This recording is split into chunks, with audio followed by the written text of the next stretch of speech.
Alrighty, hello gamers. Hello. It is time for another successful modding day. We have moderate plans, I would say. Ideally, we're talking absolute best case. We finish our difficulty system, which I guess is only fine-tuning, so it shouldn't take too long, right? And then we make another event. Actually, maybe even two. We still have one other one that we haven't fully integrated, but it technically works. So best case, we get 2 new events. That's the plan. So as a reminder, let me show you. Go to the next one. As a reminder, that is where we left off. We were trying to fine-tune all the events on the lowest difficulty. And we see the spell check is already broken. So that's fantastic. Spell check is like 2 seconds. Okay, so we need to fix that. What's this ambient noise? Hell yeah. So, we'll just see where we go from there.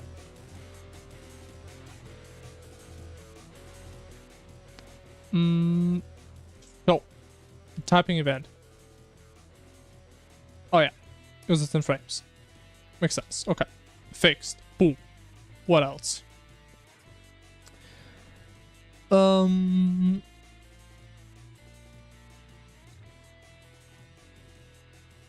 portal is omega fast. And I mean again, this should be like the absolute easiest our mod can be. So there's some crazy stuff going on still. So big portal, speed is going a bit crazy. I can go up to double speed. What if we... what if we say like 0.8? 0.8 to 1.2. And then late game we can go wild, like 2 to 4 times, sure. That's fine. Honestly, I'm still kind of triggered by these spaces. Yeah, they just put in front. They look so stupid. But actually, we also have them in the back now. Ooh. Ew. It is what it is. So speed is messed up. I think the amplitude is fine. The darkness event, okay, this one is still maybe a little bit too much for early game. Or for low difficulties. Maybe a little bit overkill. So what are we thinking for that?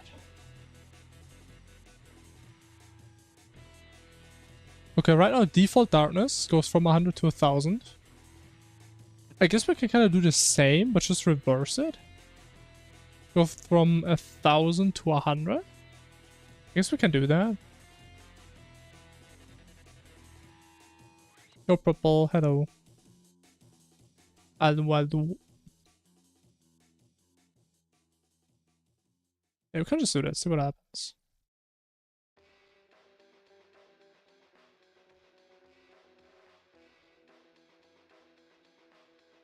No, technically, we should have round. That is a rounding angle.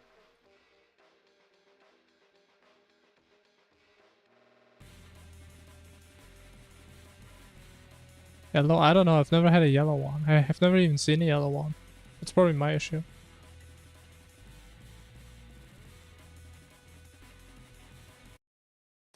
But I mean, the thing is, if you talk about favorites, you can always only talk from experience, right? If you never had the experience, you can't judge what's the universally best. Unfortunately, that's how it is.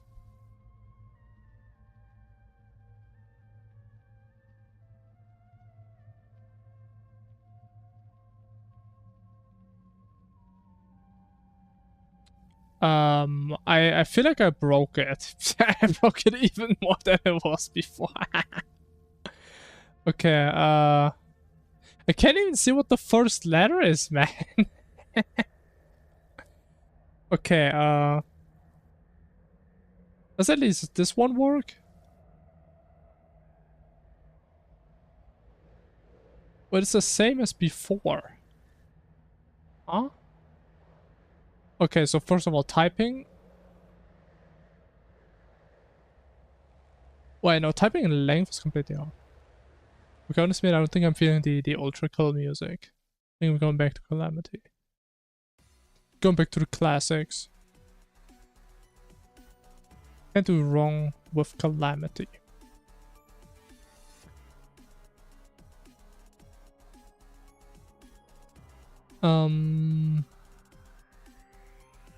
Do we not actually use the time? Like, do we still override it, maybe?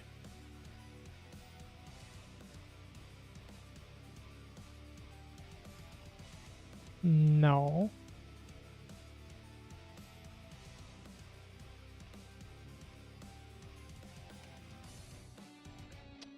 That is very interesting.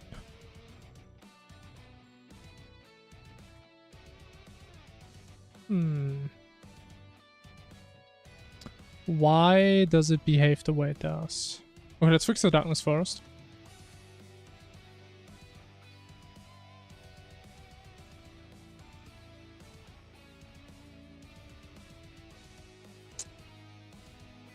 If it's the default...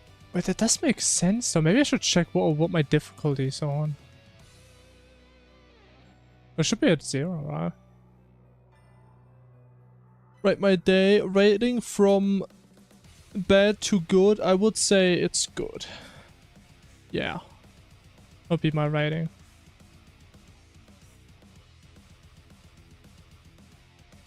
Okay, we actually are on the lowest possible difficulty. Okay, now it works. Okay, cool. Why is this so big? This is ginormous. And again, this is the default darkness. Right, so in this case. There's no way that's a radius of 100. That is like 1,000. Right, because our difficulty is on 0. We do 0 divided by 10, which is 0. So we interpolate this by 0, which is going to be 100. I mean, what happens if you, like, put this on max difficulty? Is it going to be smaller? Or is it going to be even more massive?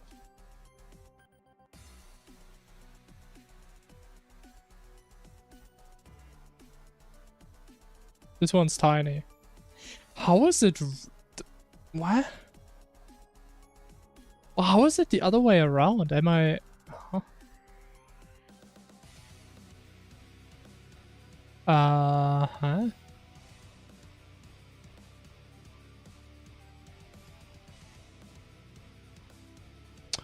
Oh my god, I'm so stupid, man. Oh my god. So, I literally just changed the name of this and like swapped these two around, but I didn't inverse this. Oh my god. I forgot the exclamation mark. So we have the right values, we just always did the opposite event we were supposed to do. And now it should be ginormous, which it is. And the base case should be nothing. Very small. Only a little bit stupid, yeah. Something like that. We're kind of like the big portal on max difficulty though. Like, you literally have no idea when it's gonna start. Until it's too late. Okay, go back now, please. I think most of the other events are fine. I'm actually not too sure how we want to balance the typing test. I think we actually have to play the game to see how this is going to play out. This is very doable to do really quick, which, I mean, is kind of a point. So we're just going to see how that's going to work. Besides that, I think the big portal is still maybe a bit too big. A little bit.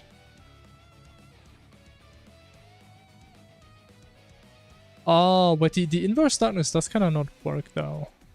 Like you pretty much don't even see that there's an effect going on. That's way too weak. But yeah, big portal. But it starts at 5 to 10x scale. Ooh, that's a lot. Maybe go like 3 to 5. But later on it's like up to okay, maybe do like, I mean actually 20.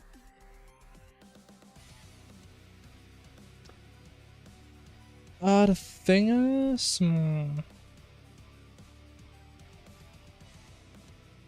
I think it has to start at 3x size though. Everything below 3x just looks weird if it's too small.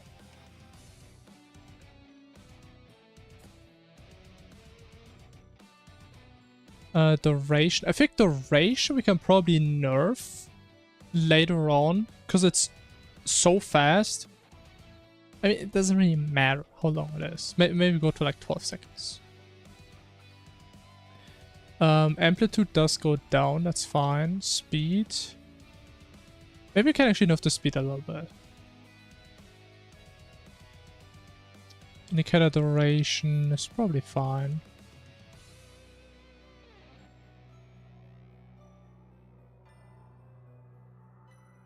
Oh, attack duration.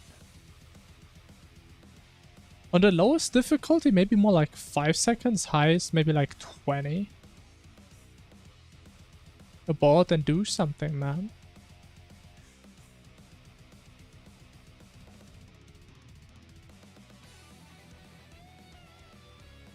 Okay, but I think the darkness radius is fair, kind of.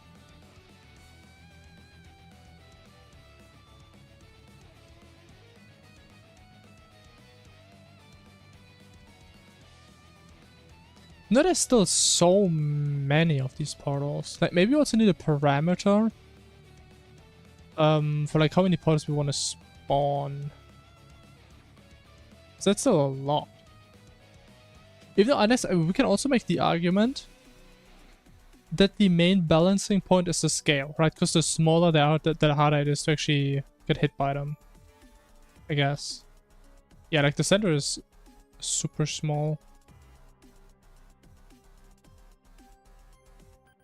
I mean, how can you be bored then if you're playing a game, man? I think you're playing the wrong game then.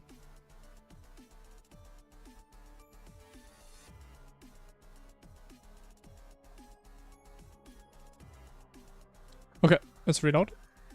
See how the balance feels. So it is gonna take a little bit of time. But again, at least we only need to balance 2 difficulties and then the rest is just gonna work like magic.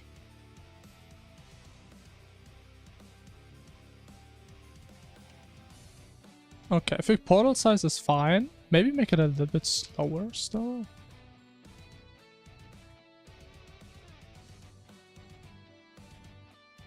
And it's not even that fast.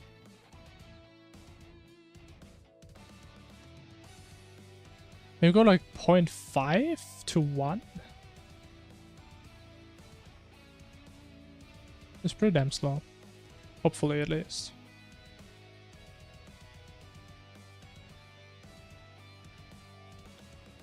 What's the lowest difficulty for the indicator? We do 2 to 4 attacks. I mean, I guess that's fair.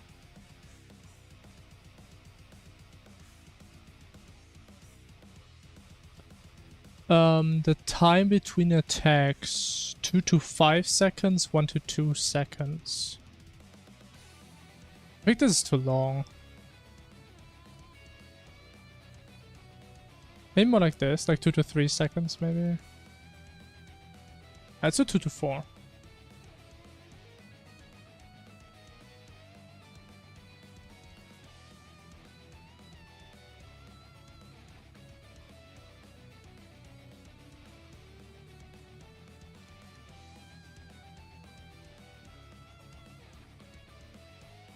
What if we put this at 2.5 as well? Okay. Other than that, I mean, man, the thing is, I still need to go back to like the the event that spawns all the small little portals, and like fix that we are not spawning them too close. I really need to fix that, but I really don't want to touch that code again.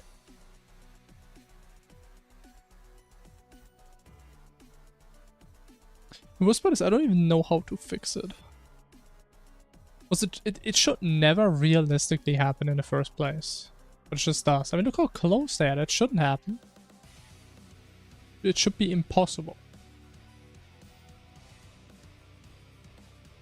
But that reminds me, I don't have a parameter for like the speed, right? Of the prediction one? No, I don't. You know, you probably have a speed parameter somewhere.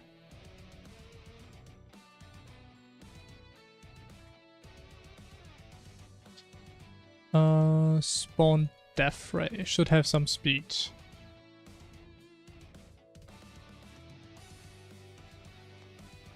Or not.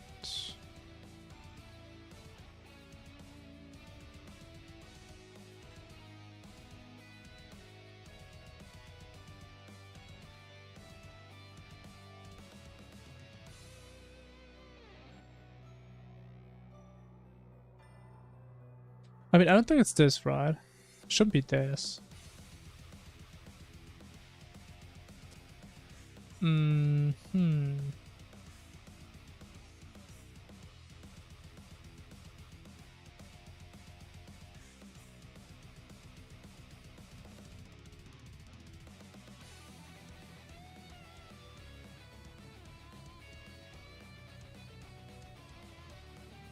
I mean, I'm confused because it seems like that is the velocity, but if that's true, it's a normalized vector, right? So it should move like 1 pixel per frame, pretty much. Wait, actually, you know what? That could actually be it. Was it 60 frames a second? Oh, let me test that. Let me test that. Hey Tay, hello. How's the run going? Any progress on the fight? Maybe hit some desperation phases.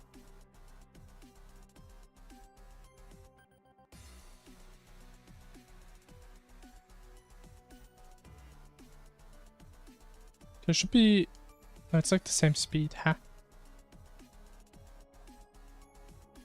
So we do change the velocity somewhere, I just don't know where at all.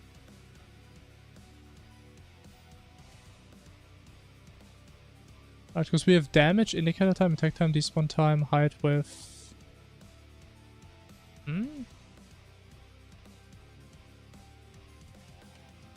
Pause for a couple days? Yeah, that's fair. That's fair, that's fair.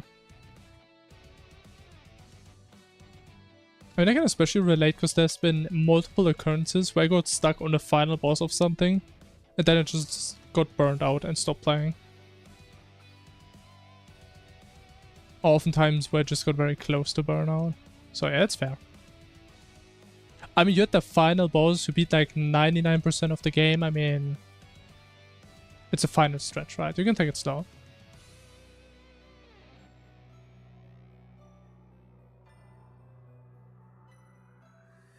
Best attempt 3%. But I mean, you are getting pretty close. Once again, if you're getting to desperation phase, I mean, you're pretty much playing it the same as everybody else, right? It's not really like your damage matters at that point. Just need to get that flow, and I mean, you got it. And you're gonna be done.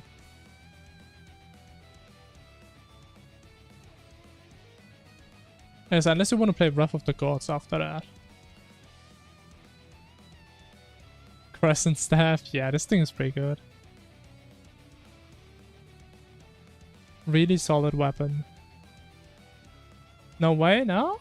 I mean, it's on you. Actually, I don't even know if Wrath of the Gods works nowadays if you get it like after your run. Because it does change your world quite a lot. So So maybe it doesn't even work nowadays. I remember that's what I used to do. I just put it in, like, after I beat Calamitous. Because I never really anticipated doing them in the beginning.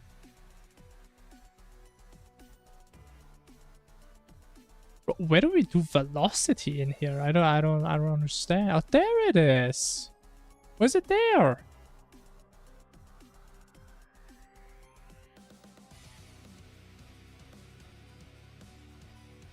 Like, how does this make any sense? I say spawn the death ray with pretty much 0 velocity, like that only gives it the direction.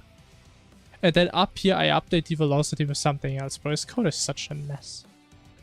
Okay, next time I do a new mod, I'm just gonna write perfect code from the beginning.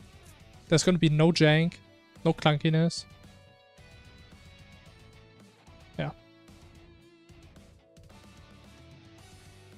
With the machines mod. Yeah, but my understanding is the only thing that mod does is it picks a fight out of a different mod. So you don't have to fight like all the other stuff, I believe. Even though I'm actually honest, I don't even know what other bosses that mod really changes. Like where the fight is originally from. That, like, the Exomech fight is like the only fight I've seen a lot of. But it looks so good. And it actually also looks fun to play. Probably because it looks so good.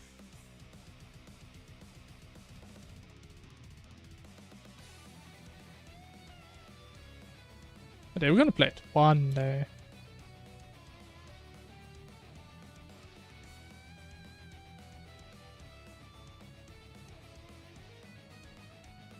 Yeah, let's just do this. Slightly long variable name.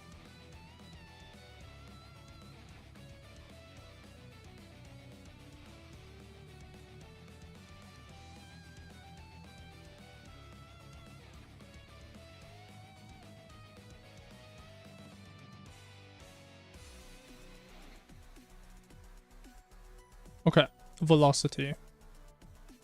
So before it was 15, so what if we go 15 to 25? I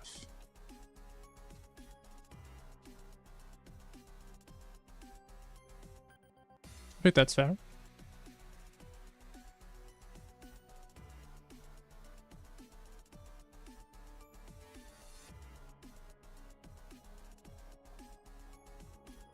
How does that look? So they should be a little bit slower, I believe. Okay, I would say they're very dodgeable. I mean, but again, for a lowest difficulty, I think it's still not enough. I think I'm too lenient. Like, this should be absolute baby mode. Like, everybody should be able to beat the base difficulty, pretty much. That's what it should be. And I don't know why, I just can't get this idea into my head. Like, we're never gonna play this anyway. It doesn't even matter. It just needs to be really easy.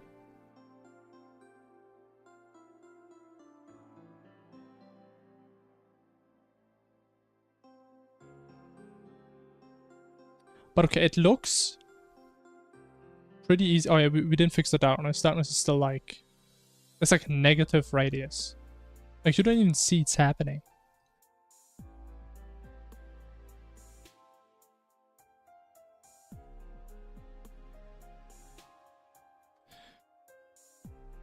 So it's just this. So we started at 1,000. Maybe we go 800.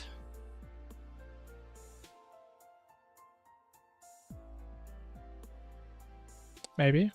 Because again, 1,000, we don't even see it. So maybe 100 is more fair.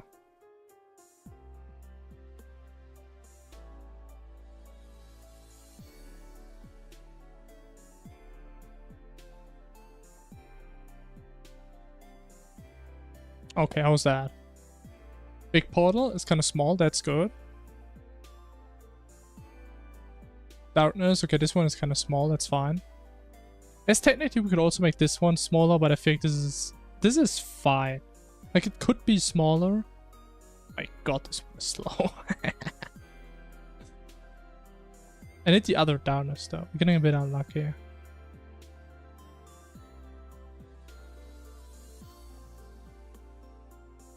At least I can hone my typing skills. Show me the typing god out here. Okay, there it is. Now it should at least obstruct the vision a little bit. Which I think it does. But you still see the majority. The only thing you don't really fully see is your HP. And is your accessories maybe if you open them. I think this is fine. As the lowest possible difficulty.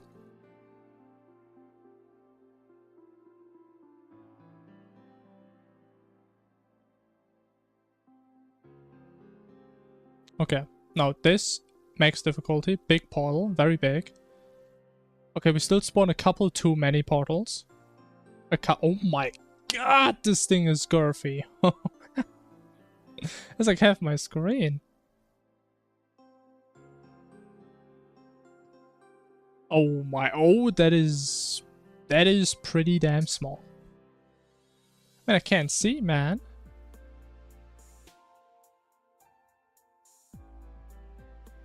It feels like I'm walking on ice for some reason.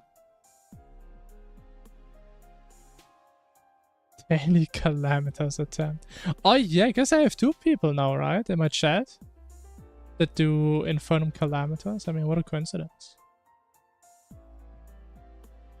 Try lower deaths with Ranger or make a summoner run. Ooh.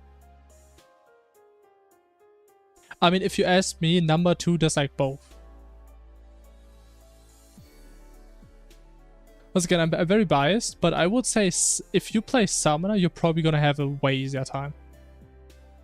I guess it kind of depends on which bosses you were struggling, but talking post-Moonlord, you're probably gonna have an easier time.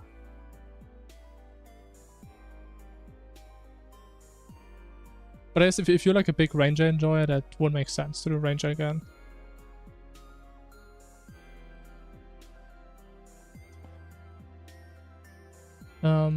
Okay, so what we definitely need to change is like the bazillion portals. Yeah, like the intention was we go up to 20 portals, but I put in 20, but we multiply by 2. So we have 40 portals. We do like 10 portals.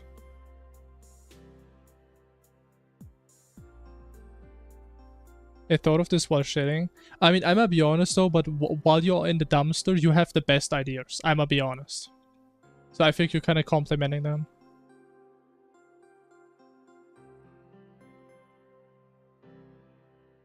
And that makes fun in some way. Yeah, Summoner is just built different. I mean, again, it's not really like Summoner is like the best class in all scenarios. But how I like to say it, it's hard on Summoner to play wrong.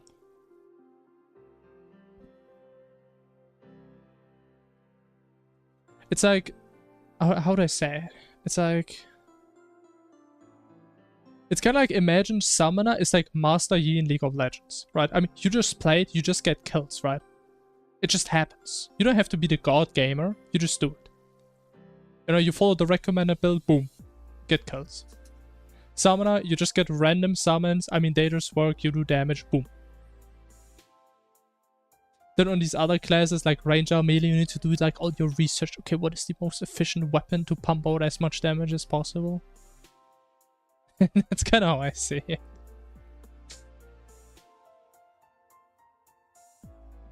I don't know, I think the Calamitous fight is fine.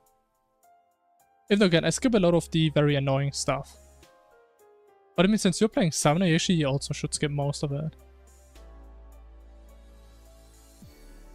But yeah, I don't know, I feel like the fight is fine. I think it's kind of fun. Okay, how big is this one though? This one should be ginormous.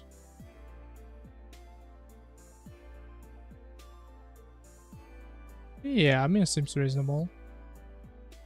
But I think the time between attacks isn't high enough. Only part you skip is the first worm phase. Then you're doing something wrong, if that's the only thing you skip. With your damage, you skip like pretty much everything in the fight. You skip like half the goddamn fight. I mean, if you die early, I mean, that's a different issue.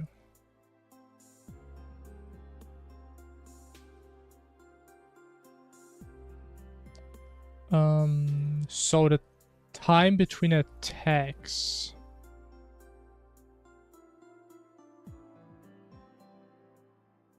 Which is this. So right now we have a time of 2 to 5 seconds. What the fuck is this number? 478. Oh. Should be 480.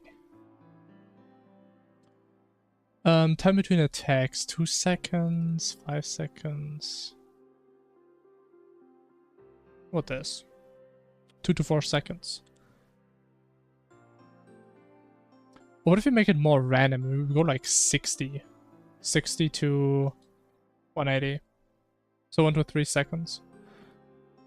Indicator time goes down. Speed should go up.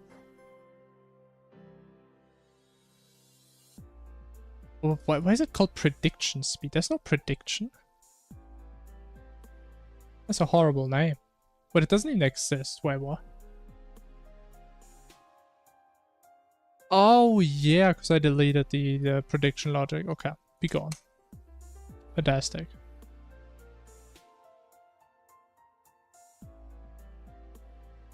Yeah, that's still like probably the worst part of all this. That I have all these parameter names here and I can't even really verify if they're still up to date. Wait, actually. Hold on, wait, actually. Wait, no. That's what I was thinking. Maybe if we can do portal event, dot number portals.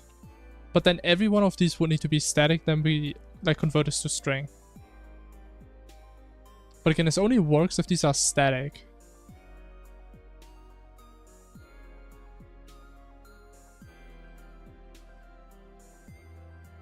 But that would actually make it variable, which would be fantastic.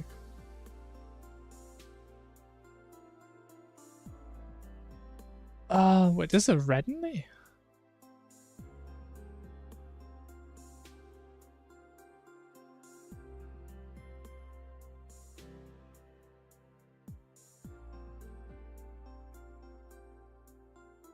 I'm pretty sure we talked about your setup last, like the last time we had that topic, and your setup is already pretty much optimal.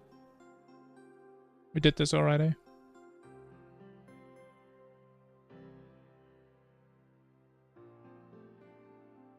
And I can tell you, if you're at the brothers in 1.5 minutes, you are doing something wrong. With your damage, you should start the desperation phase at around 2 minutes.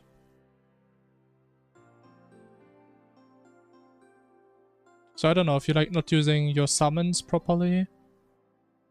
The thing is, if you're using the fish run the fish run sentries, you probably don't want to put them in the middle, but a little bit below.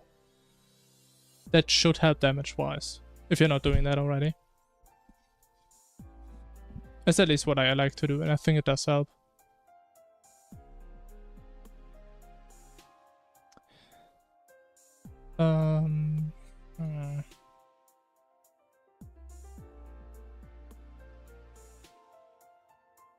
I hope there's a way of doing this. That would be fantastic.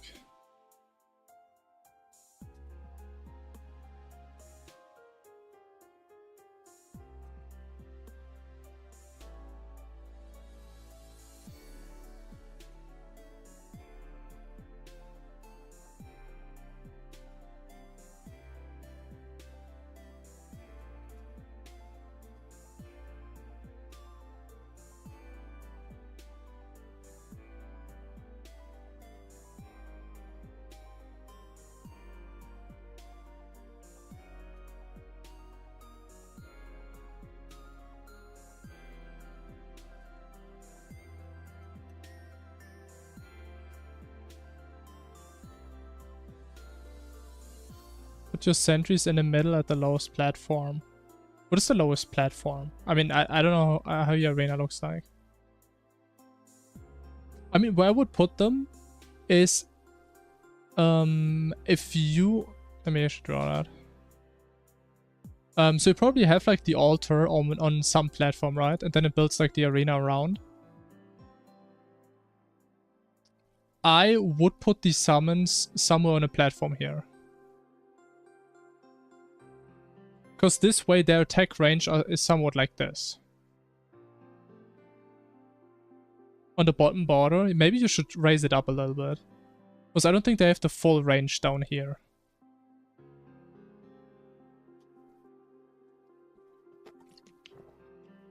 I'm pretty sure they don't have that much reach. Put it a bit low, you don't have a platform lower. Even lower than the bottom of the arena? I mean, that doesn't really work at all. So I'm not sure what I mean. I mean, again, it's not like you need an entire platform, right? Like, I don't know if you probably skipped the streams where I did it. But I always built like a tiny platform here just to put the summons, the sentries on here.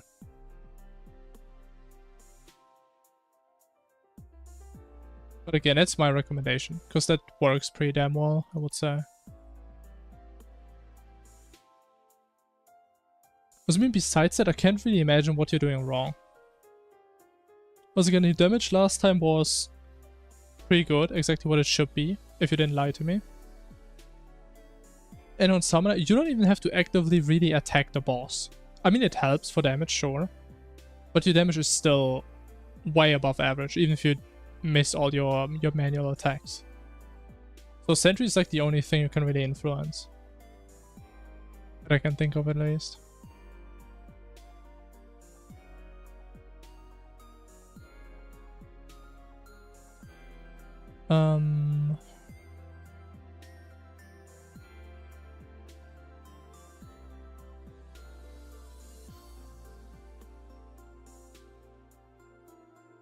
Can wrap this pattern in a helper method. Cube, what is this?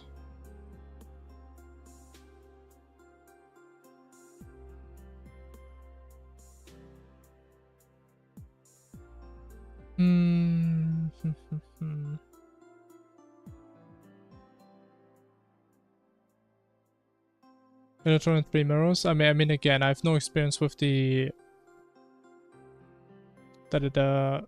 Exomax summon. No idea.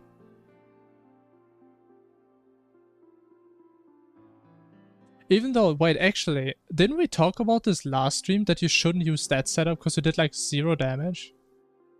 I mean, you can just go to the dummy again. Like your damage, with your final setup last time was like 80 or 90k.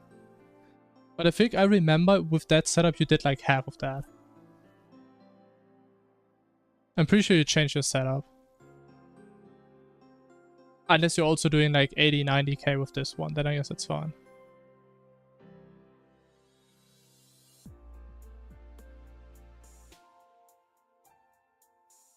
It should definitely be like above 70,000.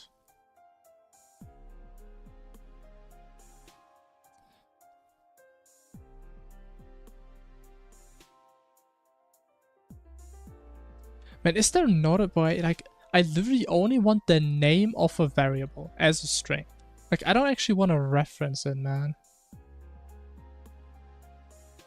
Doing 80, 90 on a dummy, then damage-wise, that's fine. Maybe you just need to look out if they're actually properly hitting the boss.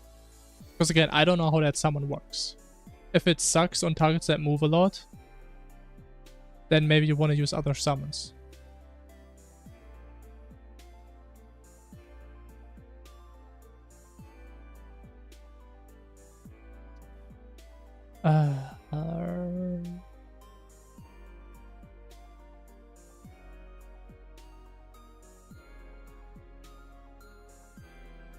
Summons I use, random summons. Doesn't really matter what you do. As long as they make sense. Like, you can use anything at that stage of the game, pretty much. Doesn't matter. You can use the mirror, you can use the Yaron summon, the Fishron summon, you can use the Flowers from Hell, you can use the Mech Worm, I mean, just use a bunch of different summons. You can use the Harbinger Staff as a filler. Like, everything works. Like, the damage difference isn't that crazy. If you just pick a bunch of random stuff.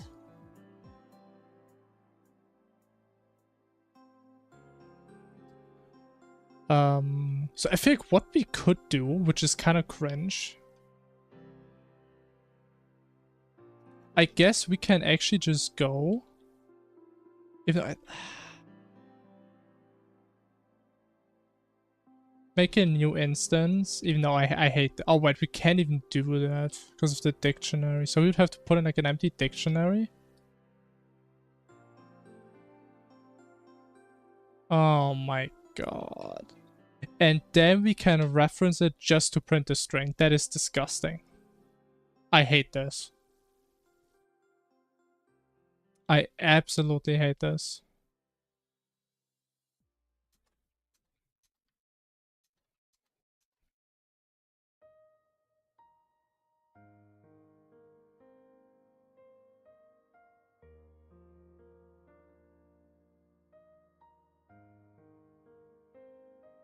Oh, wait, I'm stupid. This only gives me the value as a string.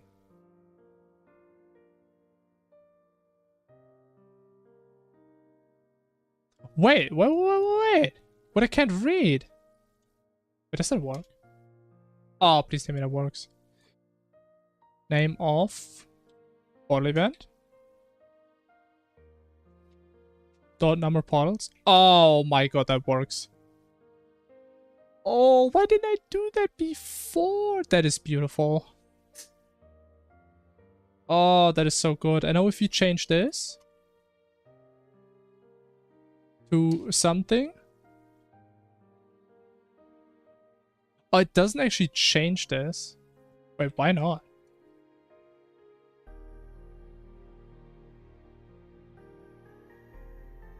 Is it because I didn't change the class? I didn't save it before.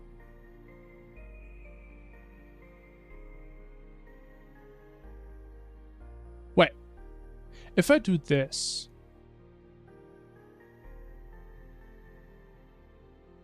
Actually, it does change it. The IDE was just... slow. Yeah, okay, it does work. Perfect. And that's again what I'm saying, right? You need to look at the boss. If you see your summons are just missing all the time, then they're not good summons for the boss.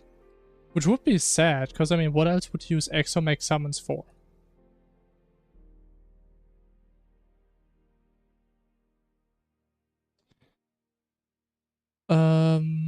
Okay, we kind of need a little bit of a good way of copy pasting this. Probably like this. But okay, it's gonna take a while again to like change this, but that is 100% worth it. So we instantly see when we remove variables, we instantly update the names. It's definitely gonna be worth it.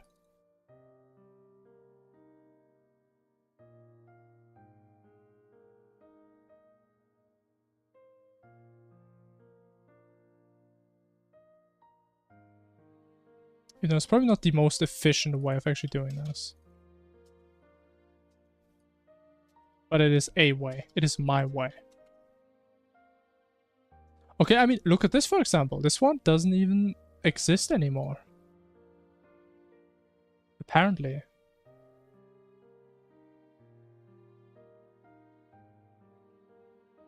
Even though I don't think I deleted it. Portal rotations per second. Huh. Can we go to summon? I mean, I don't know, then either deal with it or try out a different setup. I mean, I don't know what else to tell you.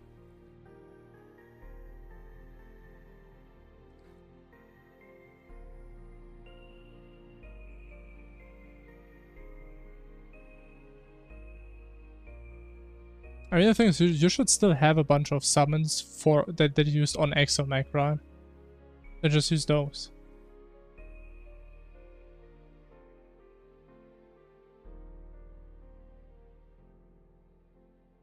And see if it's gonna be better or worse.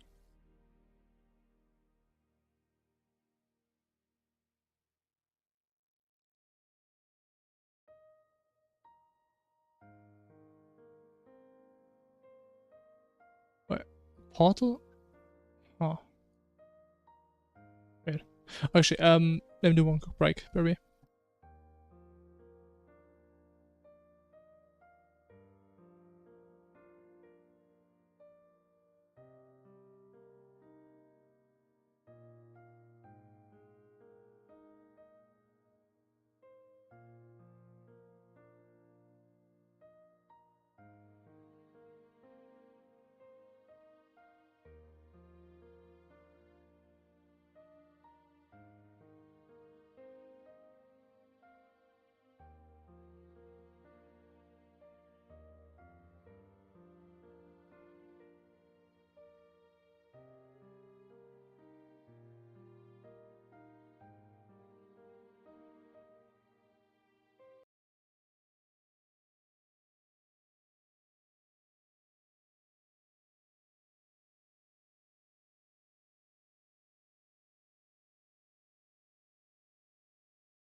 Hello.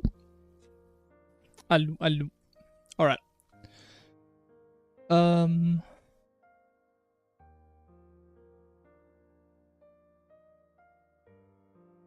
I'm still not sure what happened to this one. Because I think there's no way I should remove that.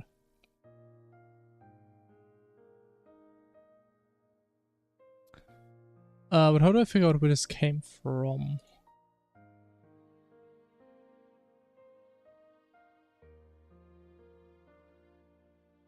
Radius step size, but I should remove that? I mean, that's like the main speed modifier, pretty much. Okay, it should be somewhere in update where we change the portal positions. Portal move. I think it's in there now.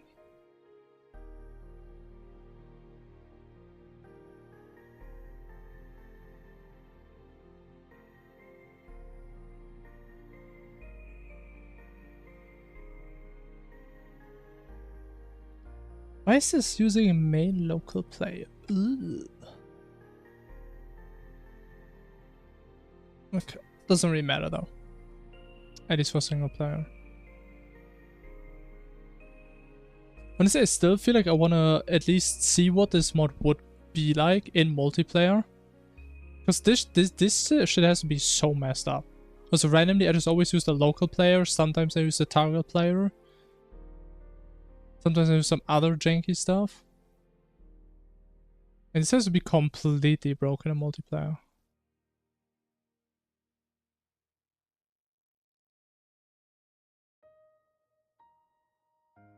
But I still don't know like where we have that functionality now.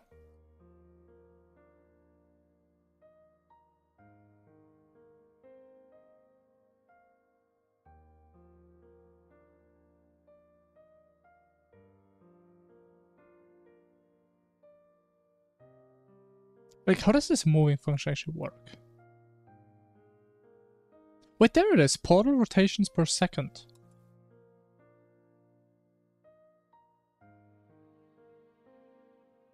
So we have this.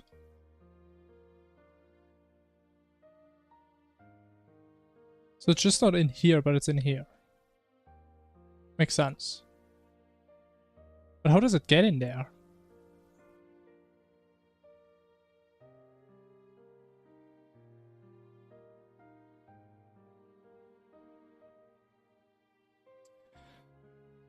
I mean, we should just set it when we make the portal, right?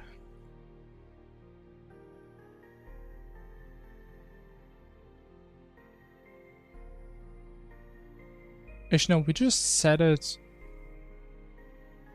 at any point. But I don't... What? I mean, now that I think about it, I think I never realized the fact that this parameter doesn't do anything, because it sometimes looks that they're going faster or slower, depending on how close they are to you. I mean, I guess that's why. But I mean, another good reason why we do this. Like, I would have never in my life figured that out, that we don't even use this. I mean, this is crazy. Like, a high roll here would mean like one portal, if a portal is at 12 o'clock, it would take half a second to be at 12 o'clock again. Like, these things would be going fast. Like, omega fast.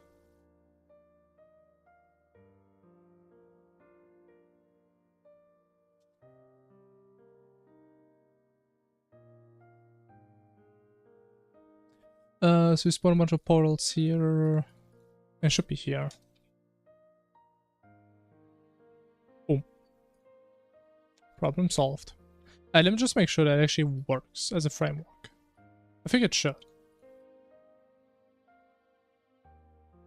To me, it makes sense that we just get the name by calling the name.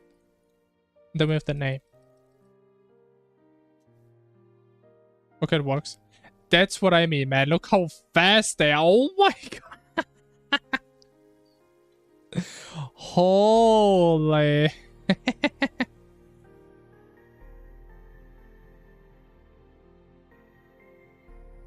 Okay, now that I look at it, it would be kind of cool if like the speed changes based on how many portals there are left. But there's no way I'm doing that. Oh my, bro, I'm actually trying to dodge that. But it's not even impossible, because the lasers are kind of slow.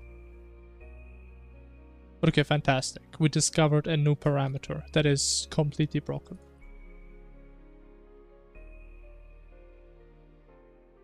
I think we can probably also make this just one parameter instead of a range. Actually, no, we can make it like a small range.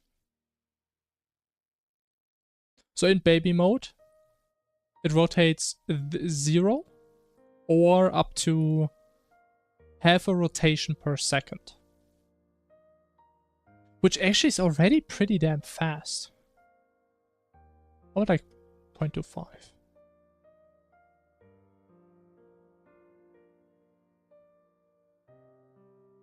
Okay, either way. We need more of those.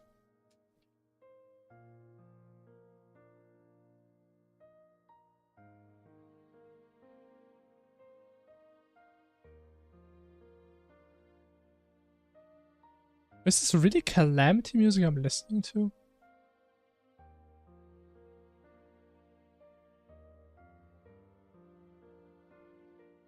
But I've never heard this song in Calamity, man. It's beautiful. Feels like I'm gonna cry.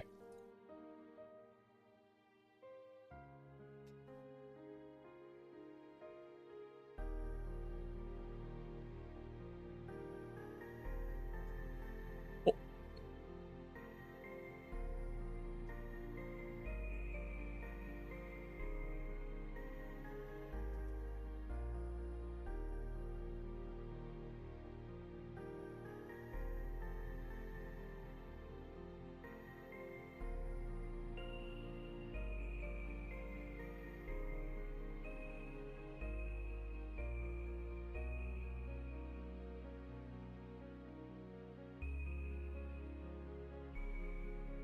Does this make the text slowly get bigger? But I mean, how would it make people crazy if it's just enough that it doesn't make them notice? You know? I think there's a bit of a paradox, is it not?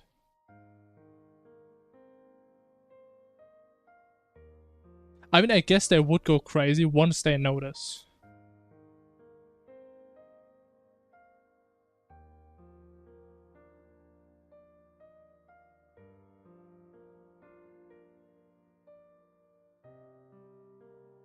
We would try a couple of them when a person starts. I mean, they wouldn't notice. I mean, I can't notice.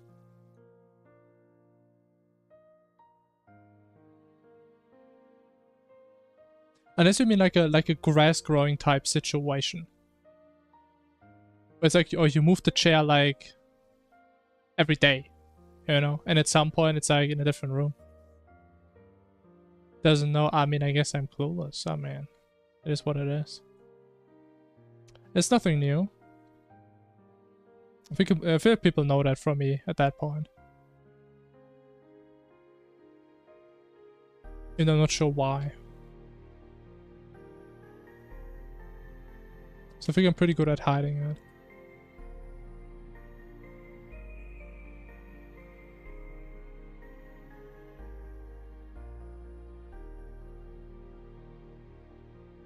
Alright, I almost have it. And imagine we still had 2 different dictionaries. And we had to do all this stuff twice. Oh my lord.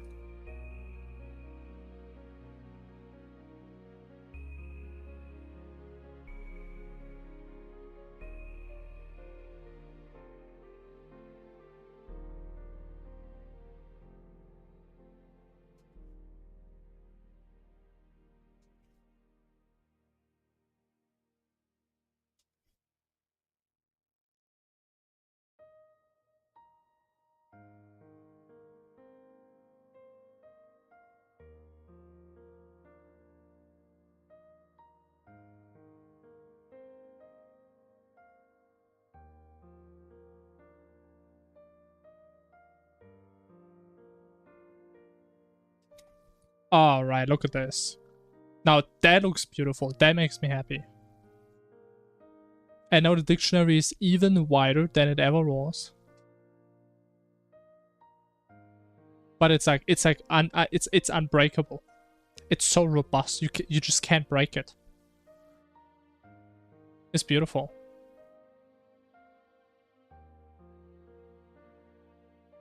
Okay, cool. Now back to balancing. What do we need to okay, so they may be spinning a bit too fast. I think we fixed that.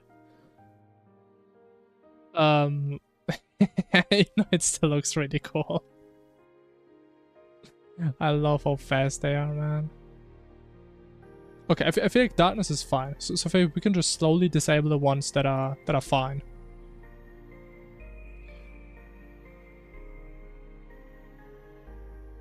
The big portals. I still hate how much they overlap.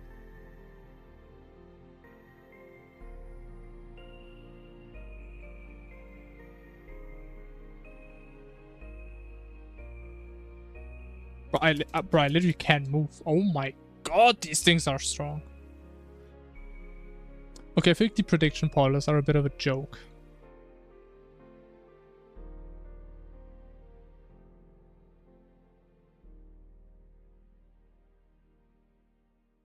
Yeah.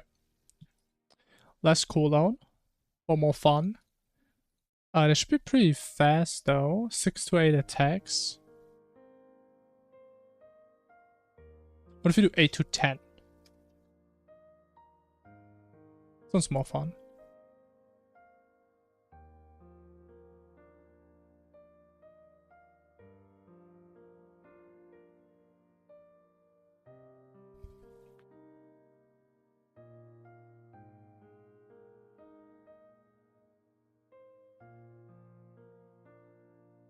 Wait, why are they still so fast?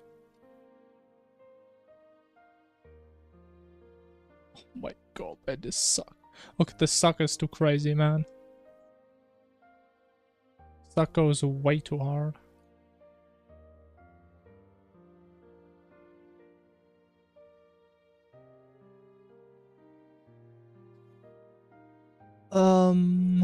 But it's probably the suck range. So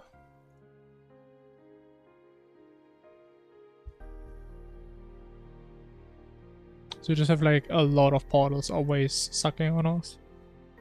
I think the suck is linear. So if you're further away, it should also do less. But I mean, I guess it's still bad.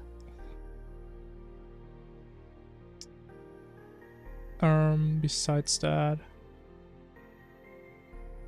So the speed. Speed is still pretty damn crazy.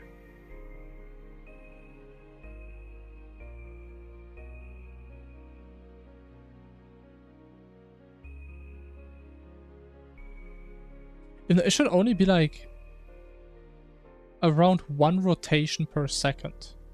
Is it really that fast? I mean, I guess it is. I mean, 1 second isn't that long.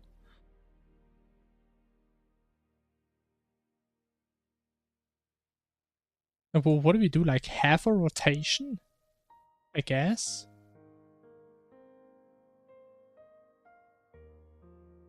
Like 0.25 to 0.5? Nah, that's too weak. 0.5 to 7.5. It's the best I can do.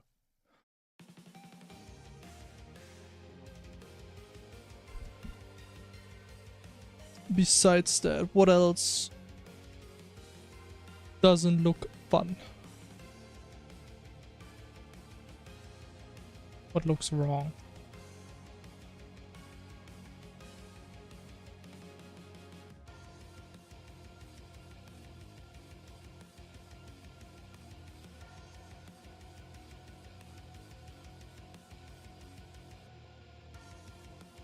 Okay, I think the prediction polls, they could shoot a little bit faster. So like, honestly, maybe my mindset on this balancing should be if you have an event standalone without anything else, it should barely be doable. Maybe that should be the mindset I should have. for balancing, just to make it somewhat in line with all of them.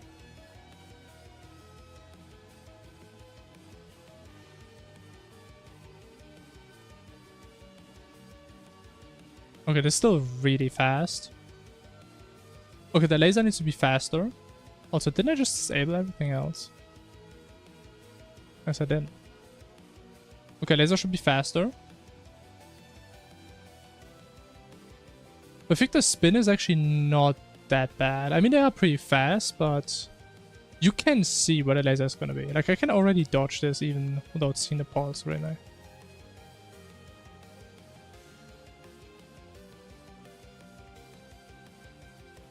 You know, they are really fast.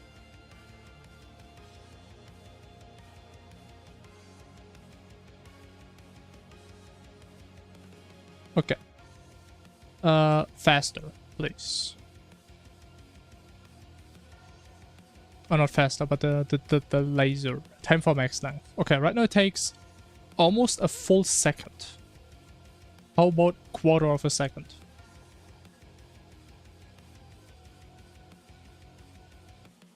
It should be like almost instant. And then we should be somewhere.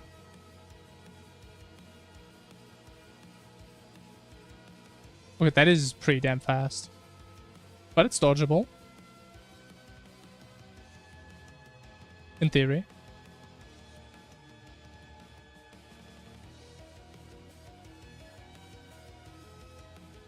Okay, it's actually kind of hard. Oh my god. Okay, it is really mean when they're like on a horizontal. Okay, if you lock in, you can dodge those. So I think that's a fair difficulty. That's fair. Big portal. I think the big portal was fine as well. Even though now that I look at it, maybe it's a little bit too big. This thing actually covers your entire screen. I mean, look at this thing. Man. Oh my god. But I mean, it should be hard. And I guess that this event, like, it's never realistically gonna kill you on its own. But oh my god. Jesus. Maybe we actually increase the height though. Which I think we hard-coded somewhere.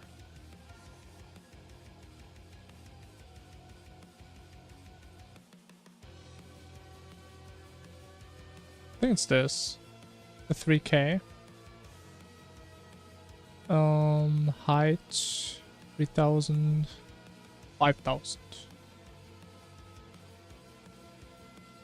Okay, then this one should be good enough. Darkness event, I'm pretty sure is also fine. Teleport event. I still don't know how I want to fix this event, man.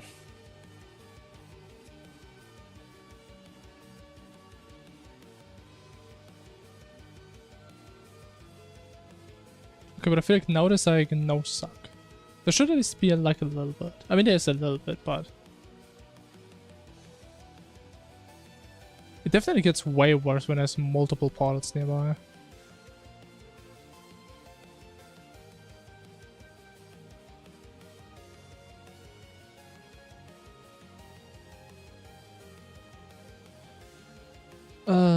Yeah. Maybe we go back to like the debugging thing to actually see. I mean, maybe we can actually figure out why this issue is happening. Why is this here? I don't think we need this because we have this down there now.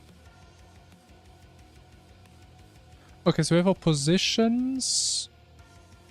We add the positions and then in update we should draw them.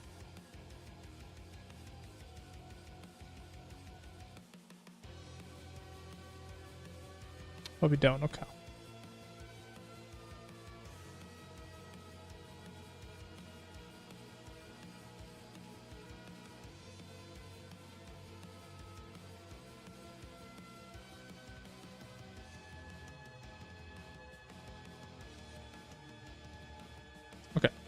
This should be it in terms of debugging, I believe. And now, if I remember right, the issue last time was that we had 2 portals sometimes spawn in the exact same spot. Right? So at each of these yellow dots, there should be at most 1 portal that can spawn based on that position.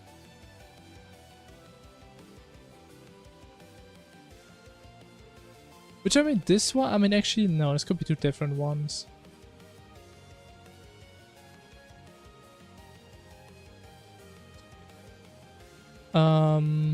So actually looking at it, the biggest issue are like portals close to the origin, unless we just got bad RNG.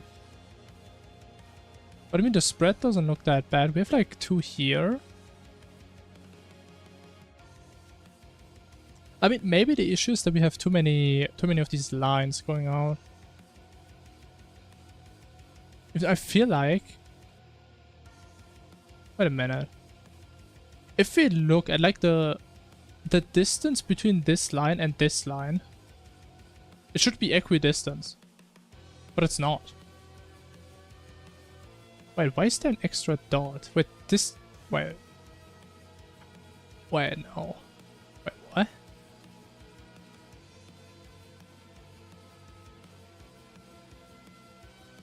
So this is based on angle. Alright, we start at angle 0. We go till 360 and we do 16 steps.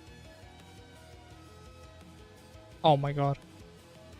It's integer division! Ah! Unless the... Well, actually, does that cleanly divide? I mean, I guess then it doesn't matter. It doesn't. It doesn't. It doesn't. Oh my god. Integer division. My most favorite bug. I hate this so much. Let's see if that's at least gonna fix this one thing. Okay, if you look at the spread, this does look like the same distance now, and it seems right.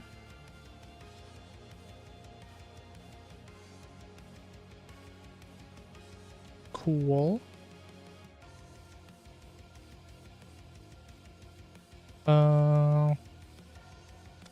Yeah, I think maybe we just reduce the number of lines. And not have 16 directions, but maybe just 8. Because I mean, even if you go, they're still somewhat close. So yes, we can increase the probability, but have less lines, maybe. I mean, technically this doesn't have to be 8, this could be like 12. Let's try 12, why not? We have 12 directions.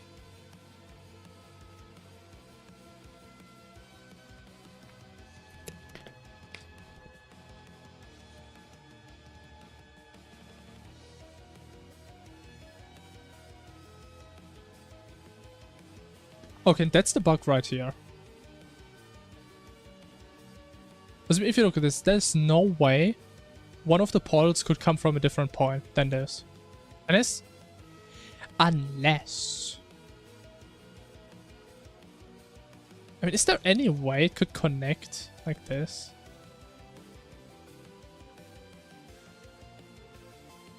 I mean, the thing is...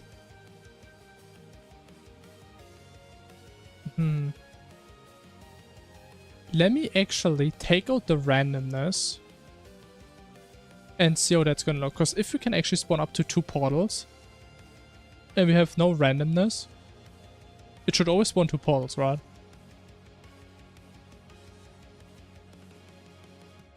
So if you just never skip a pod, we keep this in for now, so it's only going to generate every other portal. How's that going to look? Also, based on the code, it just doesn't make any sense in a programmable scale, in a programmable sense, that we can do multiple portals in one loop.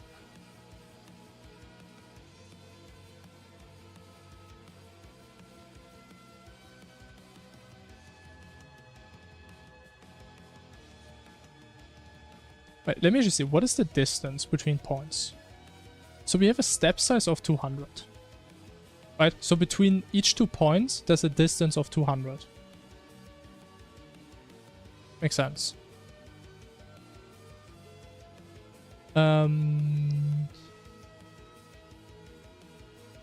This is how we compute the positions, and then we get like some randomness around the positions.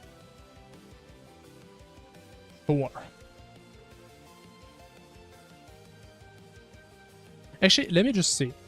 What happens if we ignore the randomness? And we just take the position that's deterministic. Which doesn't work because it's not an int probably. Because if this works perfectly fine, what we can deduct from this is that the issue is probably that due to the random nature, it's like one portal goes very far to the right and one is like going to the left or stays at the center. Which I feel like I tried my best to actually make it that it can't happen, but I guess maybe it can happen.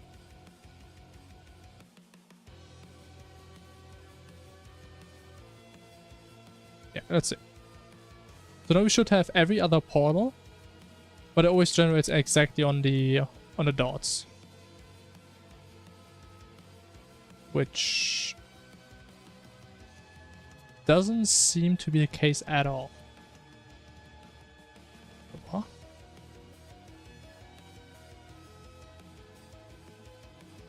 So player position plus our position in the circle times radius.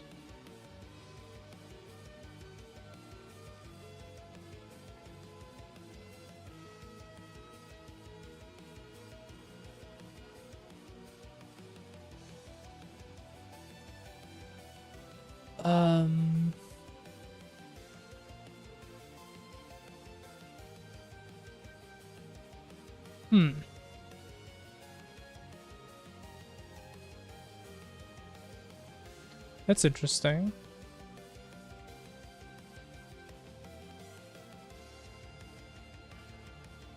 Wait a minute.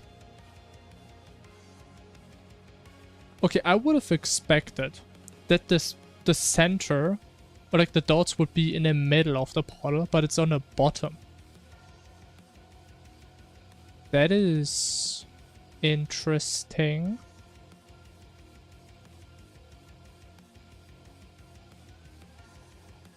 So in other words, whenever we spawn an NPC, that is so weird. I always thought he would center it based on a hitbox. I guess the game just, just doesn't care, I guess. Even again, still, this doesn't make sense. Like these, but you still have the exact same hitbox.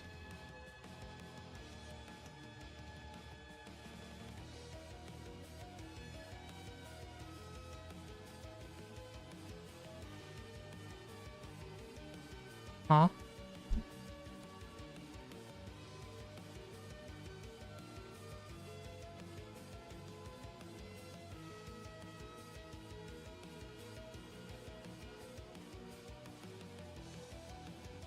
How?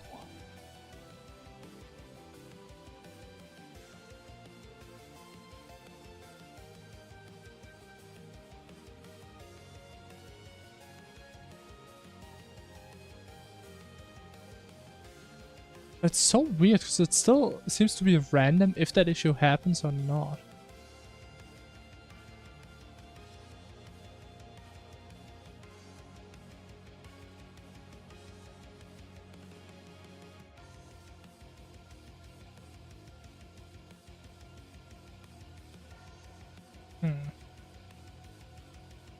Okay, but it always happens on like... Wait a minute.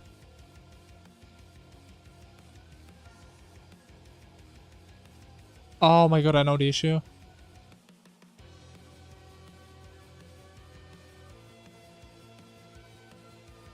Even though I think I've also seen the issue appear on the left side, but now it makes sense that it's always on the right side. Because what are we doing? We're going from angle 0 to 360, but 360 in an angular context is the same as 0. So we actually go at 0 twice. That actually makes a lot of sense.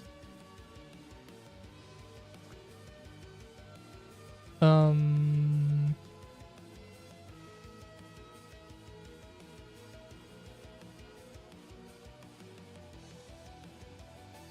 we need an angled step size, which can still be 12 steps. And we simply start it there. I mean, it's the same with the radius, kind of, even though we do this for different reasons. So it should fix this. I mean, yes, we can put the randomness back in.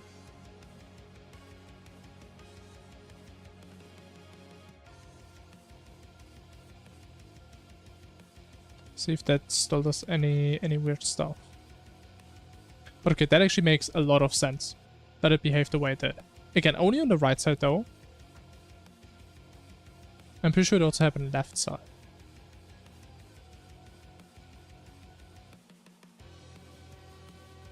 Okay, I don't see any super weird overlaps.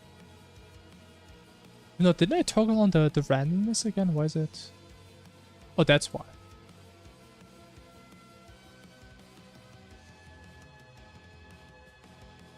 That is why.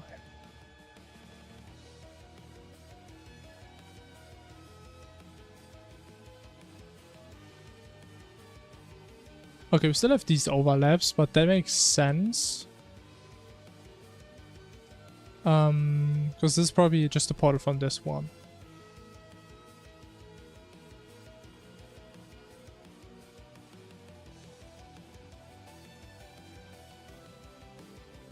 So we could further reduce the probability of portals that are close to us to spawn. I mean, this is so goddamn ugly. Or it could be even better if you just increase the like the starting point. We started like 2 times step size. So the first portals would spawn on here, which has like way more distance between the points.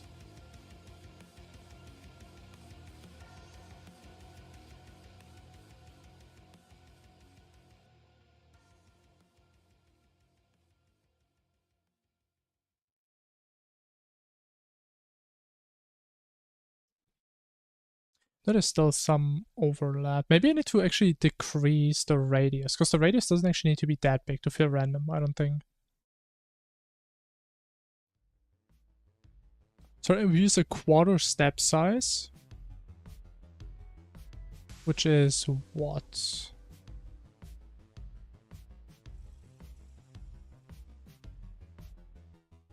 So it's like 50.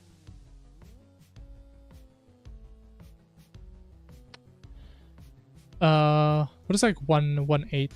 It's not a quarter. It's an octa step size.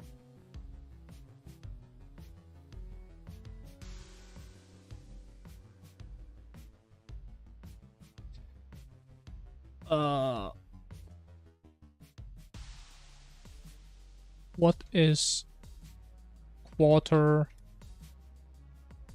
What for 8? Choose of thoughts to just send a single number. Man, there's already so many random numbers, man. We don't need any more.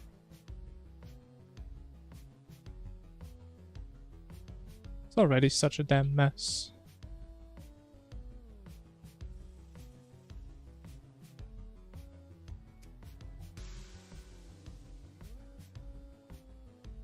Okay, this should help. So just have like a... Oh, this is a float. I mean, this doesn't have to be a float, does it? Yeah, I think there should be a float.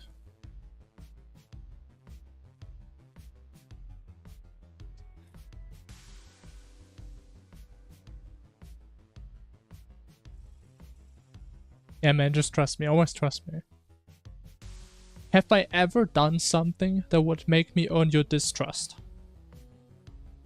There's no way.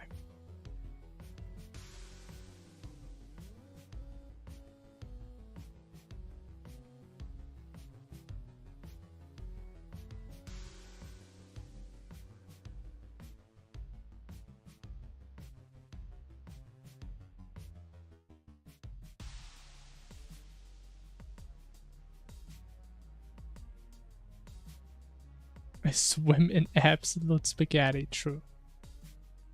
True and base.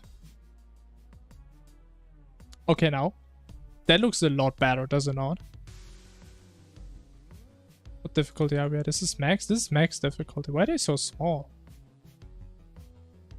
But I would say the spread is actually decent. Even though it's a bit empty here, but it is what it is.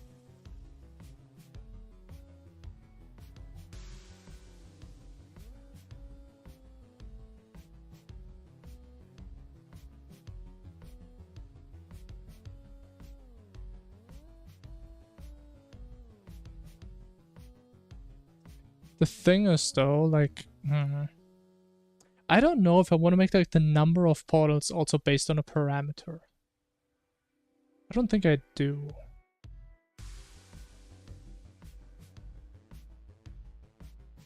I do think there should be a couple more, maybe. Also, the range should be like a bit further. It's not far enough. Double the radius. Okay, right now, we make it based on the probability if a portal actually spawns, based on how far away it is from the center. So we skip if this is true.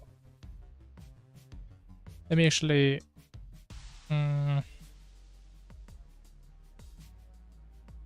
it's like a better way of calling this. I don't know. So we skip a portal if this is true. If we roll a number, a random number, between 0 and 1, that is greater than this. So we start at 0.3 and we go up to 0.8. So it becomes less likely the further out we go. I think we can pump this up to 9. Like, I would say the center is actually not that bad. I would say the spread is fine. One sec.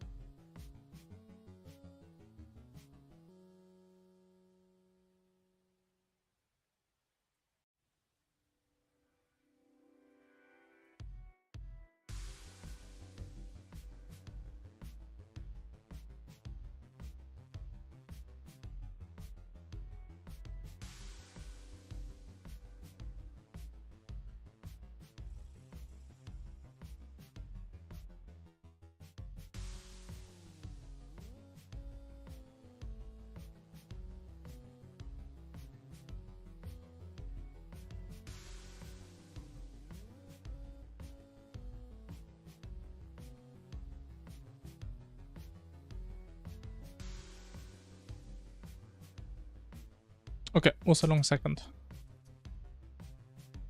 Okay, how's this looking?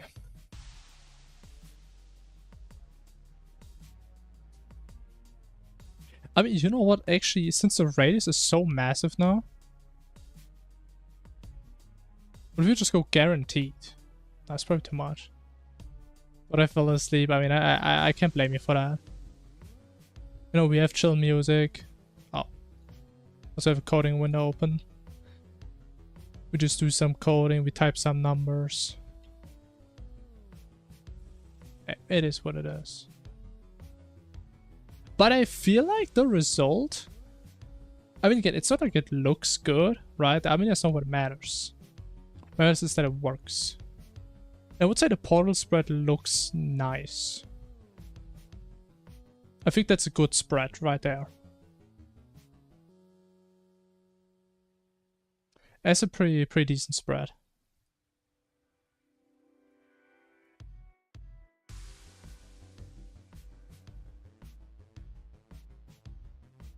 Yeah, I think I can live with that. Oh no, maybe do we want to change like portals close to us? If not, actually, now that I look at it, even if you don't see these lines clearly, you can definitely see that it's like kind of like star shaped, right? So you have all these gaps in between. Actually, I don't know. Are you gonna see that? If you don't see the lines. I think you do, because you see there's like a clear line of portals here. We need more lines. What if we go 14 lines? What if we go back to 16 actually?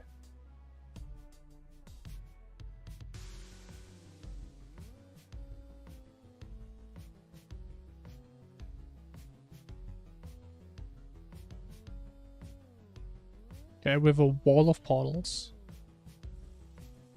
Okay, maybe we still kind of have these line formations, but I would say it's definitely way less obvious, right? Yo, Stardust, hello. It's him. The one and only Stardust, so.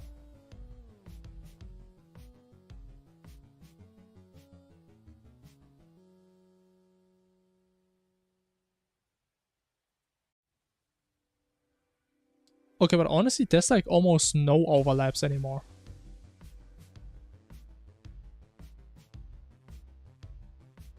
I feel like we kind of fixed it.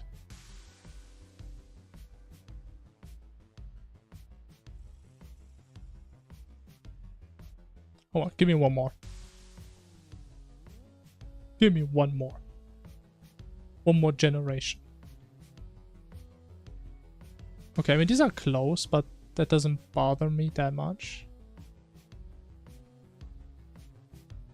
Yeah, I mean, I can live with that.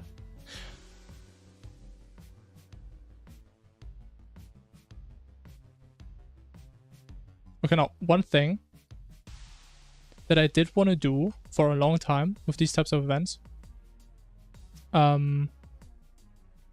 we kind of want to disable the event. Actually, no. There's like two variants what we can do. Either we're gonna finish the event if we go too far away, or we spawn new portals at our distant location. And then's the question, do we delete the old ones or not? We're going to be making the portals not overlap.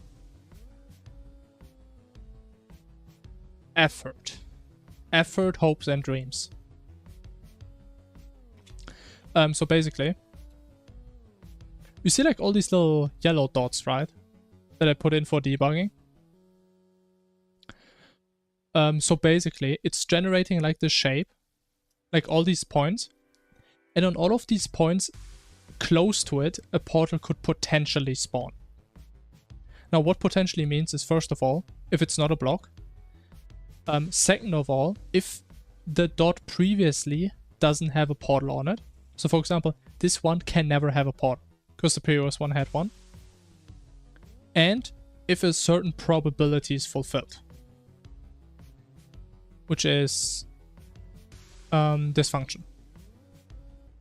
So basically in the center, portals have a roller 0.3, and at the outer edge, portals roller 0.9. And we don't generate a portal if a random number is bigger than that. Which means in the center, there's a 70% chance we don't spawn a portal. So we don't have like the entire center covered.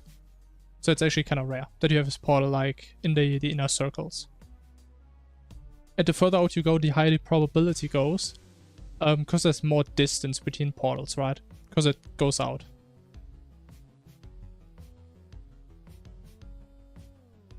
But yeah, I think the spread isn't too horrible. I mean, it can still overlap if they are like perfectly aligned to each other and they have like big scales.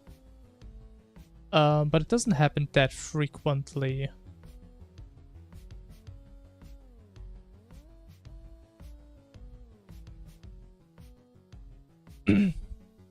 Oh, so what you probably mean is what our first iteration was.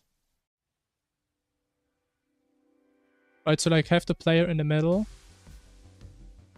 And then you just make like a grid. And then you just decide for each grid if you spawn a portal. Because that's what we actually did initially.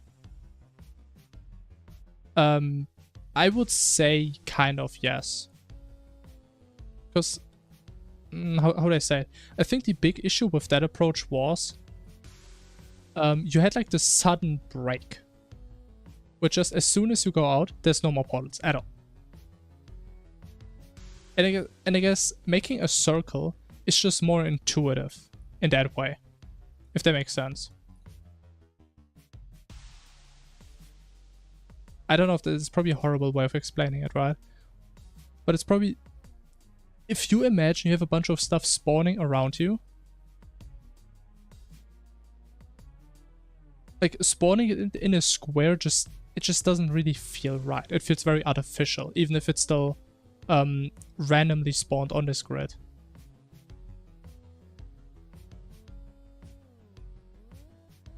Yeah, it's a bit hard to explain, but yeah, that was the initial version. That was the most intuitive thing I also came up with. But the thing is, this approach right here isn't actually that much more complicated to implement. Because before what we did, we went over X and Y in a double for loop, and now we go over angle and radius. So it's still just a double for loop, and we still just randomize positioning, like nothing else really changes. Method wasn't choose whether or not to place a ball. Yeah, the thing is that feels even more artificial. Oh wait, because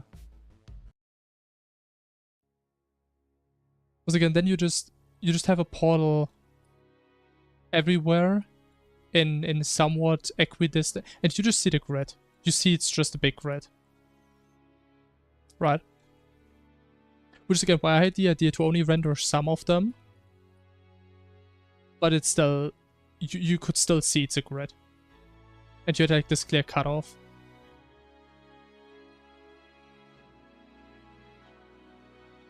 But yeah, I mean, again, as our initial version, it worked fine. It was great for testing, but it didn't feel right. And I'm not saying this method doesn't have this issue at all. Because you definitely see like these lines of portals, right? The further you go out, you see like a line of portals. And there's like these gaps in between. So it's like the negative side of this approach.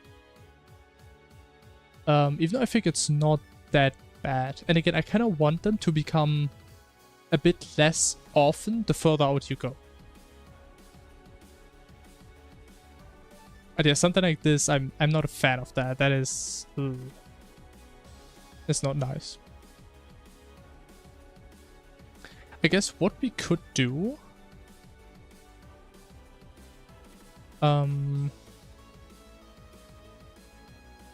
So the second loop goes over radius. So we could actually make a counter.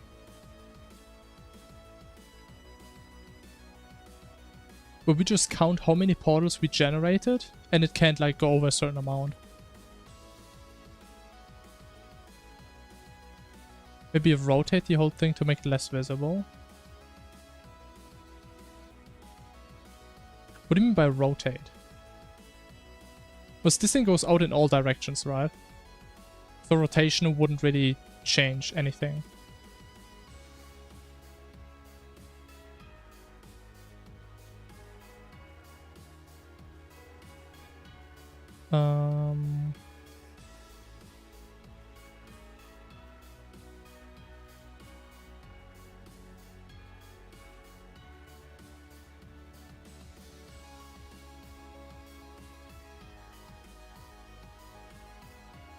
It starts at pointing directly upwards, so there are lines in a plus shape, kind of.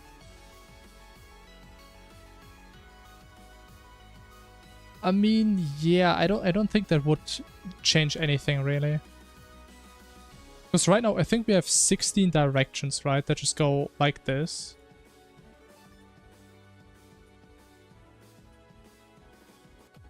So like to just slightly rotate it to pretty much make that this line right here would be like here. I don't think that would change anything, I'm gonna be honest. Because you would still see the lines, right? They would just be slightly rotated. I mean, I guess they wouldn't be like on a perfect x-axis and y-axis. But it wouldn't really solve the core issue. I mean, I guess we could try and see what happens.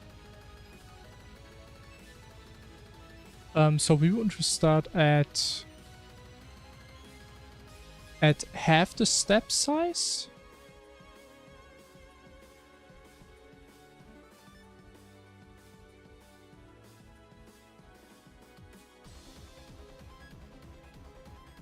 At half, and we would go to 360 minus half the step size, I believe.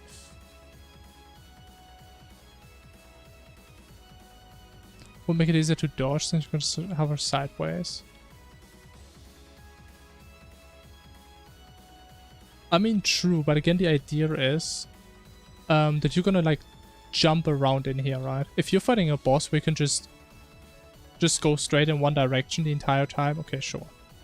But I think then this entire event isn't gonna be a big challenge anyway. But technically, you're right, yeah. So I guess that is also a reason why we should maybe change that. I mean, we see how it's gonna look. Maybe it actually makes a big difference.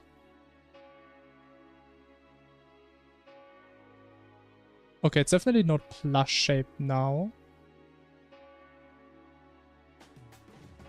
Also, we can get rid of the hitboxes.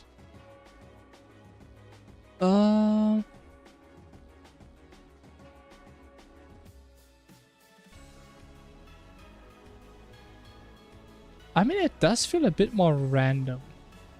Unless it was like this certain generation right here. It just feels different. And there's just way too many portals sometimes. I hate that. But yeah, honestly, I think you're right. I think that actually does feel better.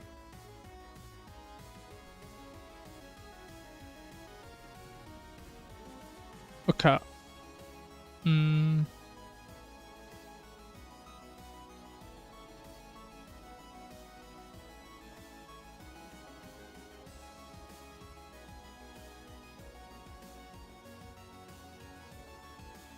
I mean, the thing is, you kind of have a point, though, that in theory, if you get unlucky, you can just have, like, a line of portals on any of, like, the plus coordinates, like the plus-shaped coordinates. But if you do it this way, that can't happen. Because we don't have a line on any of this, on any of these axes. And again, it's not really like it changes the logic a lot, right? So I think we can just leave it in, because it's... I think it does make it a little bit better.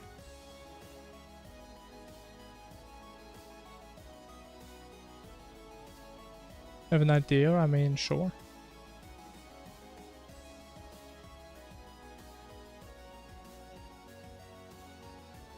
I don't know how we can fix those lines. Because I don't think we can just have a counter. And then say if we have 4 portals, we can't make any more.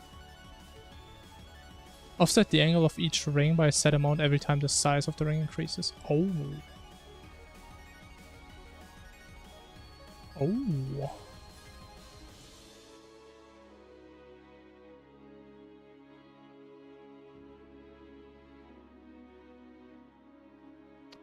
That is a pretty good idea.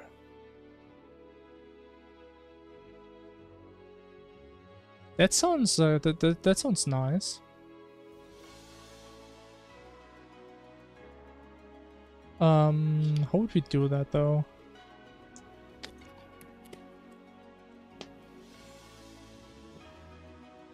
So again, right now we go over angle and radius.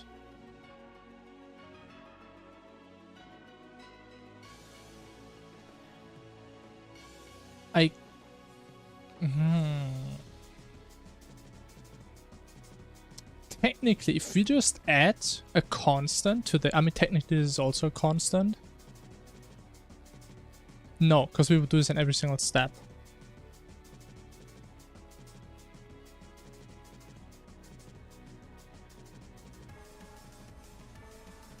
How would we do that? What's like a good way of doing this?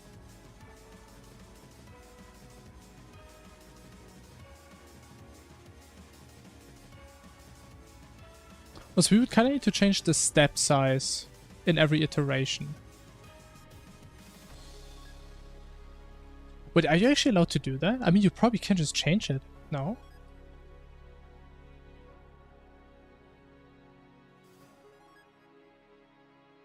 Yeah, I mean, that's making this code like completely unreadable. But I think that should work.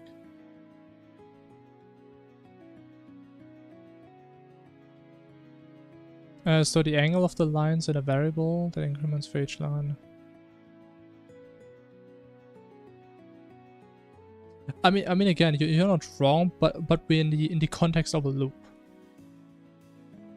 right? So this incrementing is in the loop, so we kind of need to change the loop step. So that's what I'm thinking, which I think that would work. Which again makes this completely unreadable, and actually that's gonna break it. That doesn't actually work. That is gonna break it. Yeah.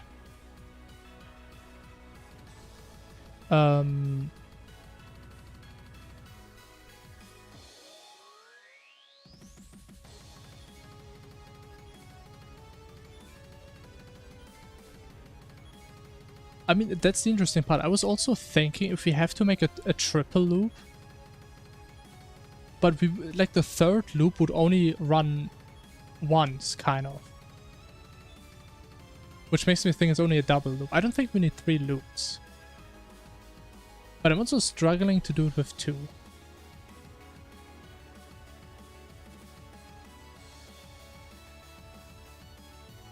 No, I think we can definitely do it with 2.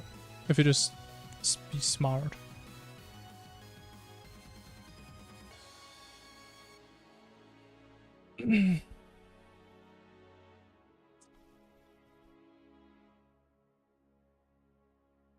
That makes me realize we can also make this a bit nicer. Start at 2 times, don't need the minus here.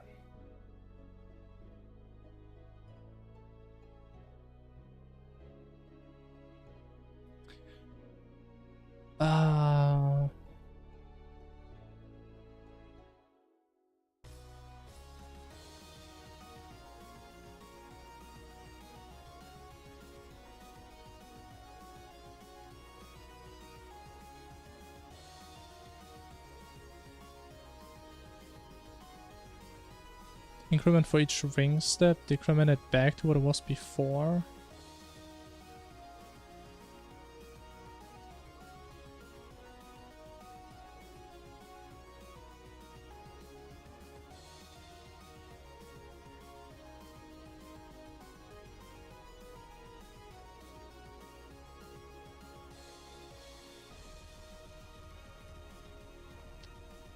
I don't really have the visual image of that. So right now we're incrementing it every single step, right? Every single loop, we add it up. But then, let alone, what do you mean by before the increments? It was like in the beginning, it's just this, right? Like, I get kind of what you mean. Like, the idea is we just start at 0 every single time. I guess we can do that if you just flip these two, right?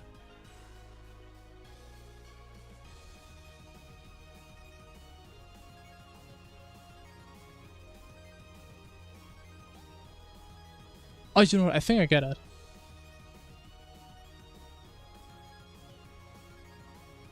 If we have 5 rings, increment angle 5. 5 times by 5.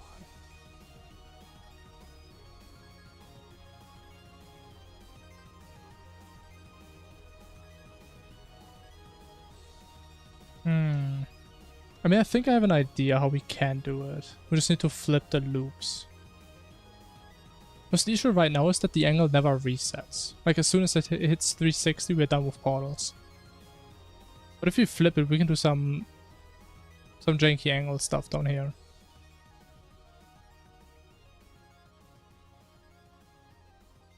Even though... Actually... Actually, we don't want to do anything with angles up here. Hold on. Okay. I think I know what we do. So instead of iterating through the angles, we know how often we're going to iterate. And we're just going to change the angle manually that often, pretty much. And we just reset it every single time. Which is probably kind of what you were trying to explain. I'm just really bad at picking up explanations sometimes when I don't have the right mindset. So we go from 0 to 360 divided by angle step size. Actually, no. What is it? Actually, yeah, it is.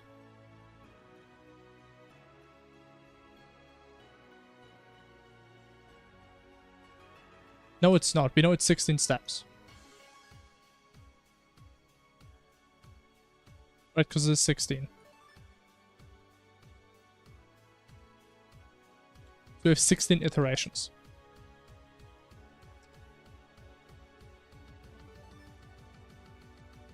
Yo, Mohammed, hello.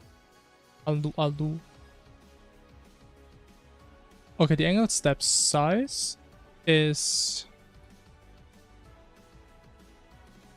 what we want to modify.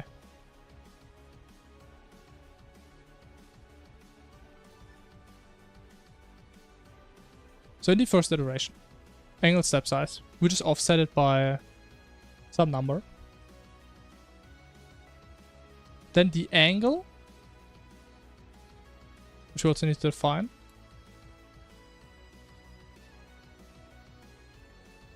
A cyclone of dots, I mean, you're not wrong. Then the angle, we just add the step size.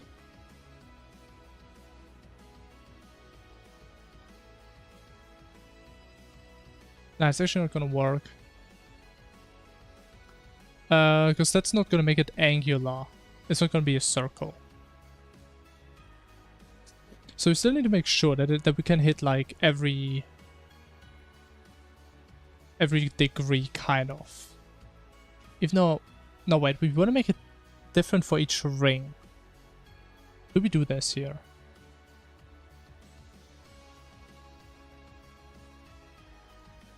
I think so, right? Because we get the angle. And then based on that angle, we make the ring. Then we get a new angle, we make the next ring. Yeah. So it should be the right order of loops.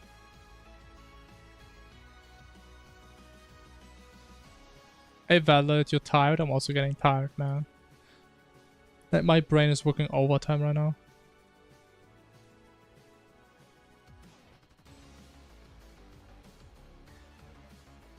Really tired.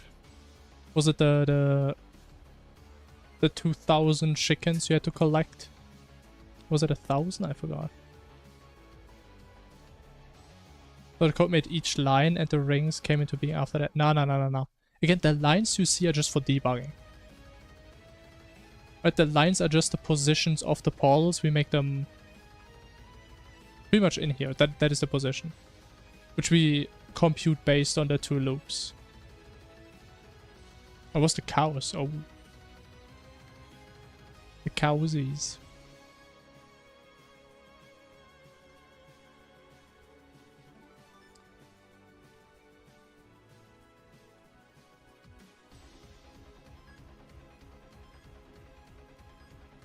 I mean, what if we set the angle to 360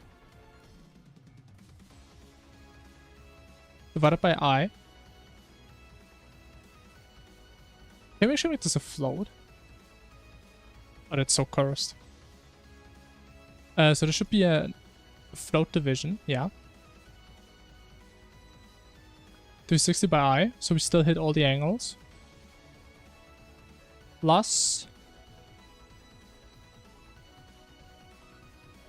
the angle step size. Does that make sense? No, because we would offset everything by the same stuff.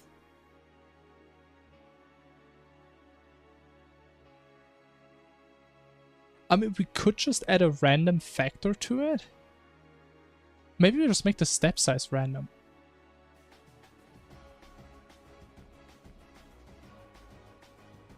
How would that go?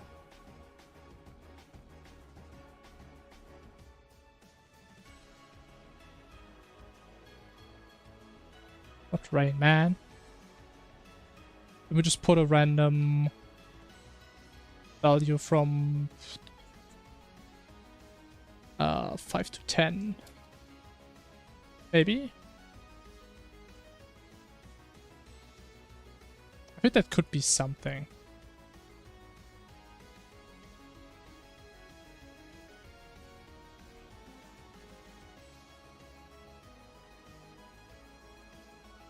Oh, yeah, it sounds like a lot of work.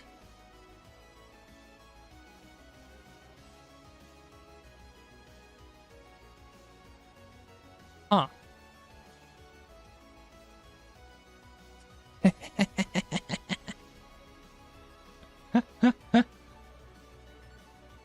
What are we making? Okay, so basically, so we made this event like a while ago, but it never really was exactly the way I was hoping it to be. So we spawn a bunch of portals around the player, and if you ever touch a portal, it ports you to a random different portal. That's pretty much all it does. So it doesn't hurt you in any way, but it messes you up big time. Okay, so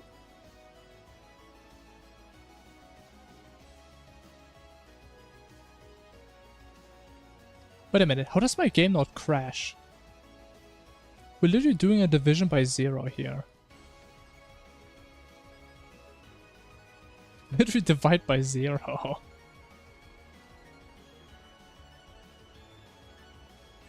So we do this to fix that.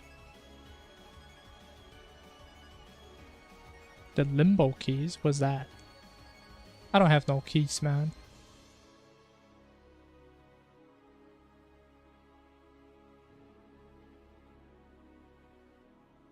Make the step size equal to that? Okay, but what do you do with the step size?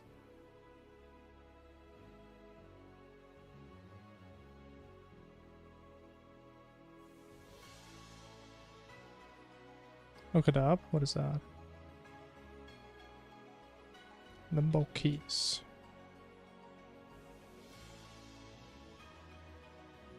What is that? Is that like a geometry dash thing? I don't know what I'm looking at.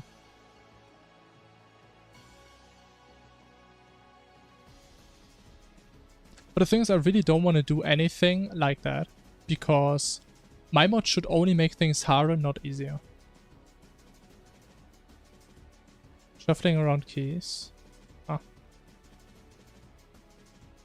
I don't know, it doesn't really help me understand what it does. I think you got it the wrong way. Angle is the one we use to compute the position where portal can be.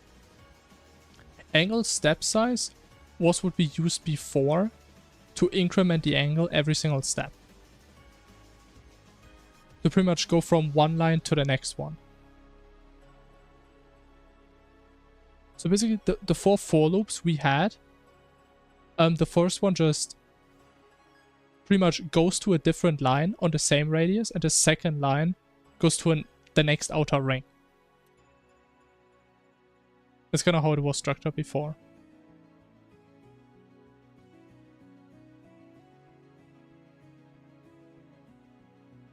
Nothing happens if you get it wrong, but you get rewarded if you get it right. Yeah, again, that's like exactly not what I want to have in this mod. Like, it is intentional that you don't get rewarded for any events. You only get punished. If you do them wrong, you don't get rewards if you make them right. That is a clear game design I have with this.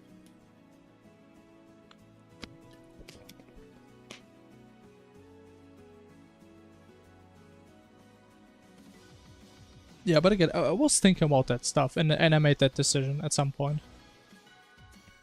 Once again, my mod should only add challenge and not potentially give you like buffs or heals or whatever.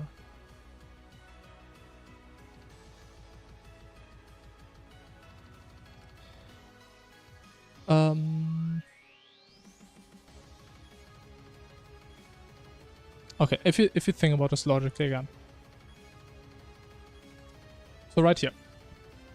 If you just get rid of this, right? This should work as it did before. I believe.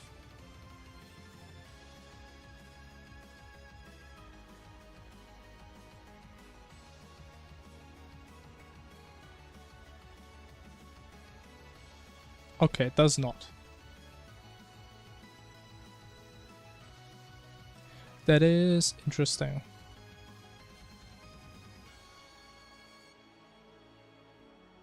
I mean, that is... Actually, no, it's not integer division, so that's not it.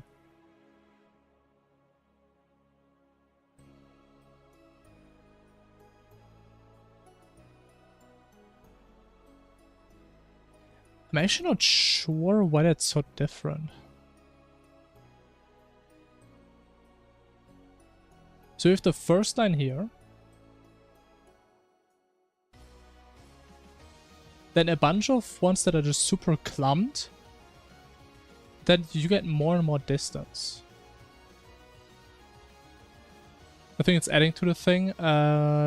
This is an equal, not a plus equal. So it should always set it to this value.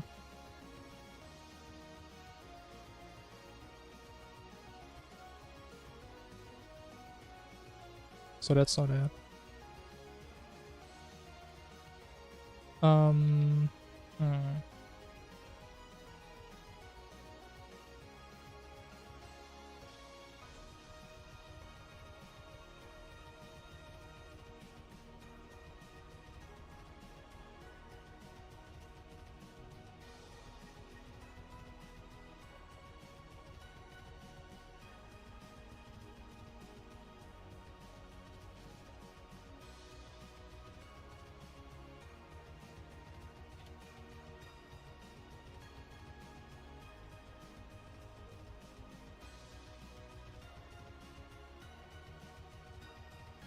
To reload? I'm pretty sure I did.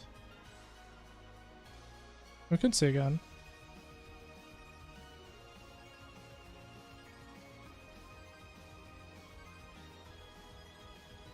Or maybe I just didn't hit my save button. No, it still does that.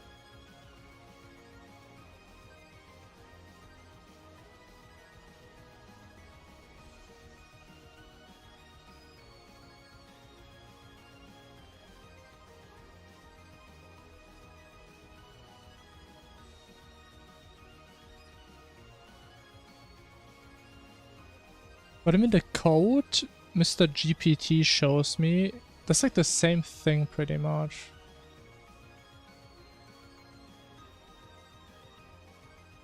It just says 360 divided by I. What changed? So pretty much we just changed, instead of making the angle in the loop header, we make it outside of the loop based on I.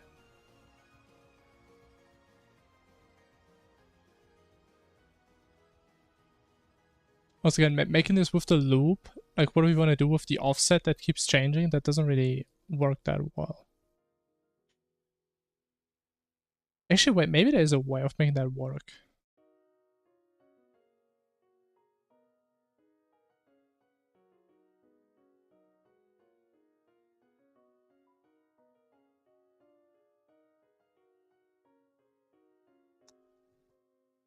Because can't we just... No, so we can't just add to this, but we can add to angle. We can add to the angle. Did we try that? I don't remember if we tried this. I don't think we did. Because this should have no influence on the loop head.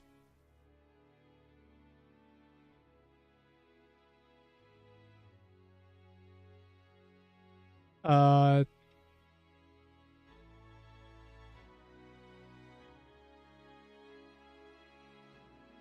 feel like we have way more points now. I think we have way more points. It is very dense. But okay, 10 degree isn't really a lot. Twice as many? Yeah, I'm not sure why though. Like, we shouldn't be able to get more points by changing the angle.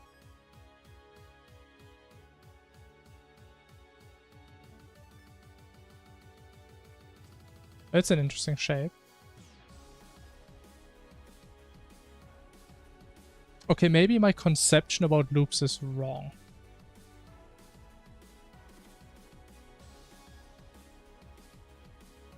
Also, my expectation was we increment angle, we go through all the stuff, then it sets it, then it checks it. Whereas it first checks it and then sets it. So what we can probably do, we just make a new variable. Then we just set to angle plus something.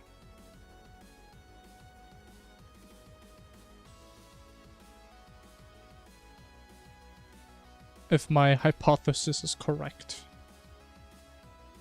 Which is definitely not nice. It is horrible to look at. But if it works, that's a start. Okay, that is even worse. Wait, how does that break it?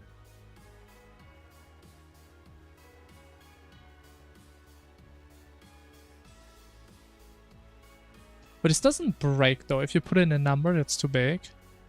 Oh. Separate. No, it shouldn't break it.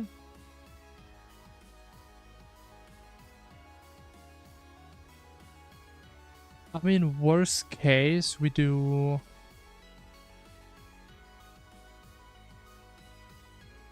wrap angle. Which I feel like shouldn't change anything, really.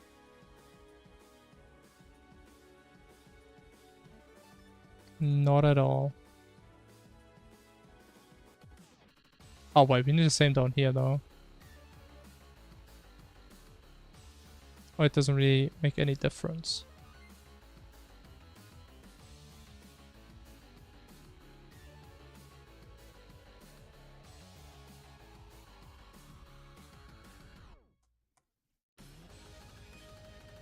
What does this happen?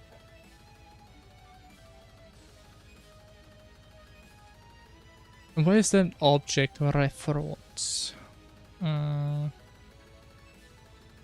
There's some interesting stuff happening.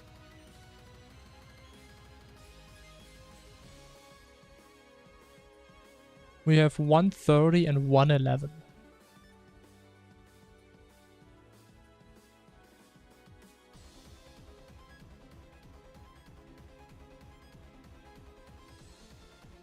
Huh?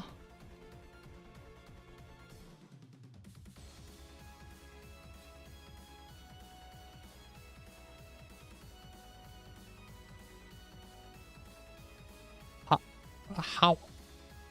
But accessing a portal just gives us an error. There's some really weird stuff happening.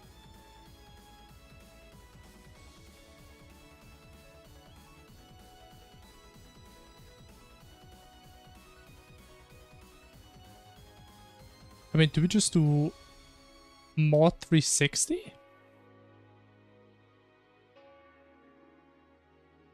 Again, I think this should still work even if you put in an angle that's too big.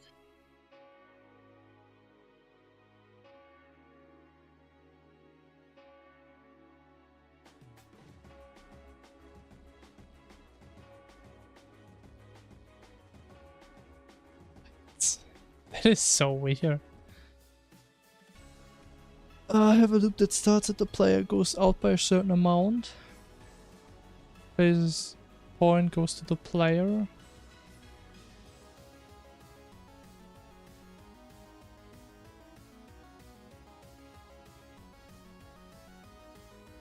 I mean, it's kind of what we're trying to do now.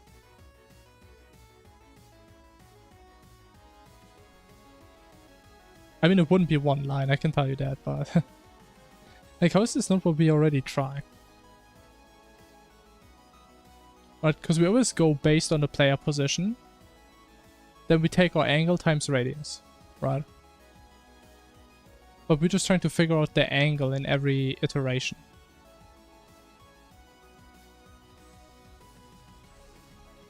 Also, we try to get our angle.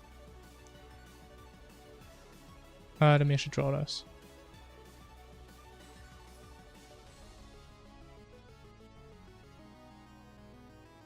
So right now, the way we render it, we do like each line first.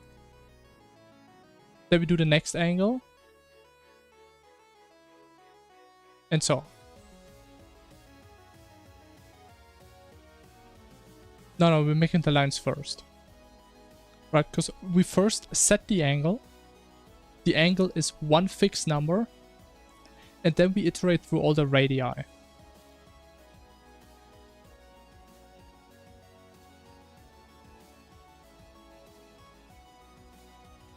And again, I don't understand why this angle is making such an issue right now. So it's an angle, like it doesn't have to be between 0 and 360. But I mean, that's not the issue, I guess.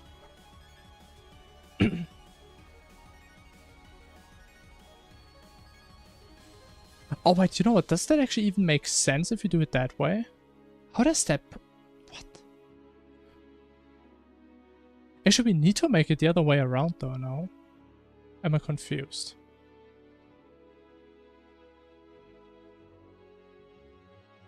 Because if you just offset the angle at the angle first. No, but actually we can't do it the other way around as well. Like we can't fix the radius and then change the angle.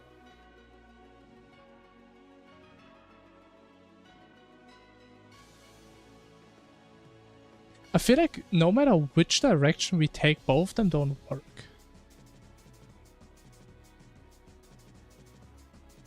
Wait, if we think about this again. So what do we want to do? Intuitively, I would say we want to draw our ring. Then go out, offset, draw the next ring. So we have like this pattern kind of. Right? Then go out, offset, next ring. That's what we do. That's what we want to do.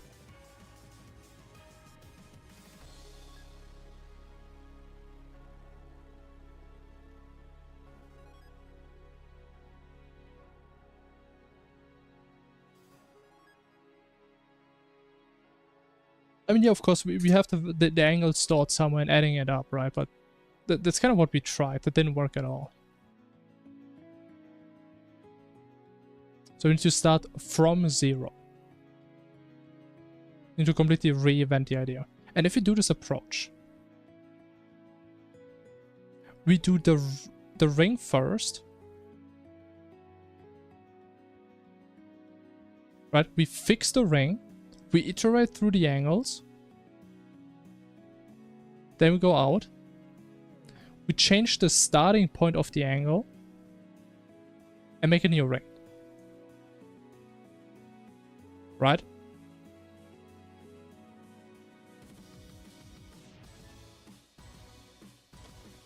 Which means...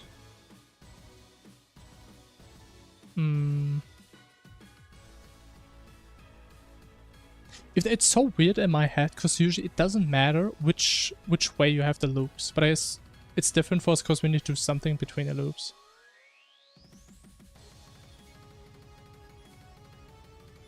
I mean, the thing is, the other method doesn't work. Like, we can't do it the other way around.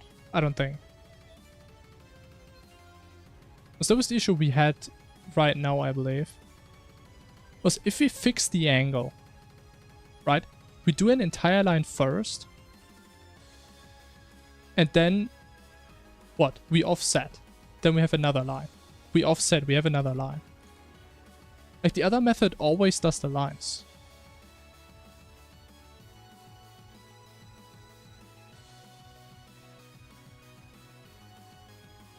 That's the tennis guy again. I mean, again, my mod isn't incompatible with other mods.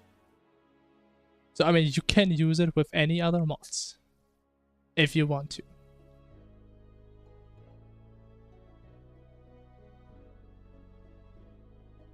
I mean, you may be joking, I am not.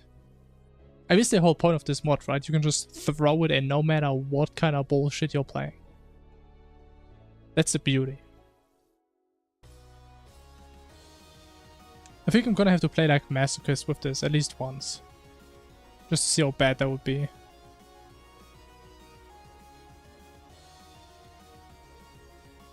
I mean, there's no way it's gonna be impossible, right? Bam, bam, bam. Okay, so now we fix the radius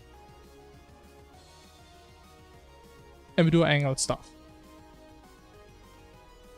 Now we just need to change where our angle starts every second iteration, right?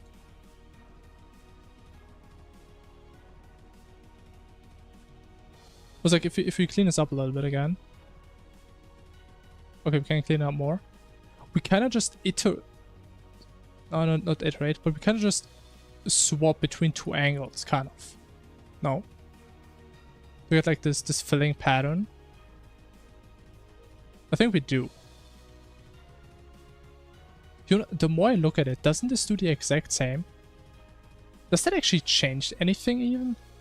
I think we still get the lines, no? Am I crazy? Wait a minute. Wait a minute. And make a new circle.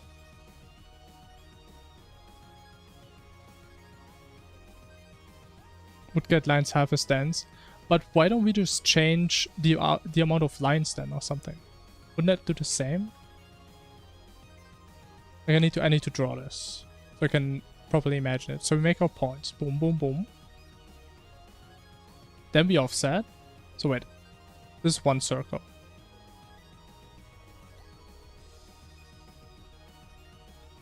Beautiful. Then we offset. We make boom, boom, boom, boom.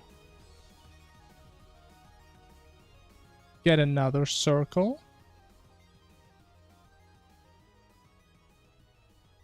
And then we have like the same thing we had before.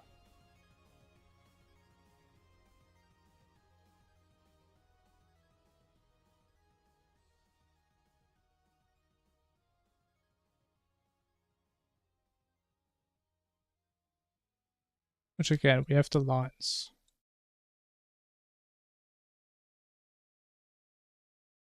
That would be different. I'm not sure if it really would be different. Because, I mean, if you think about it, wouldn't this be the exact same result as if we take the initial approach and we simply double the step size? Kind of. I mean, I guess not. Actually, it's not the same. It is a bit different, but it is very similar.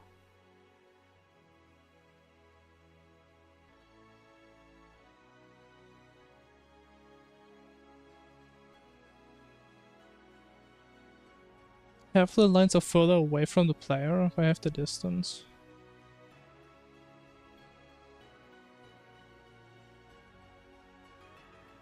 I mean, I still want to make it just to see how it would look in-game.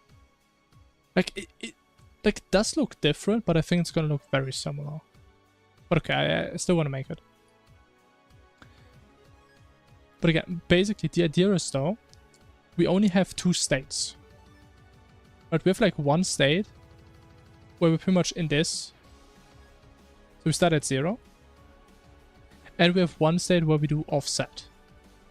Which would be 45 degrees, right? And we just differentiate between these.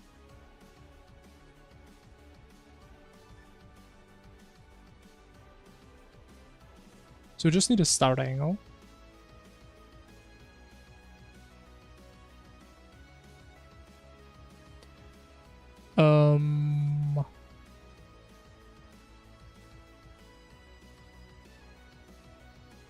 And again, this one should be 0 or 45, based on something.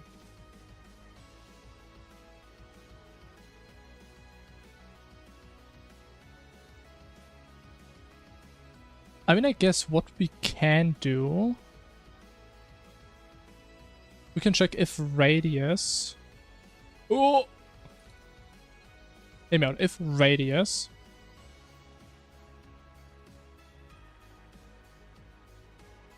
mod step size is 0. Why wouldn't that work? Where is mod 2? I mean, mod 2 wouldn't work. Because we would just check if it's even, but our step size is even, so it's always even.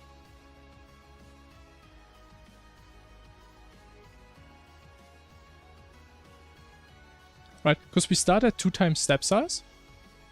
And in each iteration, we add the step size. So after the first iteration, we have 3 times step size, which is an odd number, right? Actually, no. No, but it's... No, wait, actually, no, that doesn't work. No, that's always 0. You're right. That doesn't work at all.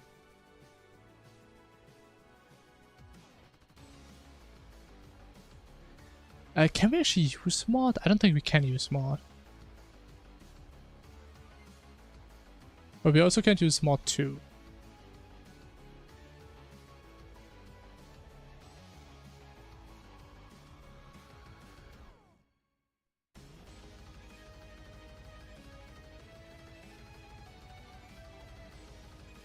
Or can we? No. Radius mod the offset?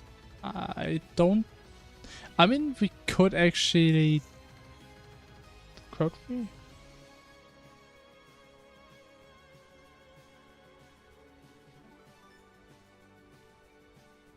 I'm just setting a bool. That is getting too complicated. That is getting too complicated. Okay, I didn't want to do it, but okay.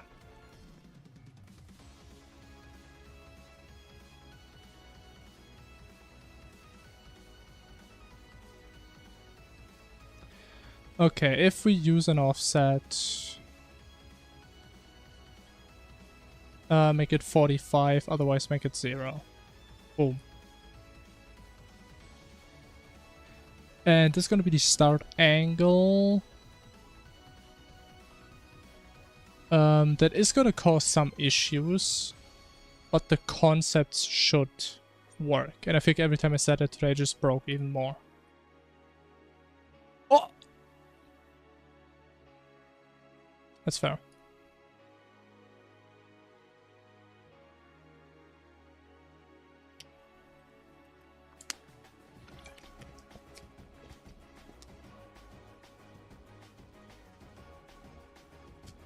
How is it so broken, man? Oh my god! Yeah, okay, I don't think I'm getting out of here, man. It's like the middle of a black hole. I'm in the singularity.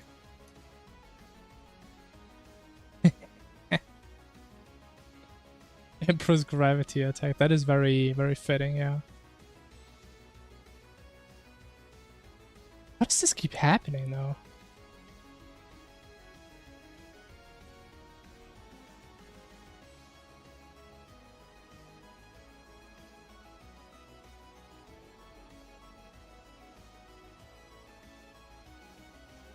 If we don't do anything, right, that should have the same logic as before.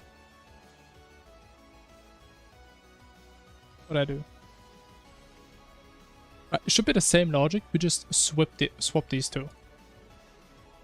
And if that doesn't work, we actually broke something important.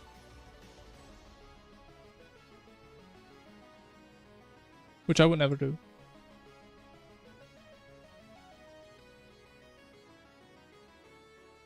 Okay, we broke something important at some point. Well, that's fantastic. Oh, wait a minute. No wonder it's broken. I set this to 0 at some point. It should be 360 divided by 16. Okay, that makes sense. Yeah, put this to 0 because we wanted to manually increment it at some point.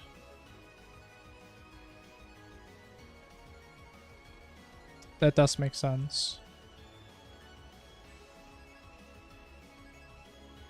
Okay, I don't think that worked. Actually, no, it did work. That was the issue I was talking about. We can fix that. But it's definitely not right with the offset.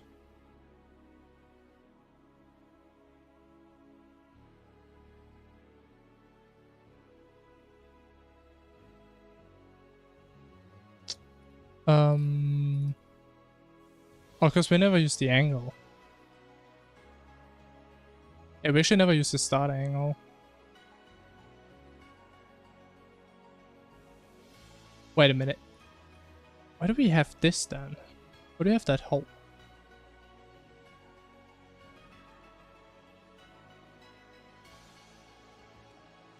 Oh, we didn't have that before. Interesting.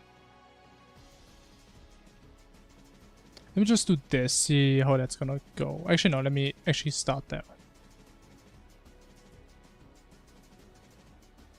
How about that?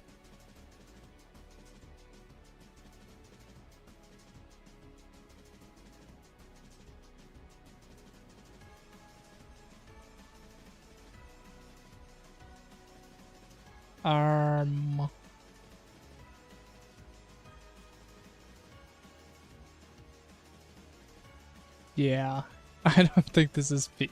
Wait, that actually is. Does it work? I don't think so. There's like some dots that.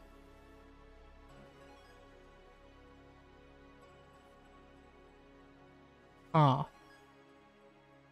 I mean, it's definitely not a line anymore, but I don't know what it is. I mean, they definitely swap. But that is not 45 degrees.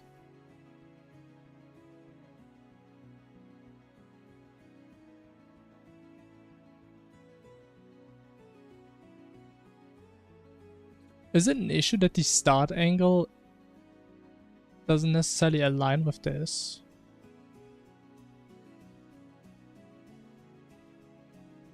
I mean, of course, in the end, we convert everything to radians. We only use angles to like make this part more readable. But again, it doesn't matter. We can think in angles. Right, for a 45-degree angle is going to get converted into pi over 4, I think. Because pi is 180, pi half is 90. Yeah, should be pi over 4.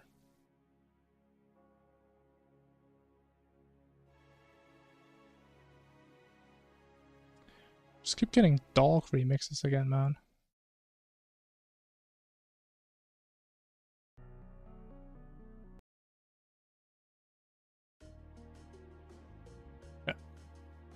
Yeah, it's weird. Weird. It's very slightly offset, but then you have this guy. And this guy. That are a bit more than slightly offset.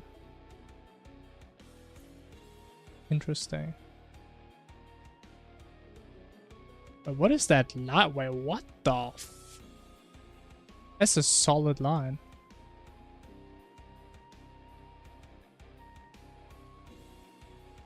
Damn.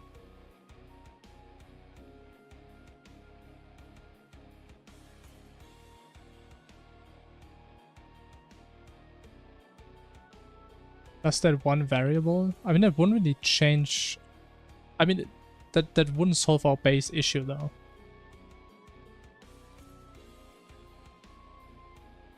Do you think? I don't think so.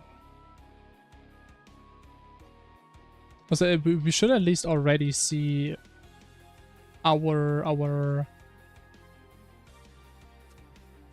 thing we're wishing for somewhere. It's not just an issue towards the end.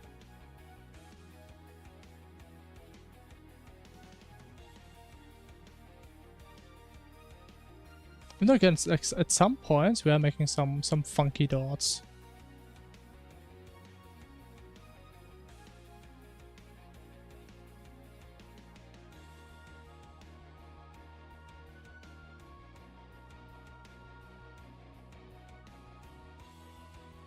(360/32).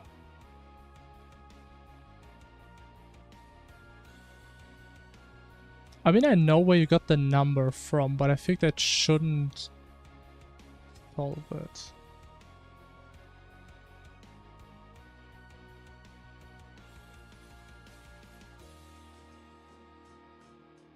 Actually, we can just put the Fs there, right? Yeah.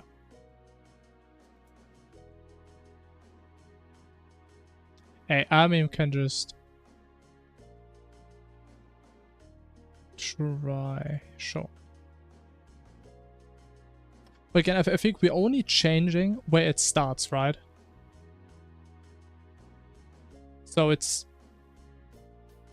not going to change the pattern. It's just going to start where the pattern starts. So I highly doubt it's going to do something.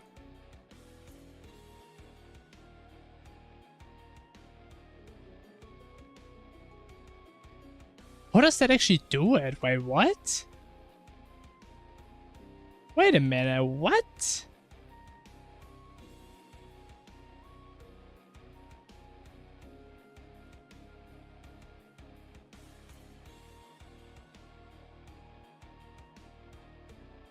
Oh, wait, you know what, you're right. If you had 360 divided by 16...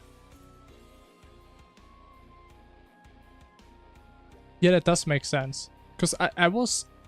Like, it was only 45 because we only had 4 directions. But in our case, the step size is 22.5 angles, 22.5 degrees. So we need to take half of that. That actually does make sense. Yeah, I mean, you carried, I'm gonna be honest. The question is it fully right? Like, down here it looks right. I mean, I would just assume it's right.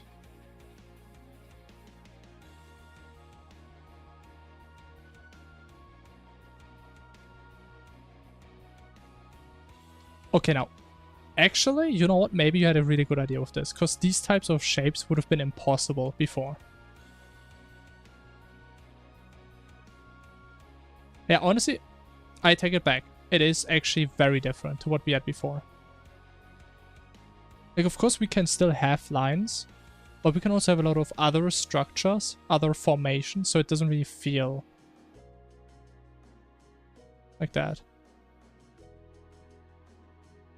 Something's wrong. I mean, I don't think it's completely right yet.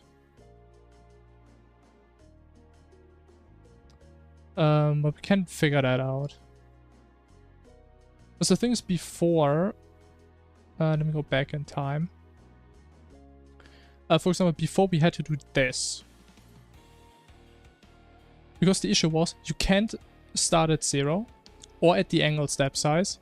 Because if you start at the angle step size... Actually, why do we have to start it 2 times? Wait. Oh, wait.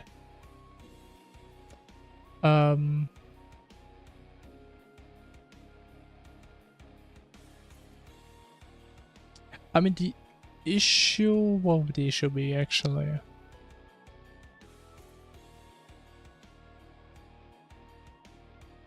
I mean, I'm thinking that it should be more than 360. But that would mean we are missing lines.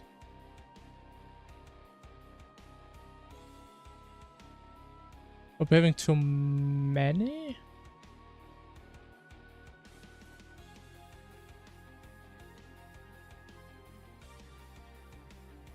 It's kind of hard to see. But if you look here, like, this pattern is right. So this one's in between, this one's in between, this one's in between. That's fine. Like, this one's in between, this one's in between, this one is... It's just these two there.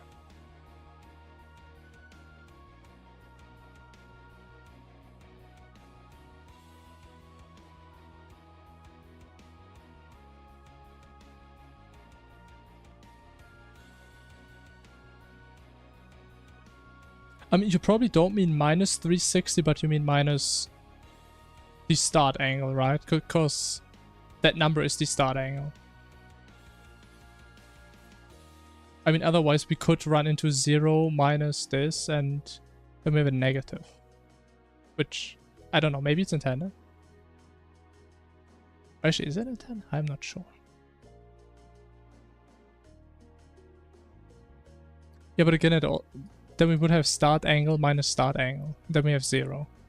If we replace the 360. Is that a negative or 0?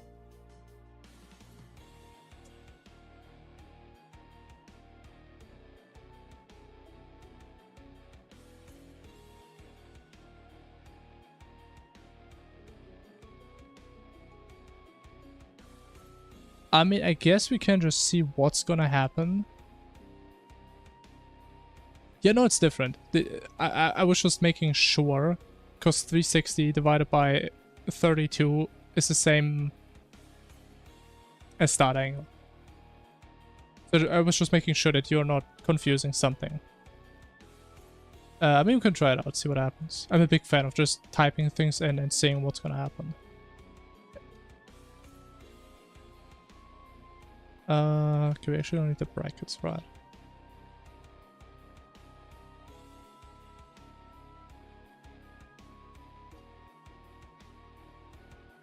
Yeah, it's super fun, especially because it's not working 90% of the time. Because I just haven't thought about it in depth. I don't know, I kind of like the brute forcing idea. Just changing one tiny thing and then works. 360? I think it's a float already, is it not? Oh, it's not.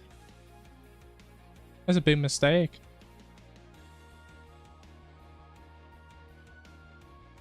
That's a big mistake.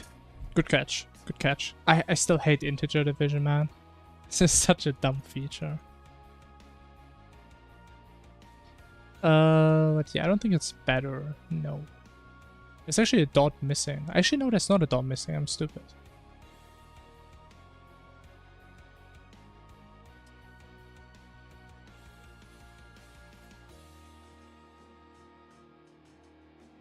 Actually, I think it's right, no? It's like always a bit hard to see because it's a bit distorted because of the angle. But I think it's right, no? Actually, no, this one is smaller than this one, I think. Is it? Let me whip out the ruler.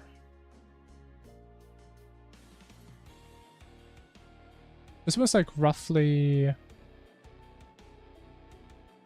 Can we go one up? It's like 13 blocks. And this route actually kind of sucks. I need to go one up. I can't move.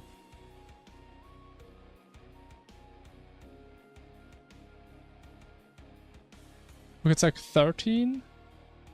Oh, it's a little bit off. Making out the rule or goddamn right. I mean, it's slightly off. I think it doesn't really matter though. I mean, obviously you can see the dots later on.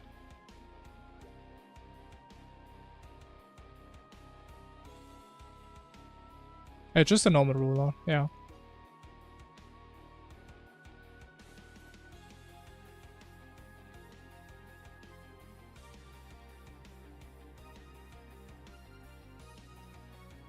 Even though actually, I don't think it's right.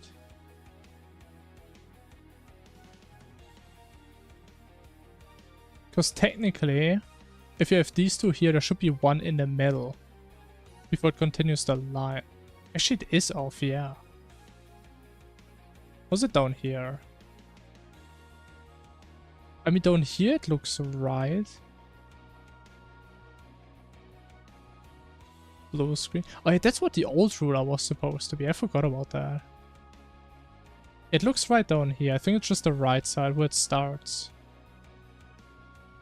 Actually, no, this one is also slightly off. Like, this dot should be here. That's right? I don't think it is. I mean, it should be exactly between the gap now.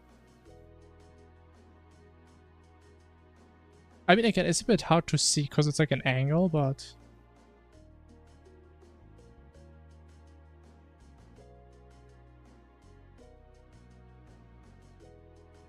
If we put this on a circle, Hey Dennis, hello. Can I make this tiny? I can.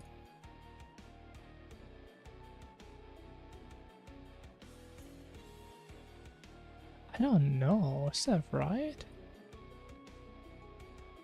You know what? Maybe you are right.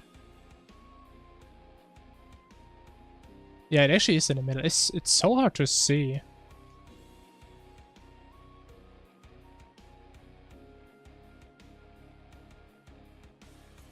Okay, then it's the angle difference. That's weird. Okay, so it's just like the beginning. Make lines between the player and the dots. What would that do?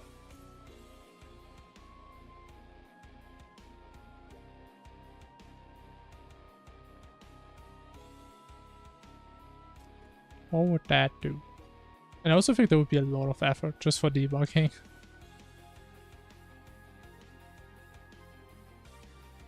Even though actually maybe not, because we know where the portals are. We just have to update the positions every frame. More debugging. I don't know if that would really help if we see the connection to the player.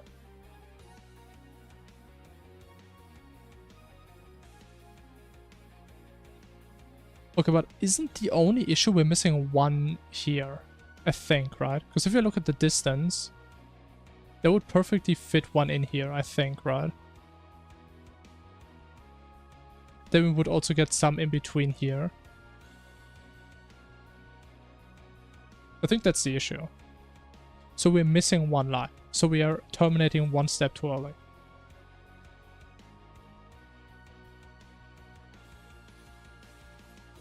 Yeah, we can try this. I guess that would explain it.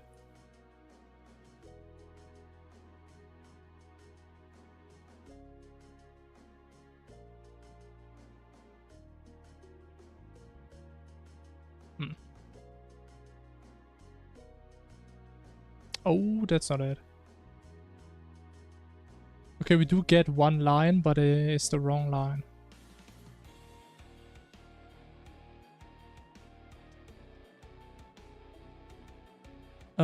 The thing is, though...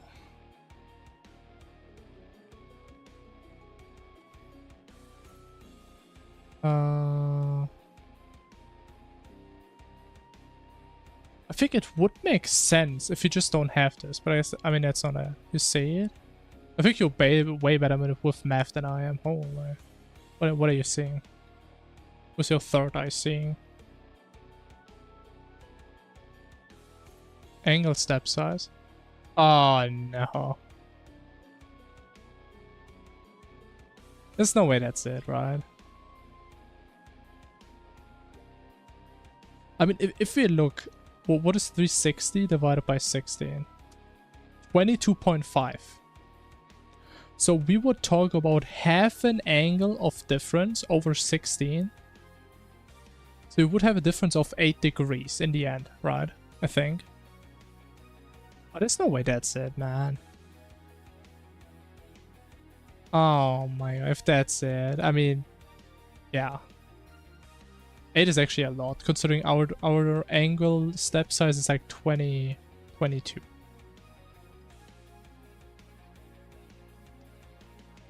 So have I ever talked about how much I hate integer division?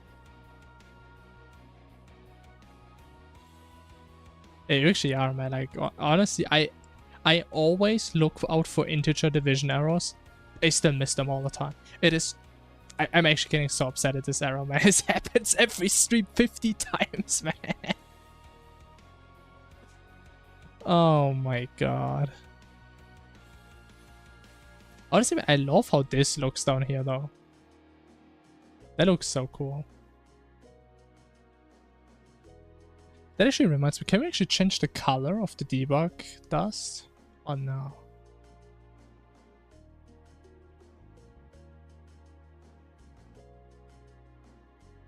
Can we make this red?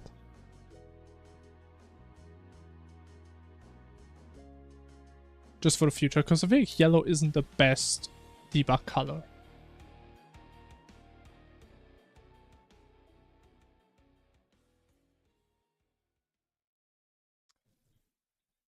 I mean,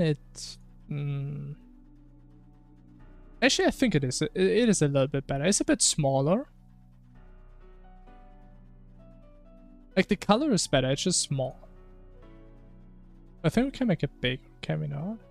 We can't scale it. What if we do like 2x scale? What do you mean doesn't have a... Am I crazy?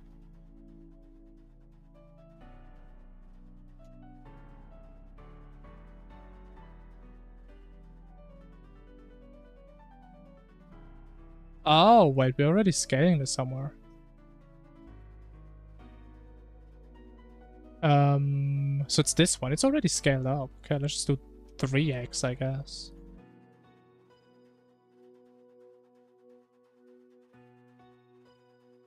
I mean, just for the future, in case we ever need it again. I probably should have done this in the beginning, I'm gonna be honest.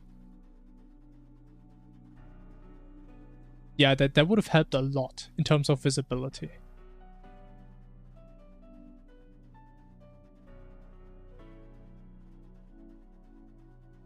And isn't there a way to zoom out even more? I want to zoom out more. I don't think we can.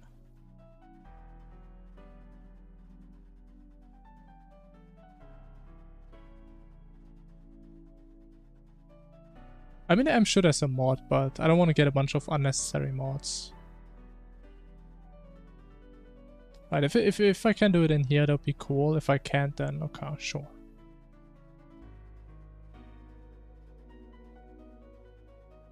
Yeah. Loading times, I want to keep them as short as possible. Because again, that's my main way of debugging.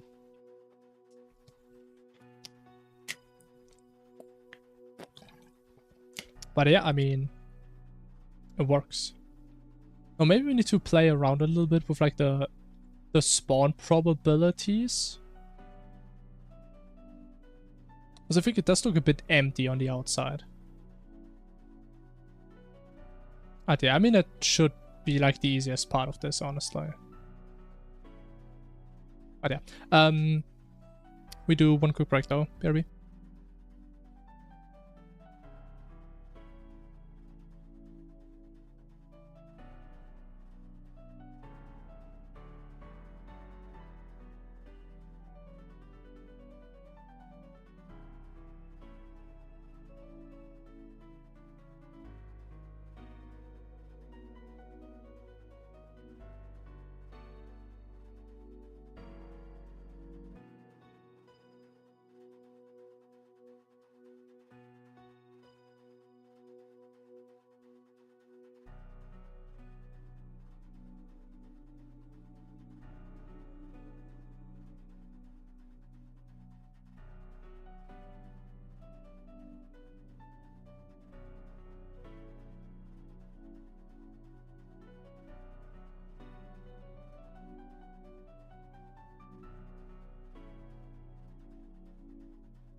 Yo, yo, yo. Alright. Let's finish this. We're so back, man. Hell yeah. Bro, I'm just let you know, if I ever do more mods in the future, and I feel like 99% sure, if I actually do like boss fights, I'm gonna use this pattern again. And I'm just gonna copy paste your code and it's just gonna work and it's gonna be beautiful. I'm gonna just let you know that.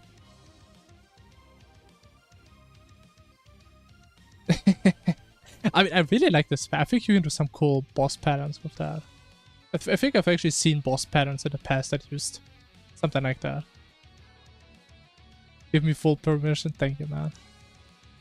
Hey, Gunzo. Hello, hello. Okay, now. What exactly do we want to change? Eternity Cultist? Yeah, like the Stardust pillar, right? When he throws it, I believe. Or is it all the pillars? I forgot. This one, yeah. I was more thinking about like, I think Cataclysmic Challenge, I think. It's something like that. What events do we have now? Oh, I don't remember. When was the last time you were here? We have this many events right now. So what's this? 1, 2, 3, 4, 5, 6 different ones. So these are like the two latest ones we made. One of them is a typing test. My camera. One of them is a typing test where you have to type the correct text, which can be flipped around if you're on a high difficulty. And with these portals, that just predict your movement.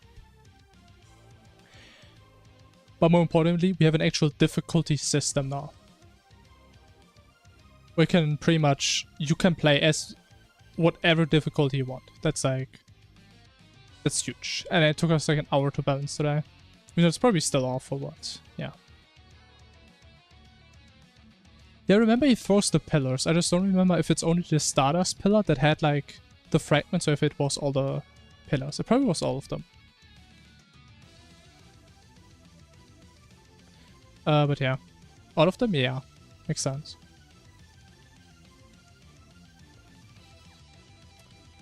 But coming back to this one. So we probably want to increase how many portals spawn far away from the player. If the event is ever going to happen again.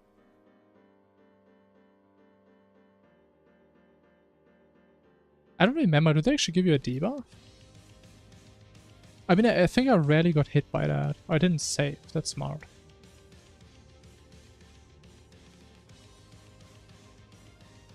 Come on. Was it not spawning the event? Should have like a second cooldown, pretty much. Did not save again. Okay, I mean, I guess we're gonna wait. There it is. Okay. Yeah, I feel like... I mean, actually, it's not like it's a bad density overall. The things I really want to have, like, these paths kind of form where you can still go through them. Right, and like, the higher the densities, the less likely these are gonna form.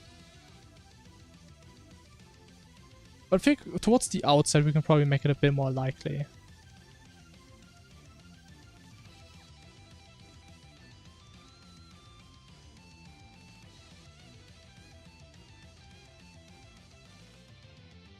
I think so, a little bit more.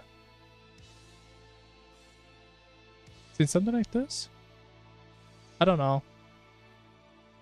The exomech one, I don't know. I've seen a little bit of that fight. But I can't think of anything that's somehow similar to this. Okay. So the further portals are away, the bigger is Q, so we care about this. Okay, if a number is bigger than 0.9, we skip a portal. So if we reduce this,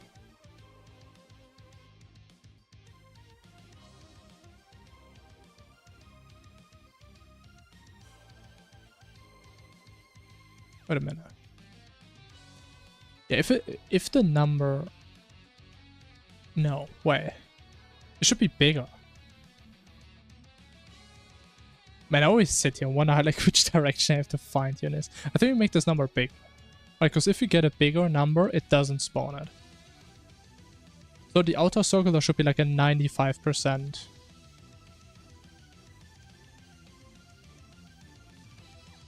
Way to escape the radius of a massive nuke. Oh, that's what I mean. I mean, yeah, I guess it's kind of like that, except we don't have a massive nuke in the middle. Bigger number, bigger portals. I mean, that could be how it is, but I always need to check if it is.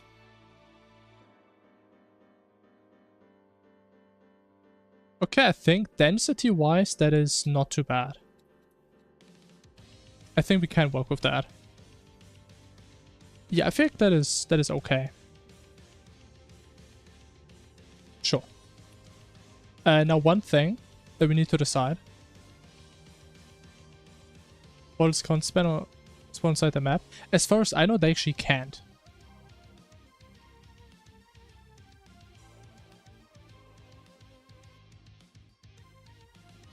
As far as I know. But the thing is, you also can't get ported above. I think if you try to get ported above, it just puts you at the highest possible position. I believe. But one thing we need to decide now. This event has an obvious flaw. Right? I mean, what happens if you just walk out? Because it has a limited size. So what now? There's no event. But it's still going on. So what I'm thinking, we do something if we go too far away. And I'm thinking probably we take like 2 times the radius. Or 1.5 times the radius or something. And if we're that far away, we do something. Now the question is, what do we do? I think we have 3 options, right? Either we just call the event, we just say it's done. We can do a new event. Or we spawn new portals around the player. But if we do that, the question is, do we despawn the old ones? Out of all these 3 choices, I would say we do the one where we spawn new portals and we despawn the old ones. That is the one that makes the most sense to me.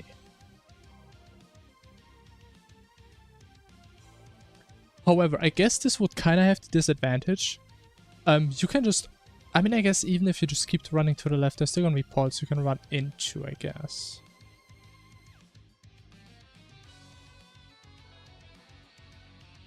I mean, the thing is, I would just say, if we run really far away like this, we just despawn all of them and we just spawn all of them again around the player.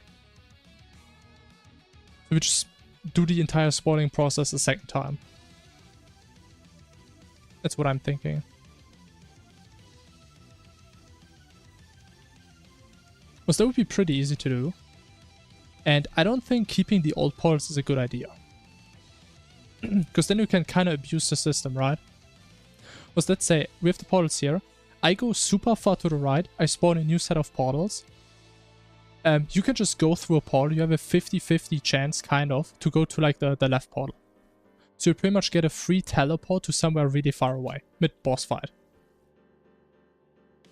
Which could make things easier. Or... okay, maybe the radius is way too big. Holy shit. How do I get here? Which could make fights easier. Or it could just completely mess them up. Because you just get ported so far away, I don't know, the boss just despawns, which would suck. Similar mechanic in Caesar's Void? Wait, what? Are you sure?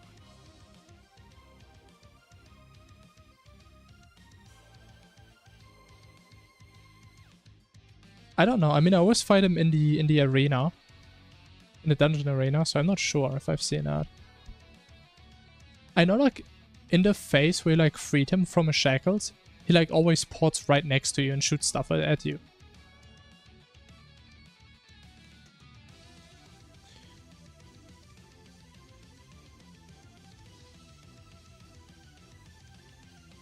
Okay, but basically, what we want to do... we pretty much want to put all of this in a method, right?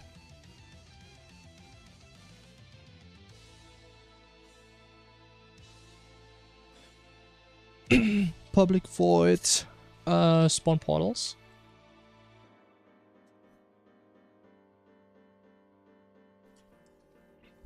Nah, it's not gonna break. Trust. Trust, trust, trust.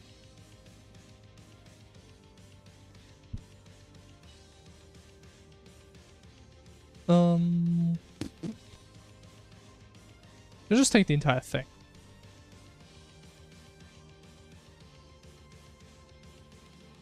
Oop.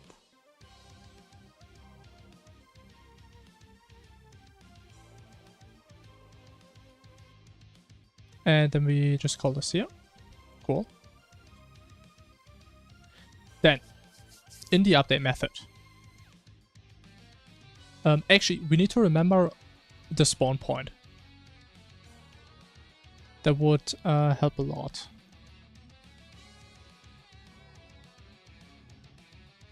Yeah, let's just call it spawn point. Why not?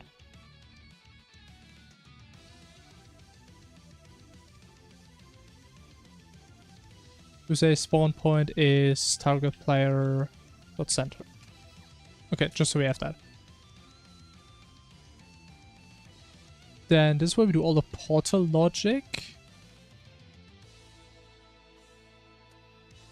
You know what? Ooh, that's actually gonna break some logic though. Because of course it does. So the issue is, right now we look at timer, because we say in the first 2 seconds when a portal spawns you can get ported. But obviously this is gonna be wrong if we spawn them again. I mean, or we just say it's the player's fault for going so far away. And technically also the portals can spawn in you. So you know what? It's a feature. How about that? So, if... we need the distance, right?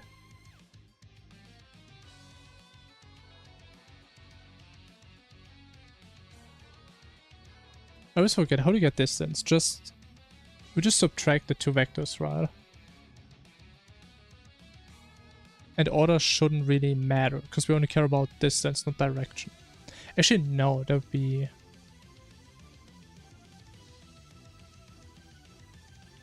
No, we can just get the length of the vector when we subtract them. Yeah. So we get the spawn point minus the current position of the player, of that the length. If the length, the distance, or is it distance? Was it distance or length? Or maybe it is distance. Have that in your head. Surprisingly, I never had that in my head ever. Somehow.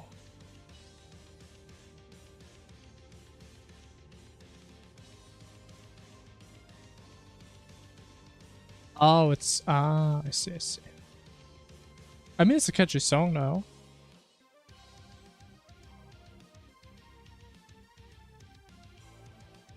So we probably also want to set the radius. I think we just make it a constant. I don't think we actually want to tune this.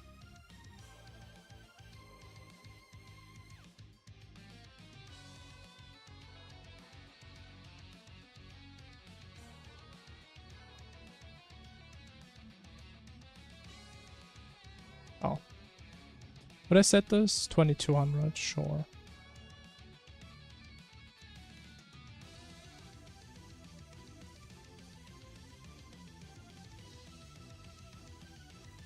Okay, if player distance is greater than max radius, I don't know, times 1.5. What if you just do just times the radius? Whatever. If that happens, we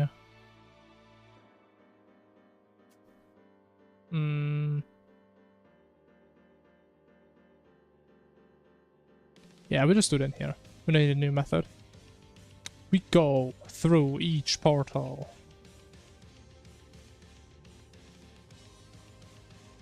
Gonna be a lot of looping.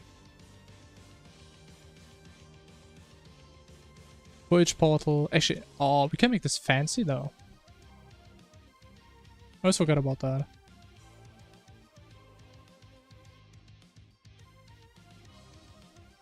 We close the portal, and then we spawn in your portals. But of course, just by closing them, we don't empty the list.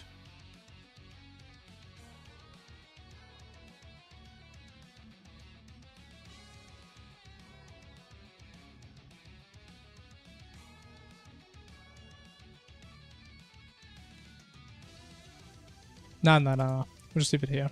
We'll just make this as our custom logic. We'll just make a new portal list. Okay.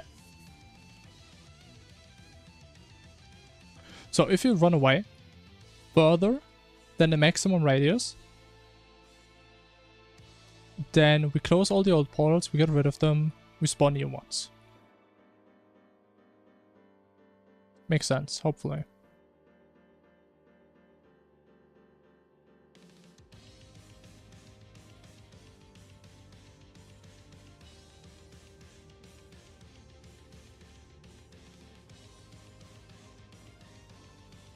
Okay, so as far as we go out of here,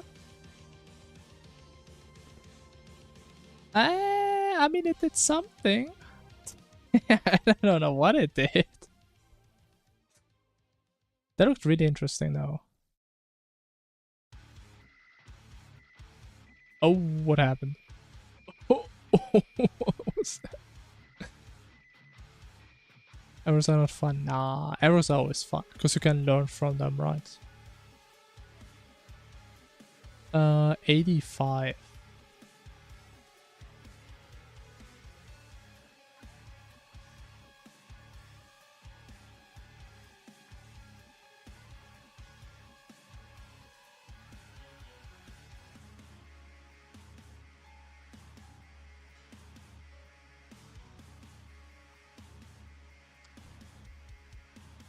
Oh.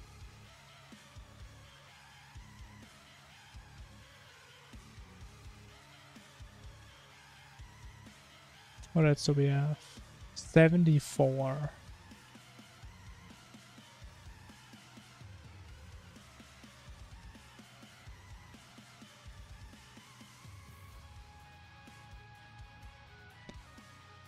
Okay.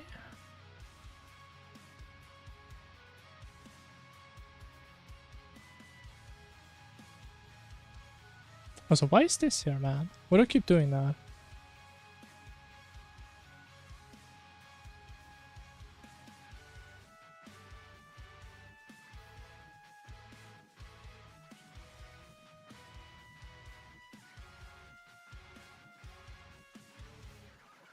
Not sure what the issue is really. Let me see that again. Bro, like, get me out of here. So we spawn in normally. Everything's fine. No issues. Actually, let me double check that there's no issues. I'll say if there's like hidden errors, it doesn't show. No, there's no errors.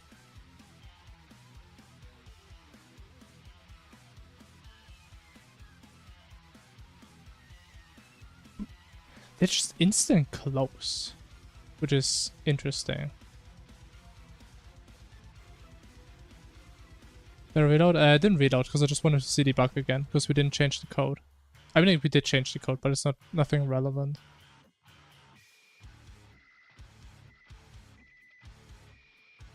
Do we have 54? I think 54 is a new one. This one is...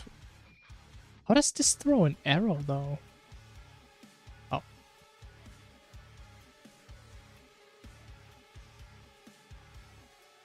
Okay, clearly the issue is that apparently we haven't set the portal list. You know we do.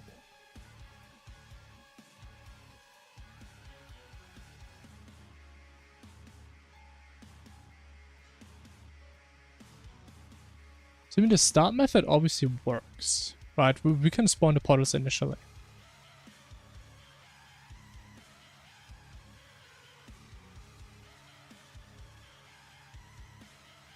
And make a new list.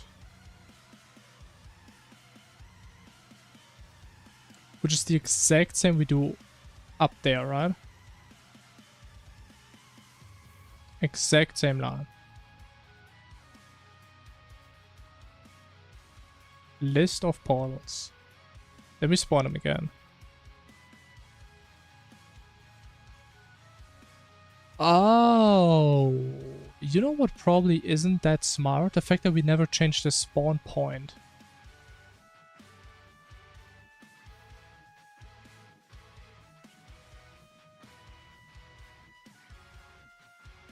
I'm not sure why that would cause the error, but I could see that being involved.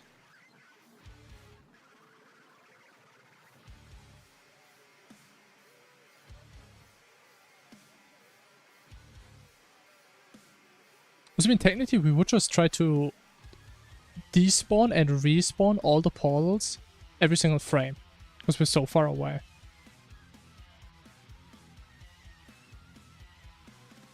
Okay, let's see again. Ah, that was it. If we look to the right, we still see the dots, but the portals are gone.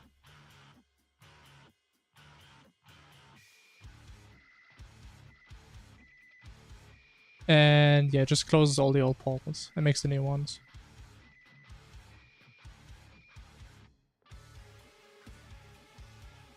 Okay, cool. Now the question is though, what do we want to pick for the distance? To some degree I like if it's like as soon as you step out of that circle.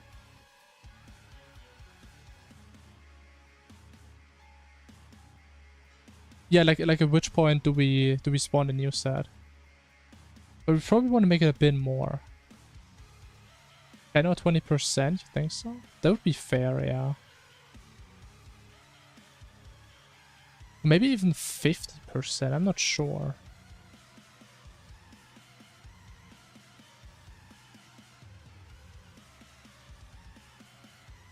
Let's try 20%.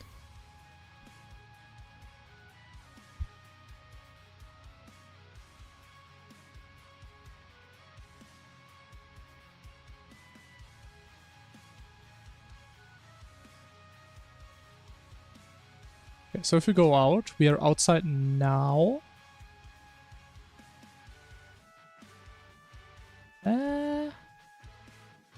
Maybe a bit more. Let's try 0.5. Because I think you should be able to like go out a little bit maybe.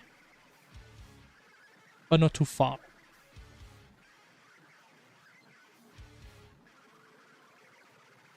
But the thing is, maybe we also wanna like reduce the radius.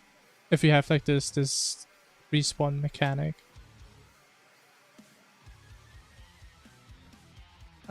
Maybe like 0.3, 0.4.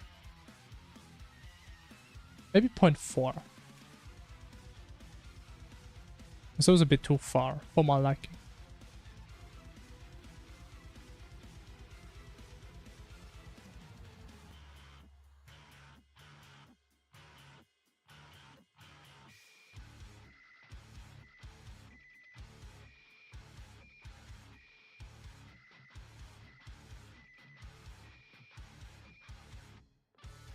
Yeah, I feel like that's fine.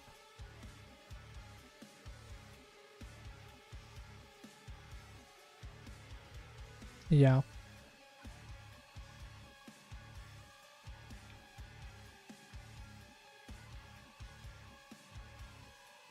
Yeah, I mean, it's definitely not perfect, but I would say it's good enough for now.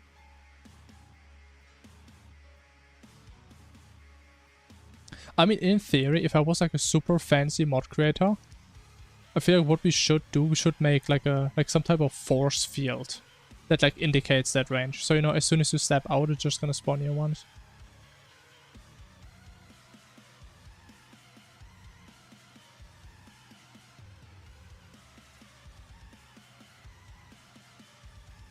Shader moment. Like, I was actually trying to like figure something out with ChatGPT today that went in like the direction of shaders, but I couldn't.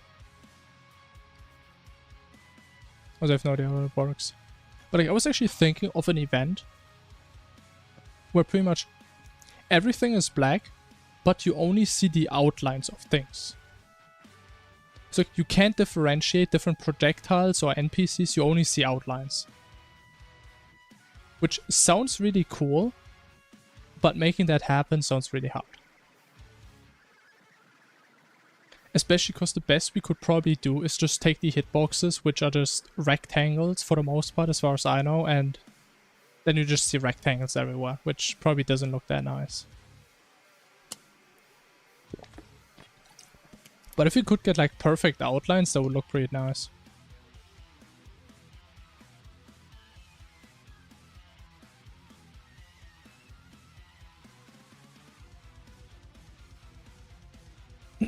Make the center of a hitbox have a circle.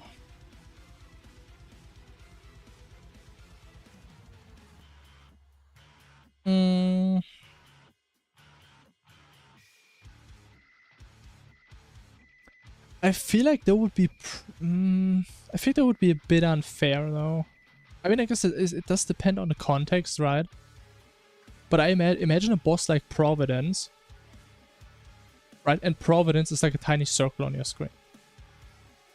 And it's like the same... I mean, I guess it does depend. Would the circle scale based on a hitbox? I mean, probably, right? I mean, if it does... then you're just playing Agario at that point. You just have a bunch of circles on your screen.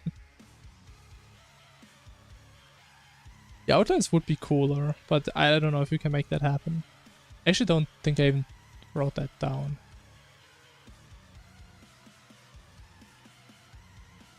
Or do I? No.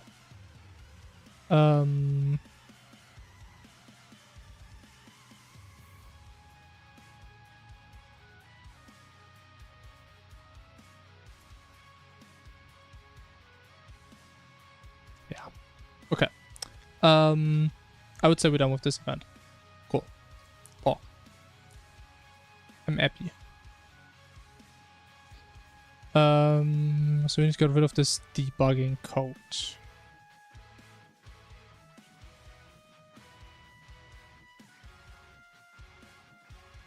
And we're just going to comment this out because I think we're going to have to come back to this at some point. Okay, should be it. Now, I think I want to do something similar to like the big laser. Where like when you run too far, I don't think we want to spawn a new one. But we just despawn it, I think, if you run too far. What if we made the shader interact directly with the sprites? I mean, the thing is, I have no idea how shaders work or how they would look at all in this game. Maybe it's doable, I have no idea. I have no idea. The thing is though, how would I get the silhouette? Because I imagine we want to draw a boss, right? How do we get the silhouette? We can probably get the texture and the hitbox, but the silhouette? Like then we have to pretty much look at the texture and so let's say we have a texture, right? And we have Providence. How does Providence look? I don't know why I'm talking about Providence. Imagine we have Providence. Something like this, right? And this is our picture. We would kind of need to see which of this part is transparent. Then we take one layer, and then the rest we would also make transparent, right? Check the opacity of each pixel. Yeah. But that would be pretty laggy. I mean, we could make this with like some flood fill algorithm and just recursively check the pixels. So we would need to figure out a better way.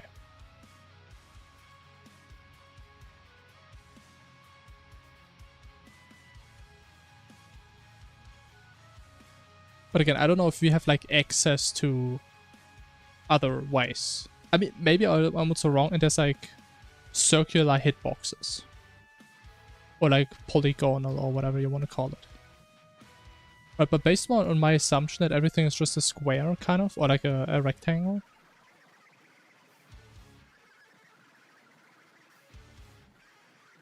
Got the brightness to make it solid. I don't think you can do that.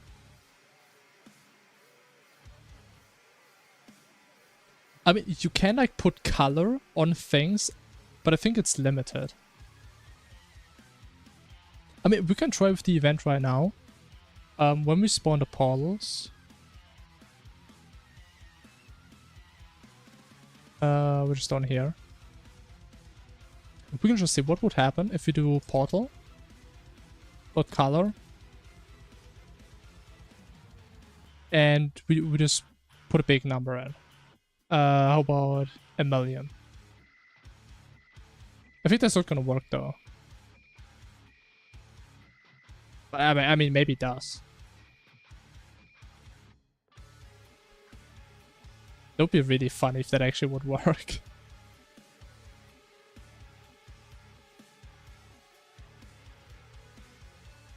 Yeah, I don't think it works.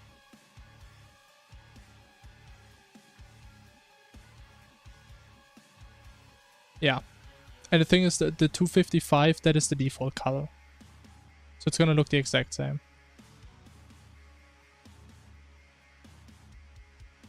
I don't think there's like a different attribute we could pick.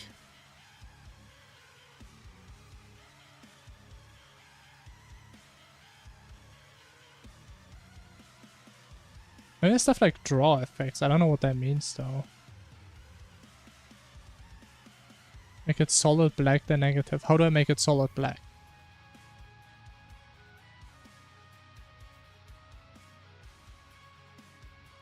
How would I do that? Make the color... that's not how it works. I don't think. So you're applying a shader on it. I don't think you're actually overwriting the color.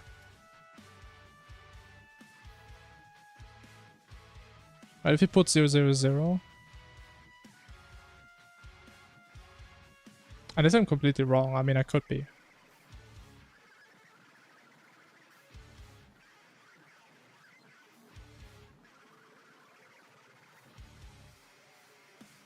Okay, never mind.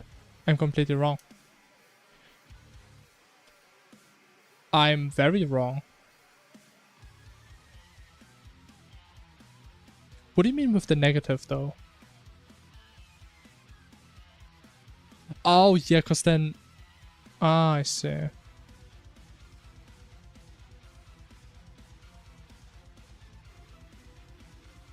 Wait, what? Ah, no, it doesn't work.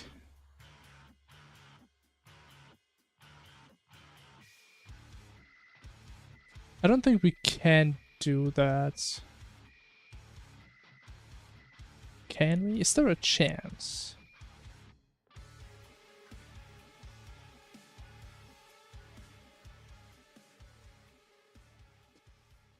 I mean, if you can make it fully black, you can probably make it fully white, right?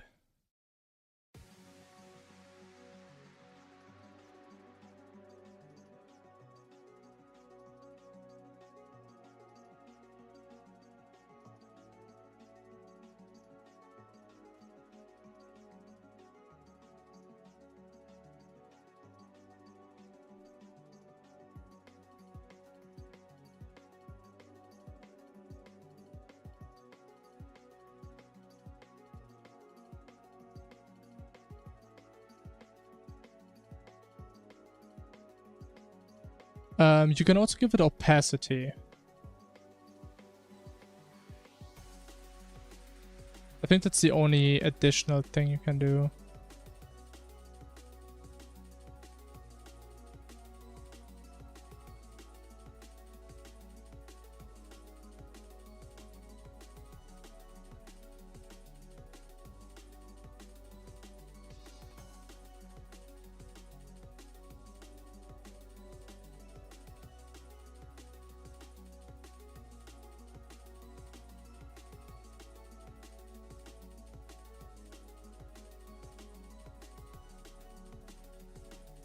Okay, so the best Mr. GPT came up with, if we do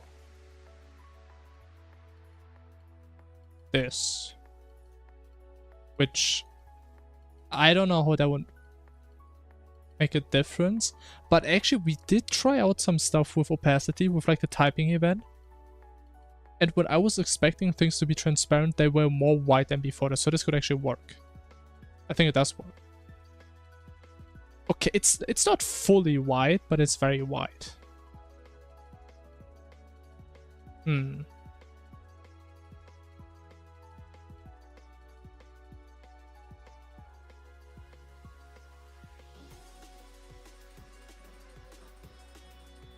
Because with transparency, you think so?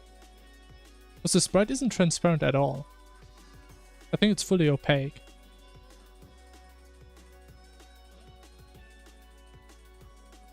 I'm pretty sure it's fully opaque, yeah.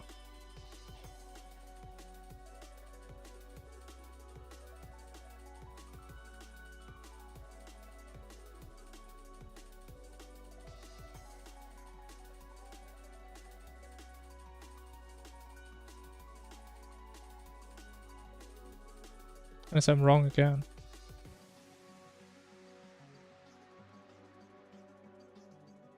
Yeah, I don't think it has any transparency, I'm gonna be honest.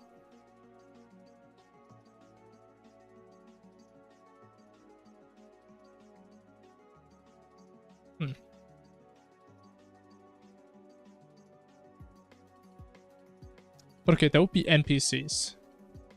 I think we can do the same with projectiles. I don't know about tiles. And I also don't know what about background.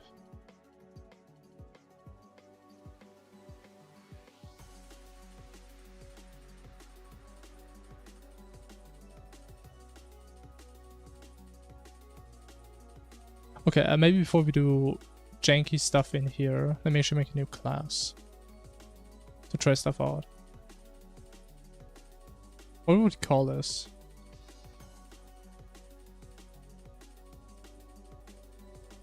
I mean, it can be the darkness event.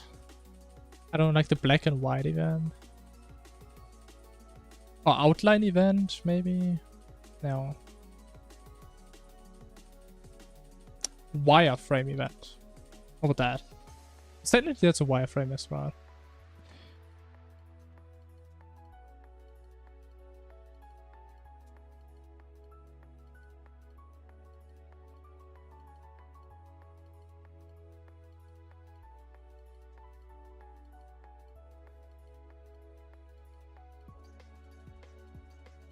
Yeah, it's a wicked name, right? Is done. Bots. Draw.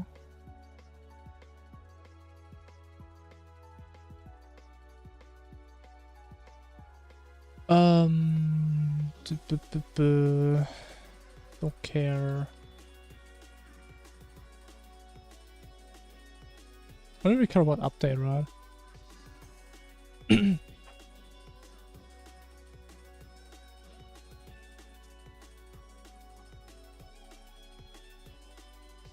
What do you mean you made a render engine in Scratch, bro? Holy, what did you not make in Scratch? The fuck?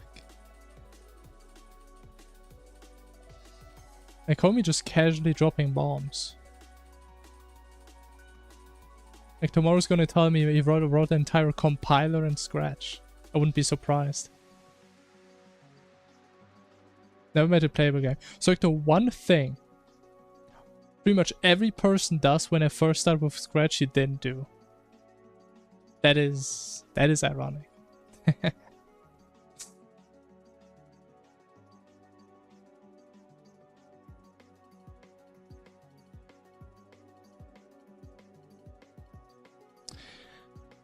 You know what? I just realized I'm actually too lazy to do this. We just do mod system. I'm way too lazy to do this right now. I mean, if we figure something out, then cool. Then we change the event. Post.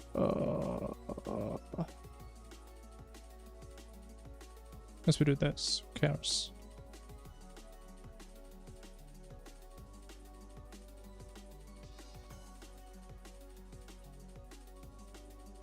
Okay, you cannot say you never made a game, then you, oh yeah, by the way, I did a bullet hell game. Come on, man. Okay, so basically what we need to do. We would need to first of all loop over all NPCs and all projectiles, right?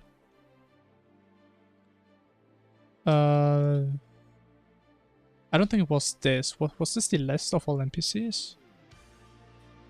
It does. Main node NPC. Or... oh, we can just do this, right? Main NPC... oh? Oh, it's an array. Oh.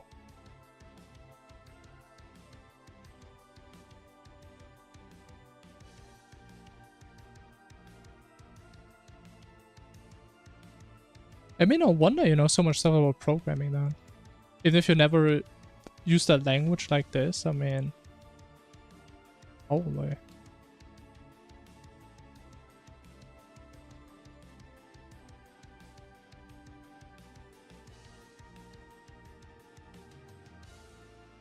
Okay, npc.color.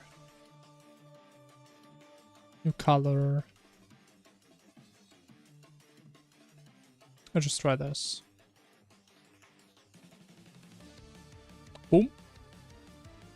Then we do the same for projectiles.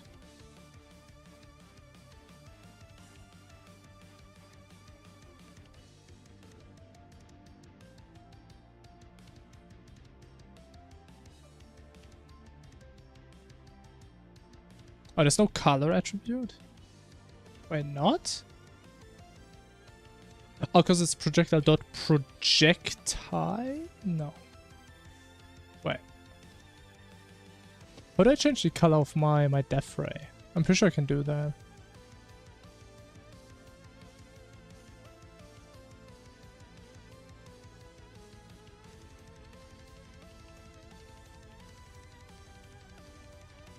Oh, it's only when you draw?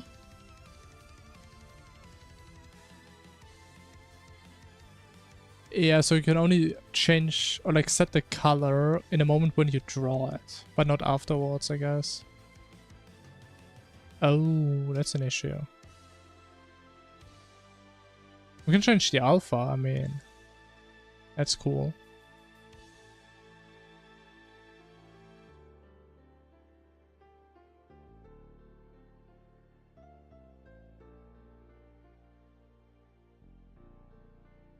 Huh. That is something. It's an interesting class.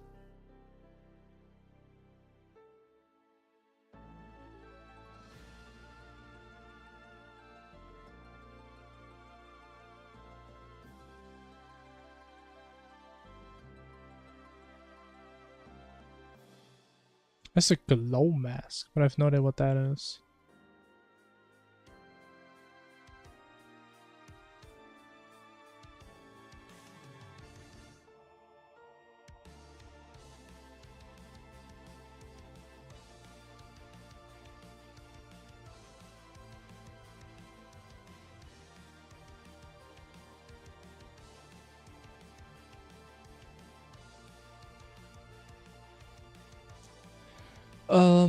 If we look at the draw.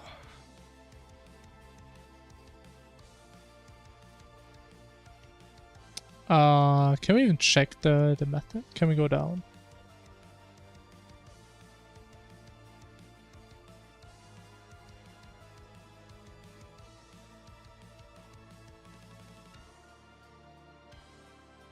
Okay, how far can we go down? I shouldn't have done that. Okay. Is there maybe any chance? Okay. We're like on vertex level. I feel like we're not gonna have any chance of getting this to override. Bro, how deep does this go? Oh my god. Wait, are they actually manually drawing to the screen? Oh my god, I think they are.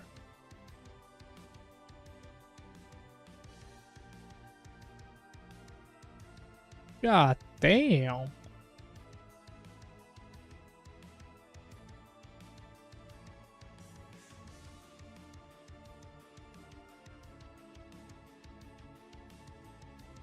I mean, I wouldn't say something horrible, but I would say this game goes way deeper than I was thinking. Like, based on what I'm seeing here, I feel like they are directly drawing to your screen. They're not using some library, they're all doing this on their own. Which is kind of crazy.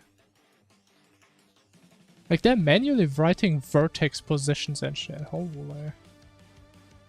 That's crazy.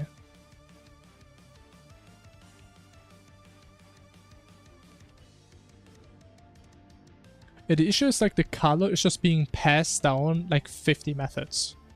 So I don't really see a point where we can like intersect that and like override it. It's kind of the issue I'm having. So that's where we start and draw.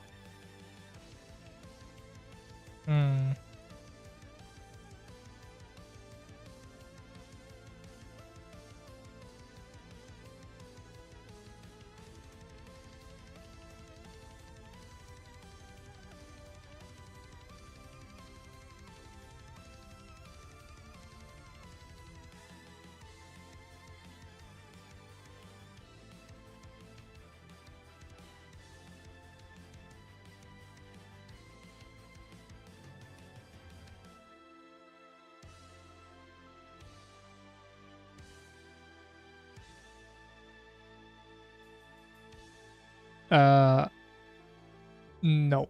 That is... Like, you mean like in here? No, we can't do that. But this right here is... That is Team Modloader code. That is not our code at all. That you should never touch that. You should never change the API. Yeah, that is not a good idea. So we pretty much make it that the code only runs on my machine. And on no one else's. If that would even compile, I'm not even sure. I mean, probably.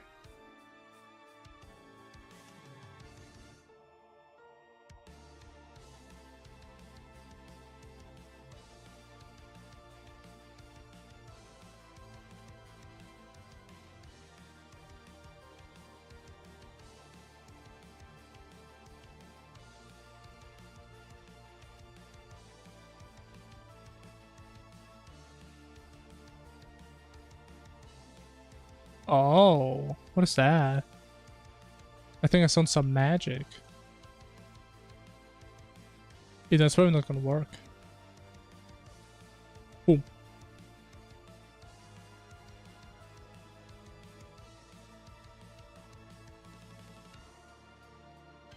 Okay, what is on? There's no on. Humanize, that's probably not it.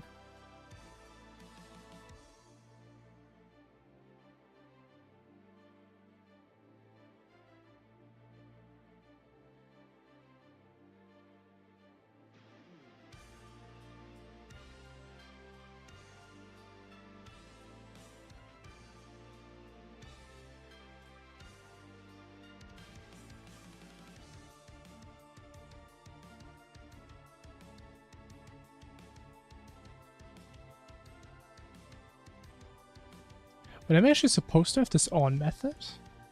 Or whatever that is, an object, I guess.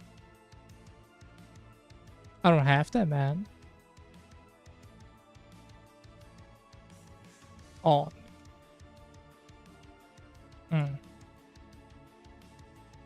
Yeah, I don't know how we would do that. As for now, it's just gonna remain an ID. We played Skyblock in Terraria? No.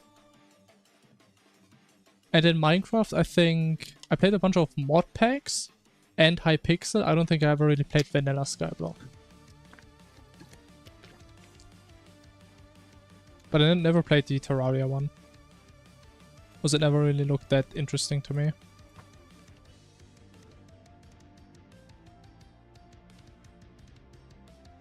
unfortunately. Okay. Now, let us actually be productive. And we do one more event today. That should literally take like 10 minutes. There is no way this is going to take like 2 hours to make. There's actually no chance.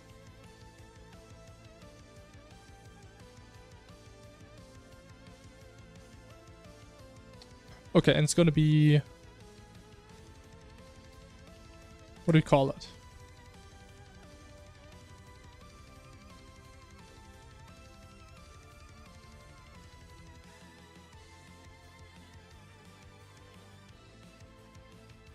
Yeah, I played a lot of Hypixel Skyblock. But I just stopped at some point. Guess what? I don't know. What is it?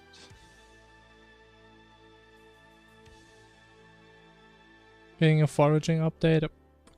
Okay. I mean, that's probably cool. Sure. I mean, I will be honest, it's been so long since I played it, I don't remember what that really means. I know it's like leveling, right, for foraging and mining and all that stuff.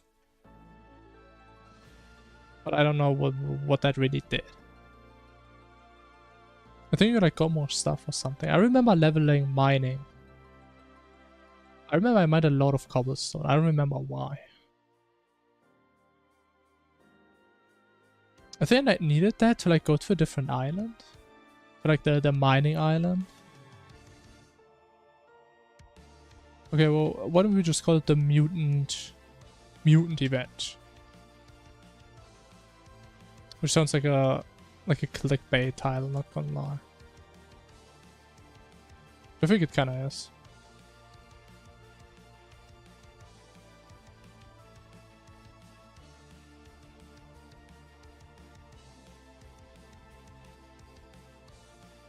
$5 years. I mean, there's MMOs that never change like any of their professions after 10, 20 years, so... I mean, 5 years doesn't sound that bad. Considering Hypixel is pretty much an MMO at that point, I would say.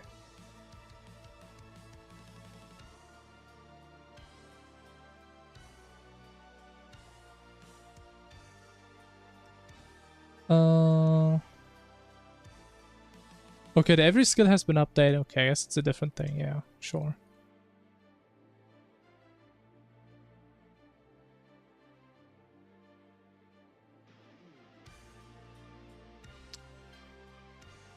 Okay, what do we do? We want a portal reference. Boom. We want a death ray reference. Boom. What does the event do? When it stops, we spawn a portal. Where do you spawn a portal? I don't know.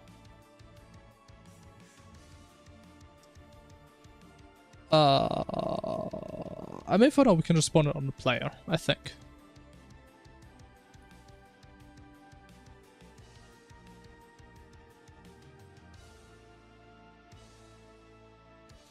I forgot how you spawn things again. Always forget that.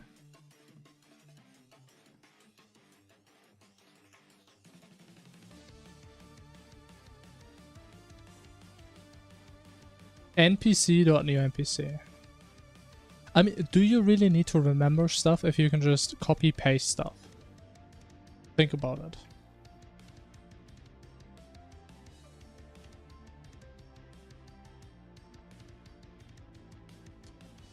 Target player, center, NPC type, portal. Boom.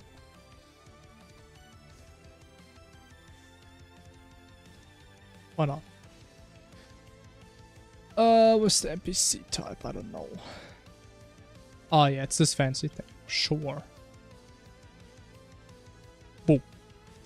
We have a portal. Fantastic. Now, position is gonna stay. Doesn't matter.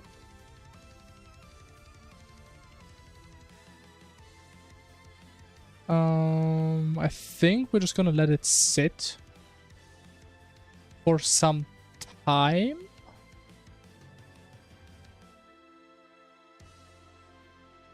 Talking about time, we actually need a timer.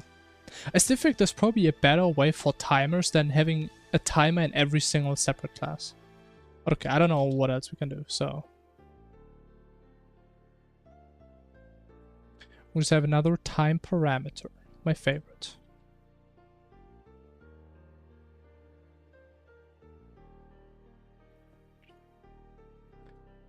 So we just wait a little bit. I don't know. After 120.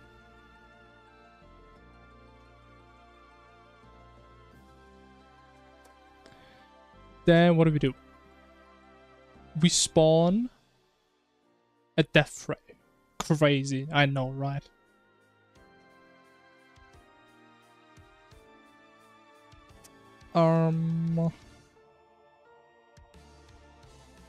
If death ray is not.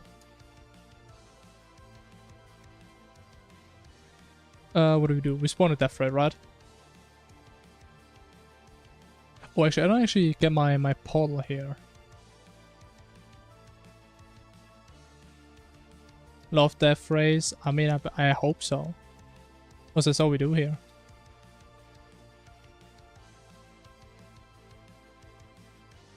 Okay, I think we do main npc dot mod. No. Mod npc.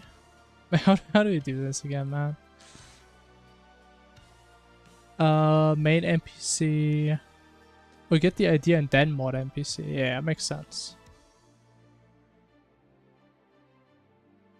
Boom.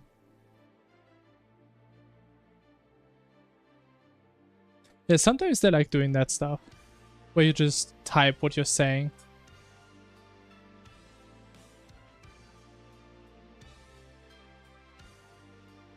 I think the issue is if you would just do equal. Actually, would that not work? That would work. What? I think the issue with that would be normally if you do equal on an object, you compare the references, right? Like where in memory the object is. But null doesn't have a reference. It just... It's like a name. Right? So it kind of doesn't make sense to do equals.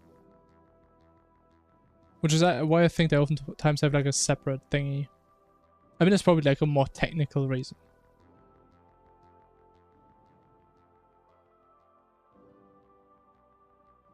But yeah. Okay, have the portal. Boom. If death ray is null, we get a death ray.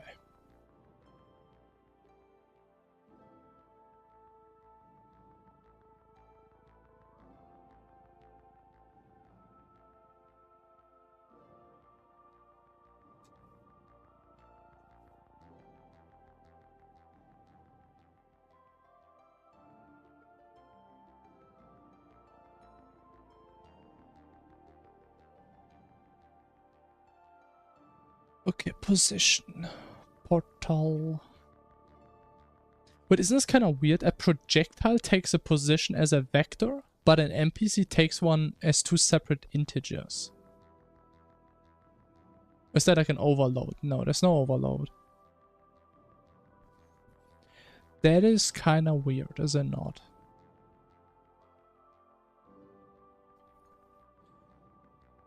Anyway, portal. Center. Boom. Velocity.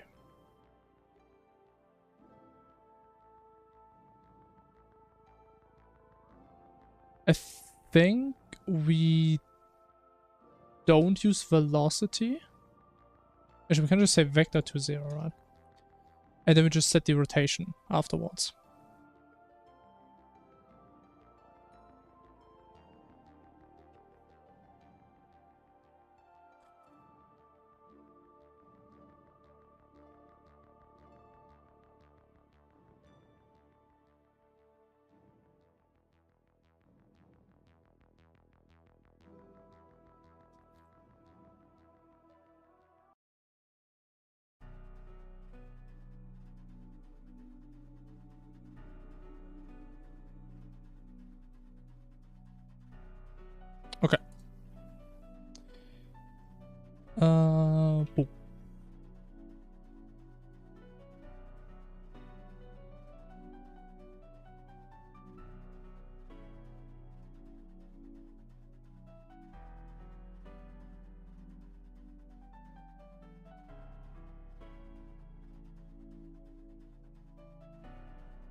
Okay.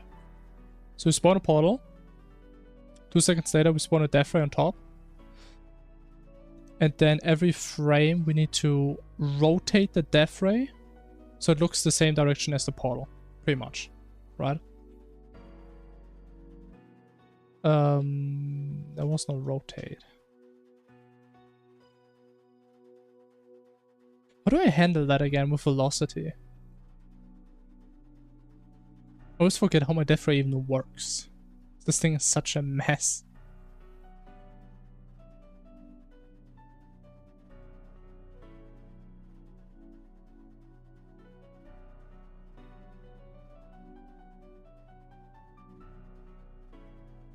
How do I do that?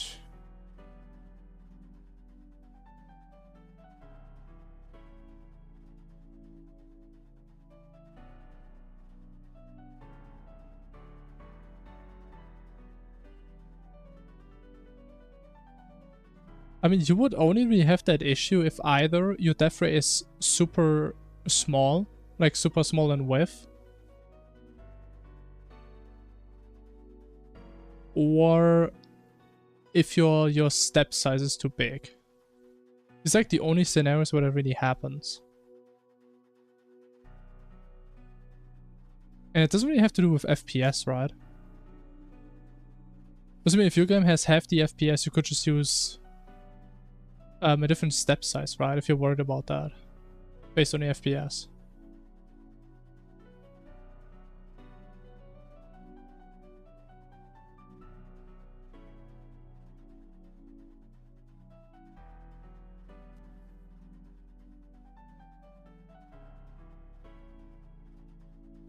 Large FPS means the step size is smaller, get the same speed.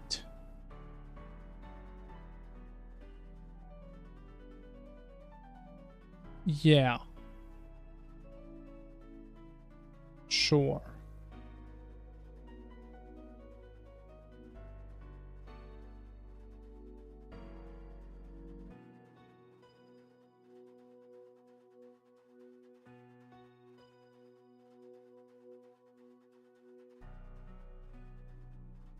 But then again, I feel like if you're really worried about that, like the laser skipping over a player, that just means your laser is tiny. If your laser can just skip over the player in one frame, right? Because you would kind of have the scenario, right, where you have your player,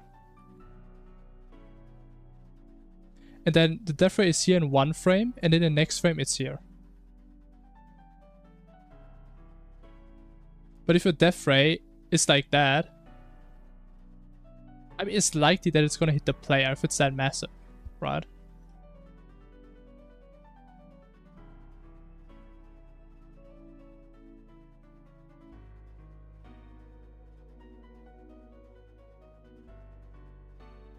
I might be honest, but I forgot how I make this thing not shoot. Is it this on spawn? No.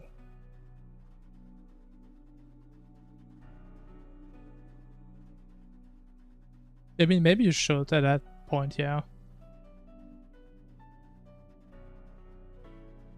I mean, there's probably also some other things you can do that I'm just not thinking about right now. Because I'm definitely not the most experienced person when it comes to, like, problems in game development. Okay, honestly, we just set the velocity to... Actually, no, we can't do that.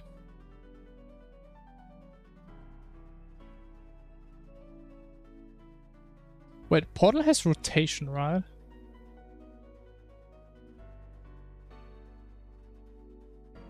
Or am I crazy? It does have rotation, but this one doesn't?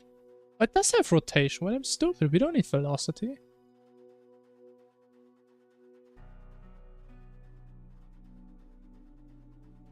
There it is.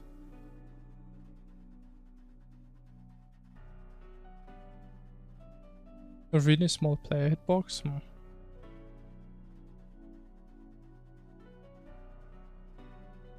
Unfortunate.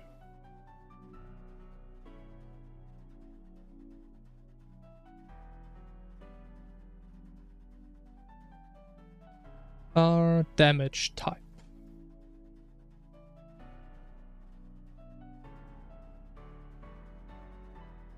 What if we spice it up? We do current health damage. That's a new one.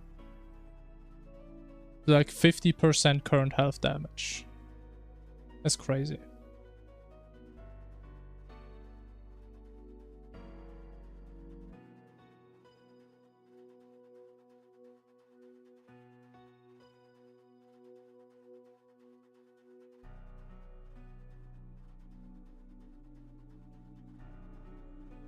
%, no iframes. I mean, no iframes is brutal. 2% would be a lot probably in that context. I mean, it's not like we can't do that. We could actually do that, but for now, let's just do this, just to get it running.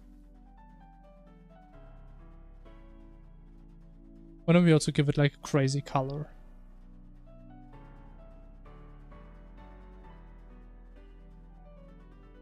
What if I go big to my dark red? Monka. Actually, no, it actually looked kind of bad. Color? I mean, we can actually try color for the laser. I think we only checked it on the portal so far.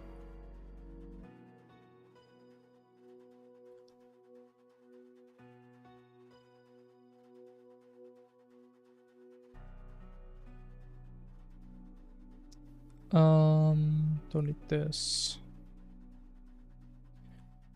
Now, the main thing is, I think for now we're just gonna rotate it in one direction.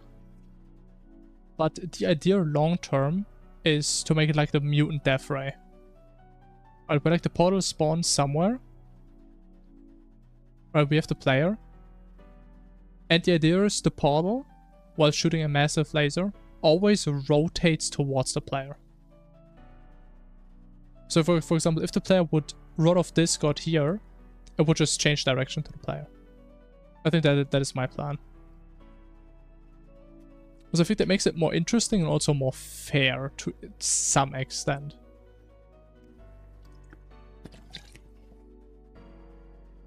Yeah, I like the mutant death ray, but in way more ugly and scuffed.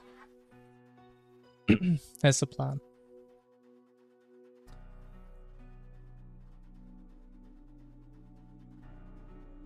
Hey, at least I'm honest. That's how I see it. So we update this rotation, but before that we need to update the portal. Rotation by what?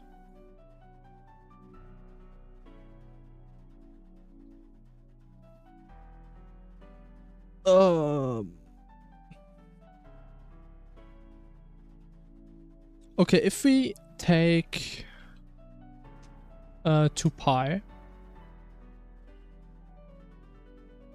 and divide it by 60, right? That means it takes 1 second for full rotation. So maybe we do like 240.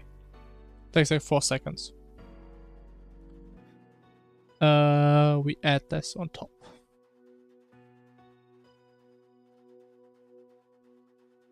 I mean, they should already do something, I believe. We just may need to make this an actual event. Yeah, I mean, again, I just want to have a version that runs for now. Right, that's all I care. And afterwards we do the balancing and stuff. But yeah, I agree. That would be really fast. We're probably gonna make the speed dependent on difficulty.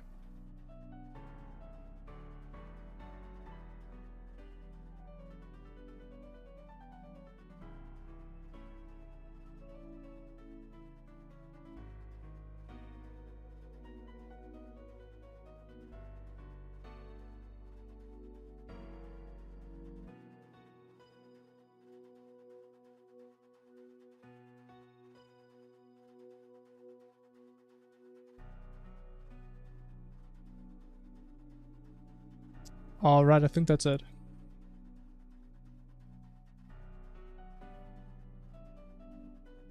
Oh, actually, do we have... did we implement this one? No, we did not. False.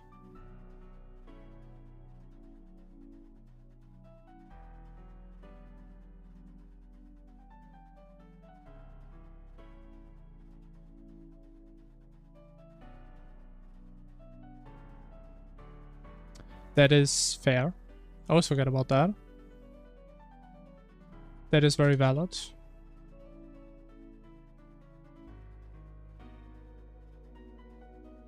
No. Public.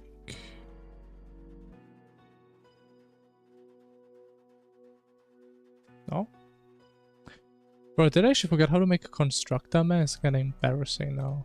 No, but that is how it works. Oh, it's actually green. Oh, I thought it turns yellow into a method.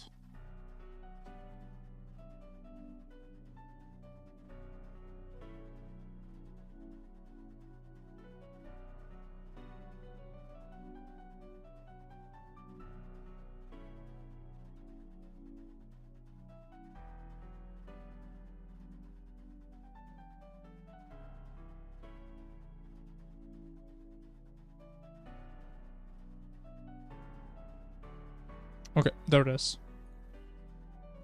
There it is.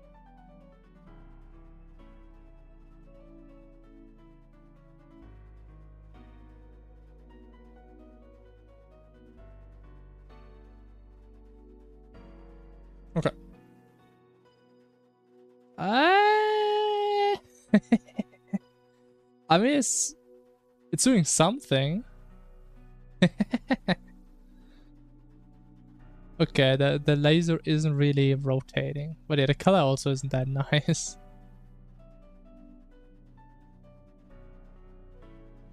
Yeah, we may not be cooking with this one.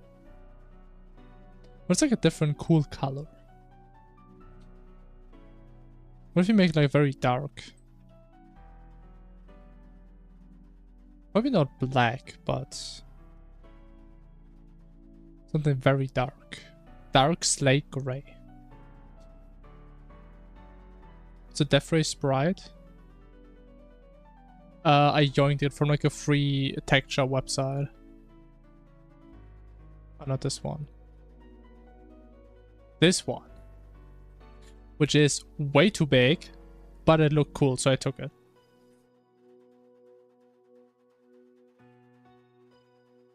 Yeah.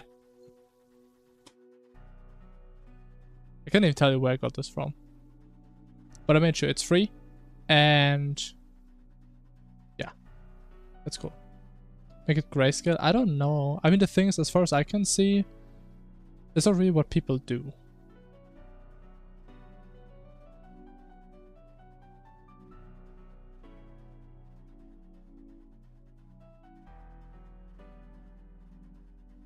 Okay, maybe I need to do some more research. Maybe that's actually the way to go if you want to reuse the same texture a lot of times.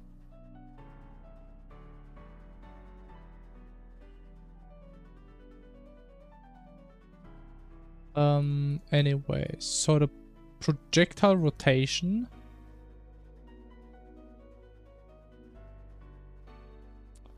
doesn't really do anything. Do we have any scenario yet where we rotate a Death Ray? I don't think we have one.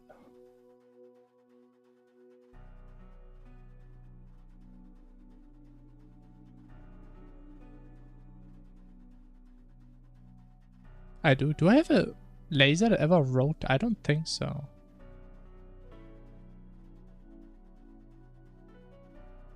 I do not true. I didn't think about this one because it's not during the attack phase, but it shouldn't matter. You're actually right. You actually know my mod better than I do. Holy.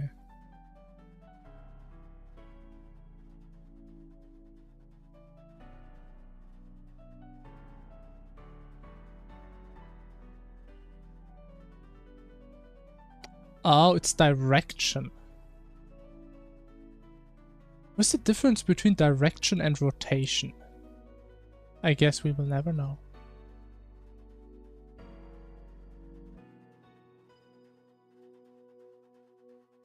Oh yeah, direction is a vector. That does make sense. Does this one have direction? I guess we do direction. But this one is rotation. I mean, I guess direction is getting updated based on rotation or something. I don't know. Something?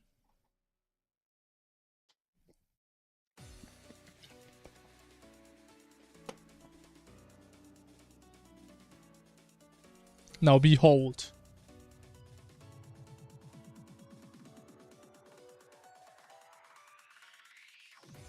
It doesn't change anything, man.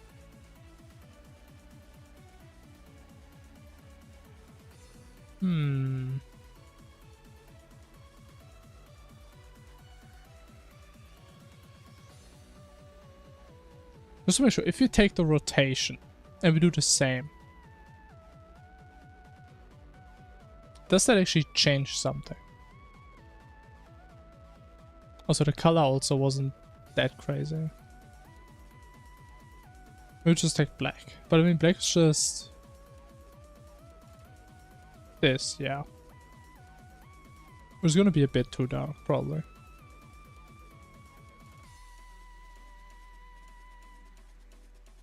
Yeah, I have no idea what rotation actually does.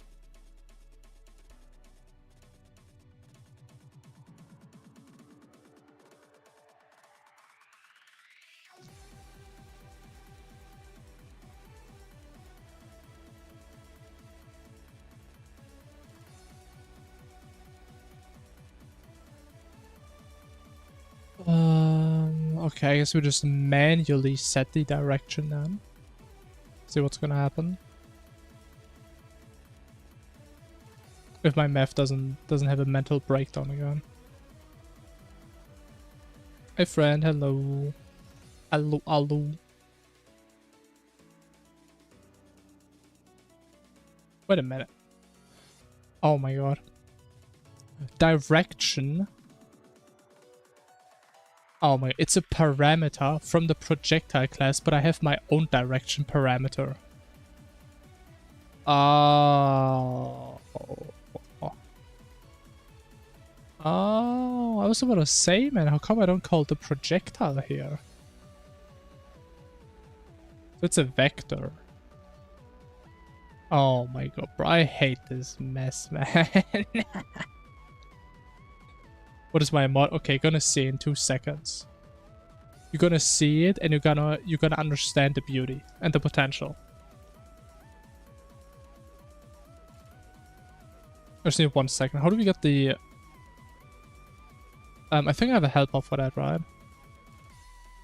No, we put a vector and we get an angle. Rotation to vector.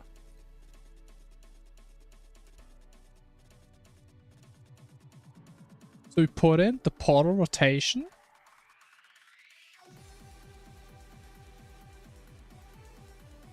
Okay, don't look, don't look. Gonna be a surprise.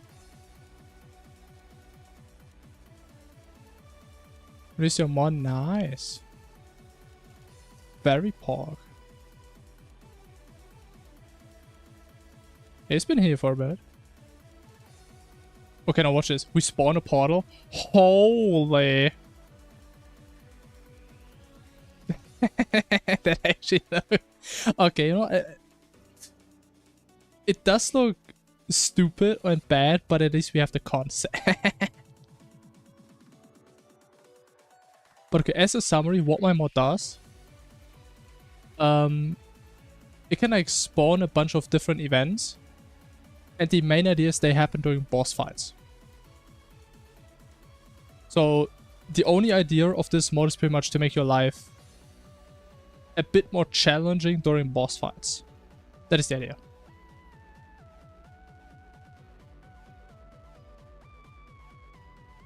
Okay, maybe I should also add, this is not actually a difficulty you're supposed to play. That's like the hardest you can play. That we needed for programming reasons. I still love the portals though. I love the portals so much. They're so fast. But okay, a more realistic difficulty would be like probably 5. That's probably a realistic one.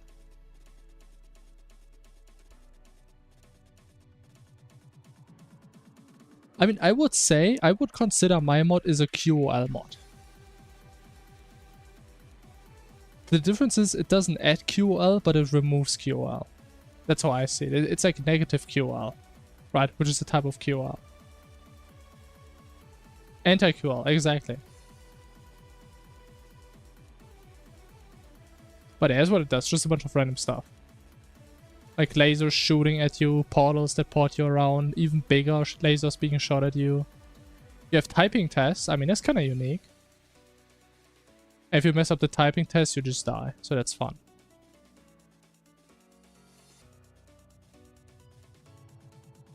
Okay, coming back to our newest creation. Which actually right now can't reset because it's never done.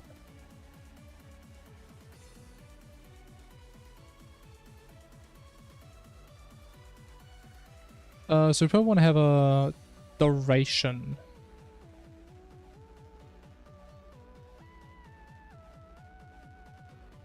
When are we done if time greater the duration?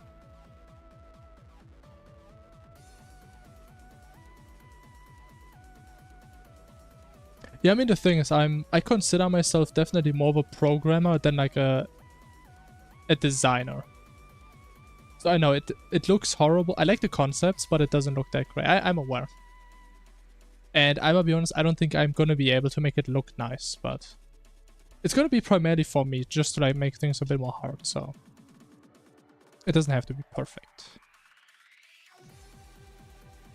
Yeah. We're gonna keep cooking here. Until we run out of the ideas. Unless also if I get sick of doing this at some point. Which is could happen.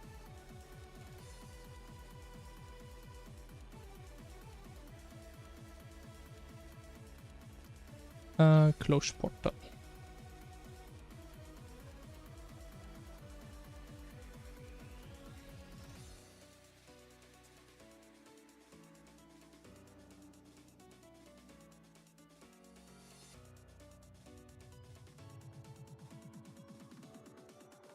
Set this to something. Okay, so we have the portal. It does rotate, and we have the laser. Now we do need to do it in a proper direction, which I think we can easily do if we just interpolate the angle, the wrapped angle. I believe. So we need the angle between portal and player. Which I mean is just we subtract player minus portal and normalize. And that gives us the direction, and then we can get an angle from that somehow. Right, something like that. Oh, should we have a method for that? Look at that. Professional coder.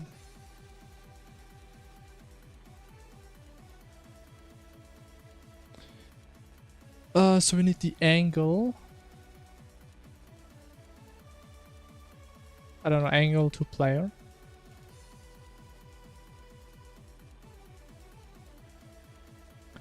So we look from the portal, right? To the player.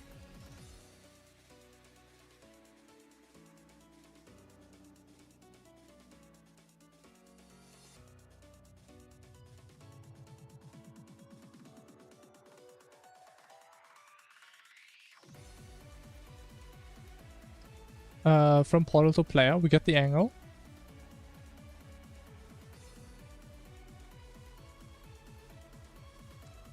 And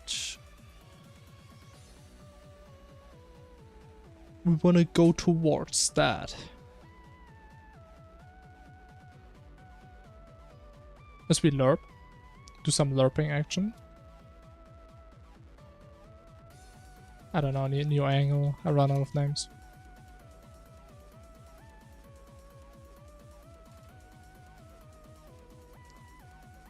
So we go from the current angle that a portal has. I'm pretty sure this is gonna break, but I mean, gotta start somewhere. Rotation to this player angle. Actually, no, we need... Isn't that like wrap angle? No, wrap angle just takes one angle.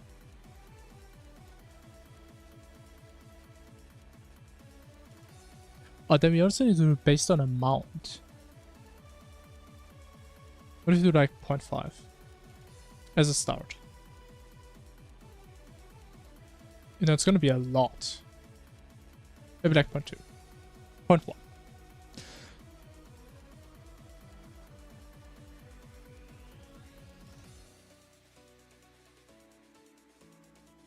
Now, I'm pretty sure the laser is only going to be able to like go in one direction. Which should be clockwise? Actually, no, the thing is, it can go in both directions, but it can never go... Pretty much, if you have a circle, it's never going to be able to pretty much cross this line. Right, because this way it goes from 360 to 0, if you talk about degrees. So we need to fix this. But for now, I mean, it should do something.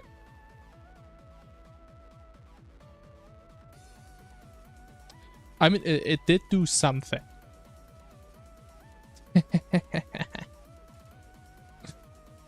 I mean, I think I know what the issue is.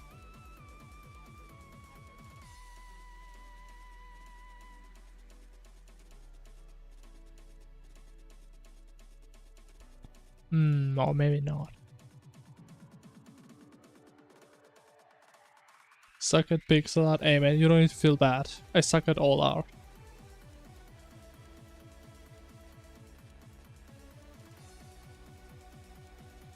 You know, I think I've actually heard from some people that pixel art is to some degree even harder than normal art. I don't know how capped that is.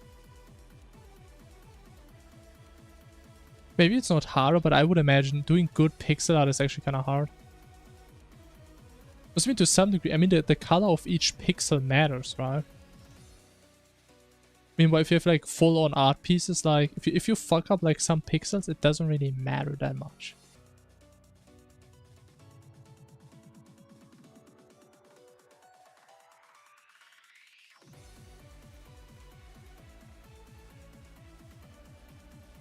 Oh, we need to set this to the new angle.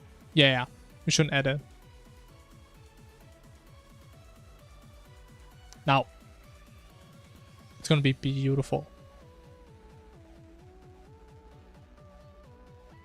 But does this even Terraria music still?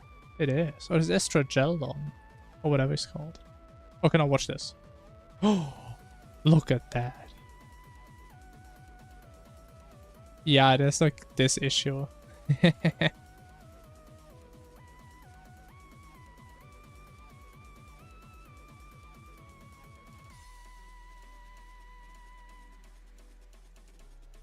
But okay, we just have to wrap angles. I think if we have to just actually just put this around this, that's just gonna fix it, I think. That's fine. We had to deal with this issue before, but I remember how we fixed it. So don't worry. And it does actually make sense that this works. I know. Oh, it's me to change the color. The color is horrific. I think we just let the color out for now.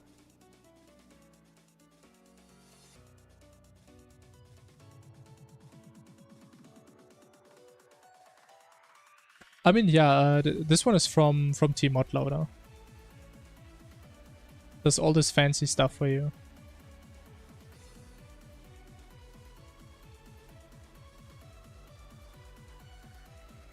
Actually, it's still broken.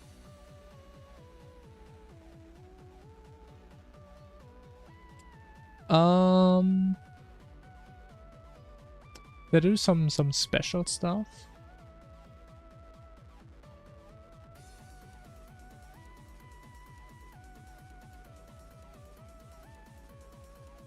I mean, what you can probably somehow do is just like subtract 2 pi or something somewhere to make it like back in the interval or something. I don't know.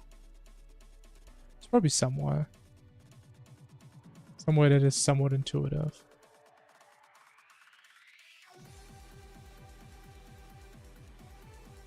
Okay, we did do this here.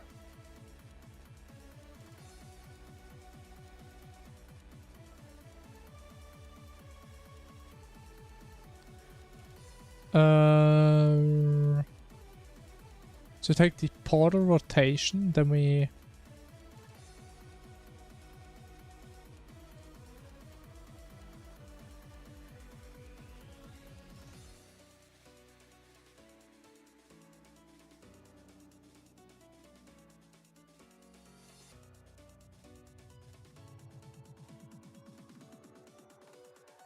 No. That's unfortunate.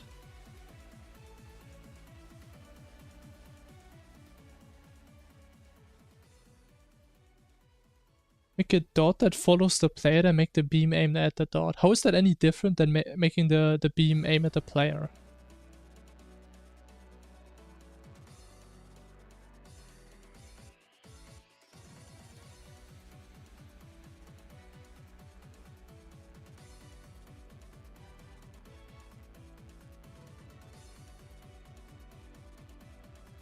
What's the point that the beam, the dot is like slowly behind the player, not on the player?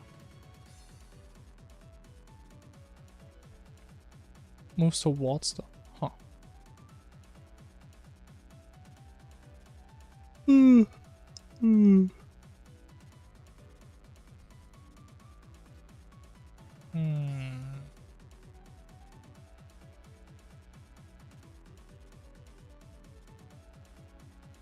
I mean, we're kind of doing the same thing here. Oh no, it's not working.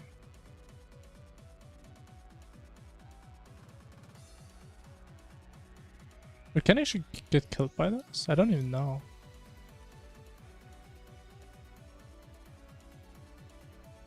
Where's my life reading so crazy?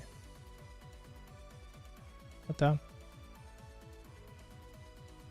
By the way, the faster I move, that's also something I think I want to do with this one. But like the further away the beam is, the faster it's gonna rotate towards you.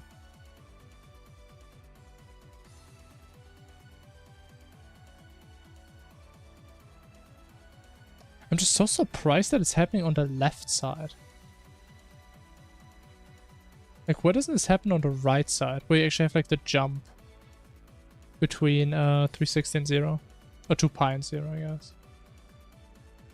How does that happen?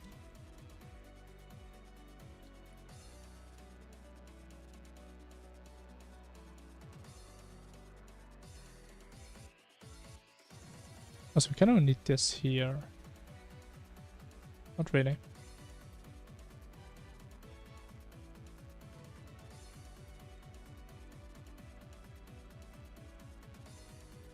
Oh, you know what? That's a good point. I didn't have that issue because the portals were the other way, kind of. So we probably have to manually check that when we wrap and when we don't. That does make sense.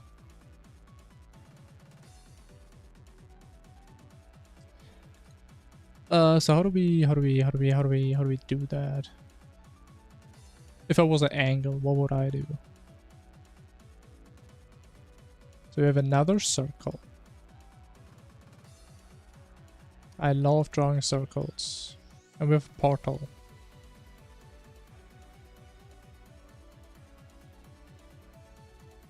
Maybe alright. Sure. This one said pi, right? This one said 0.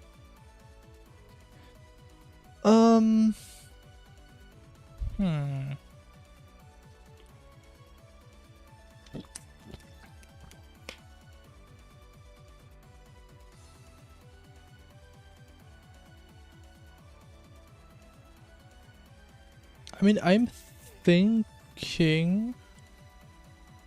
So the issue is obviously if one is here and the other is here, right? Doesn't matter if it's death ray or player. That's when one of them just has to do a loop. Or the death ray always does the loop.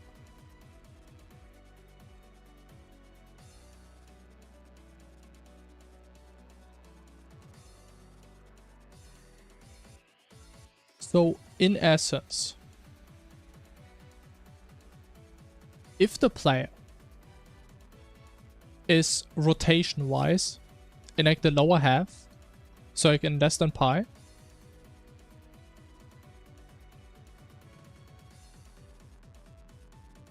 then we don't want to wrap.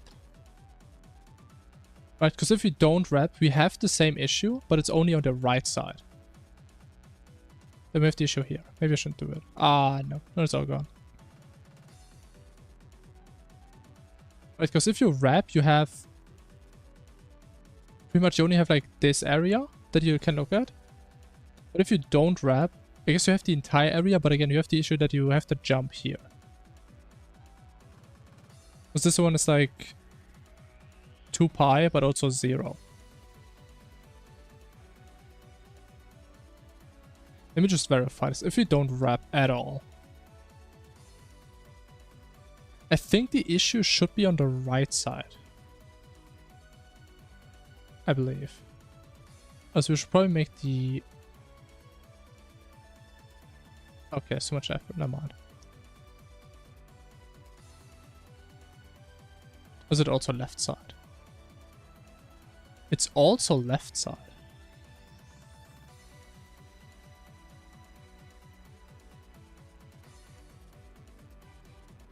How is it also on the left side?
There is no way there's a lerp angle function. This guy is capping. No, there's not. I wish there was. I think there should be a lerp angle. I'm gonna be honest, that should be in here.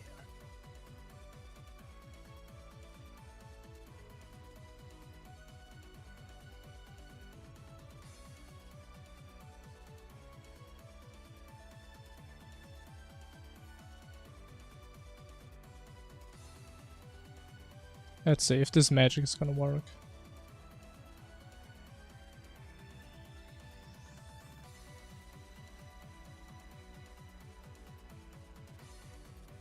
Surely it's gonna work, right?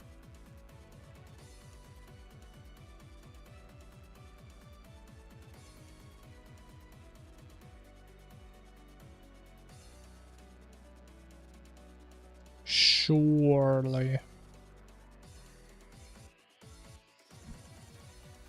When was the last time where GPT actually gave me code that worked? I can't remember. And still, man, I just can't stop using it. Please, man, just work. What actually does work? Yo! Okay, we keep that.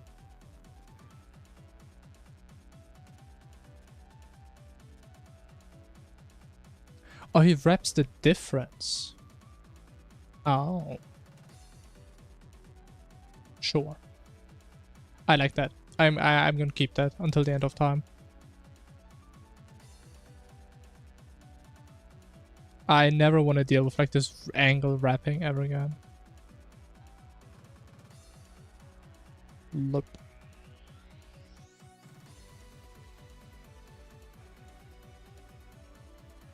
Boom. Okay. Now, what's the next step? Actually, just to make sure, it always... Does it actually take the shot? I can't tell because it's so damn fast. I mean, we have a lot of Discord. I mean, yeah, it does, right? Because, I mean, it's always following in my direction. So it does work. Okay, now.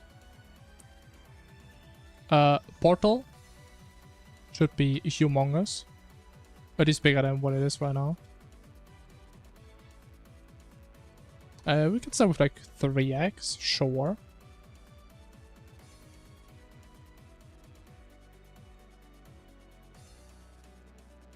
Death ray indicator time 60, sure. Tech time 480, 60. Height, I'm thinking okay. Width 50 sounds fine. Sure. And we have this, and it should also be a bit slower. I mean, we can't use this long term. We have to do like some proper interpolation.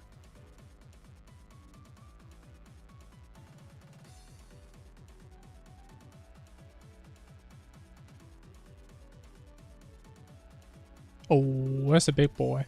Oh, that's a small laser. I didn't change the width.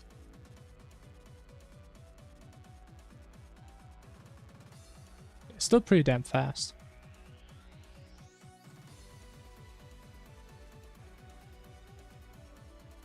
How do you do width with like all the other ones? I think that's kind of similar. It's like the massive portal.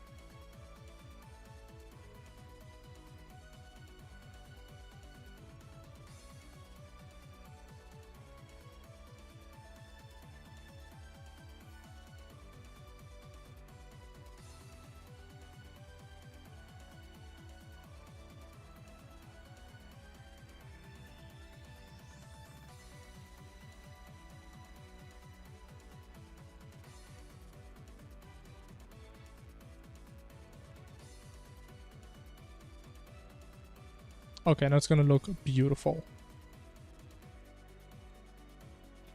Even though the question is still like, where do we actually spawn this? Right now, just spawn it on top of the player.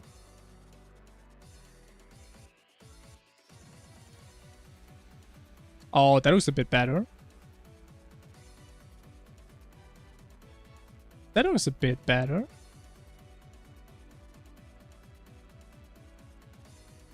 No, it starts rotating a bit too early. But okay, we can fix that.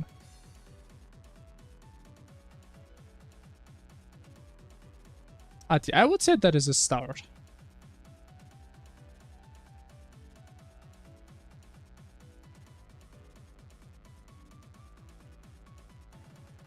But the thing is though, I feel like if we like we should definitely spawn it close to the player, I feel like. What's the issue I see? If we don't, we just spawn it somewhere like on the screen, for example. What if it like spawns outside of your arena and you do something like poltergeist, right?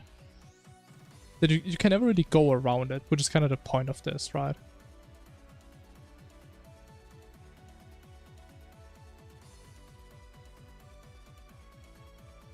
But I mean, looking at this, maybe we actually don't need to interpolate the speed. Because I mean, right now it goes faster the further away you are, and it goes slower the closer you get. You know, it gets really slow.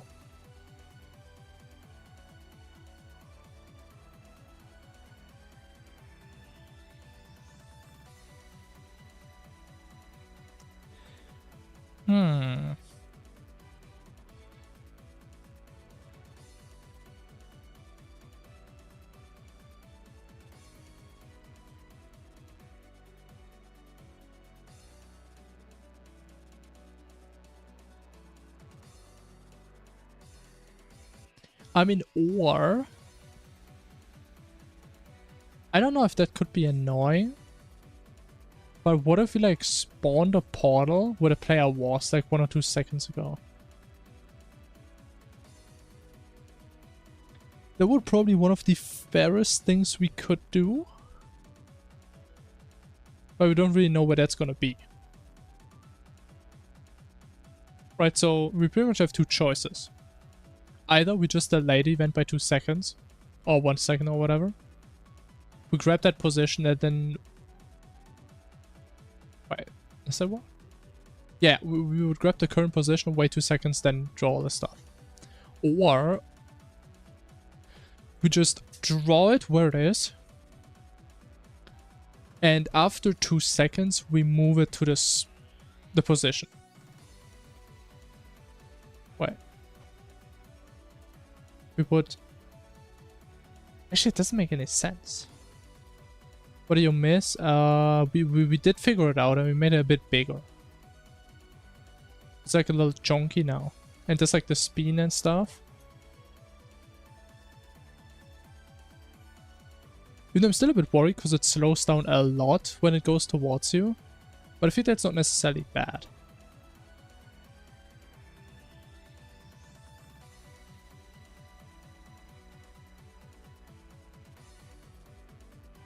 But I mean, it kind of does what it's supposed to do. I would say so. And right now I just want to try and figure out where I want to spawn the portal. Because right now it just spawns exactly on you. Which isn't fantastic.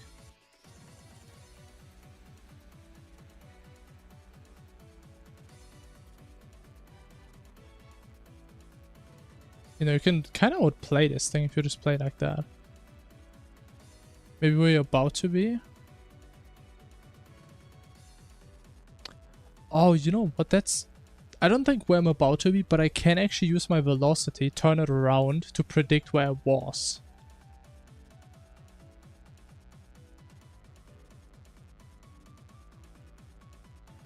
I was thinking like spawning it where I was like 1 or 2 seconds ago.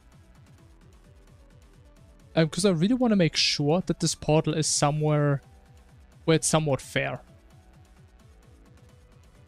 Yeah.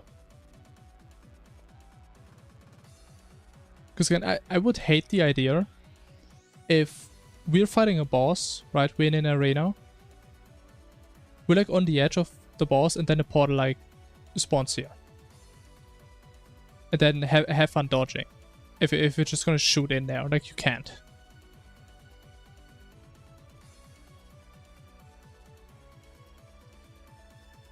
Now, the only situation where that could happen, right? I mean, if we move up, we would spawn it down. If we move down, we spawn it up. If we go to the wall, we spawn it there. If you go away from the wall, in that short time, I guess we could spawn it there. Which is decently unlikely. Especially because we're also only going to consider like 1 second ago. So I think that is overall fair.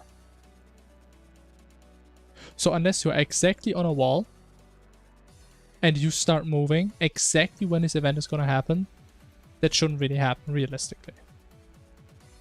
I guess technically we could also like check, oh, is it hitting blocks and stuff, but I don't think I want to deal with that. Punishment for wall hugging. I mean, you could also see it like that. But then on the other hand, you're not getting pushed for hugging the wall, really, but you're getting pushed for being near a wall at a certain time. Which I personally wouldn't consider wall hugging, right? Wall hugging for me is if you do it for like an extended period of time.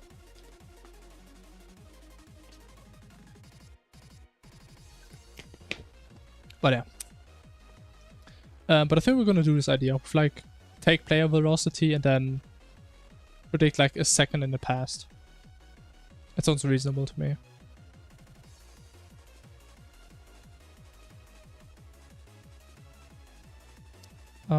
So when we spawn it,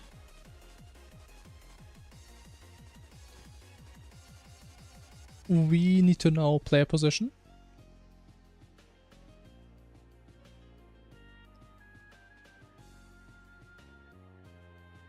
Okay, well, I always struggle with this. So we have the portal.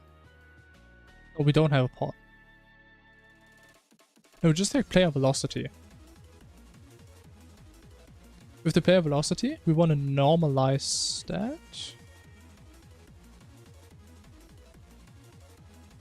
Not like this.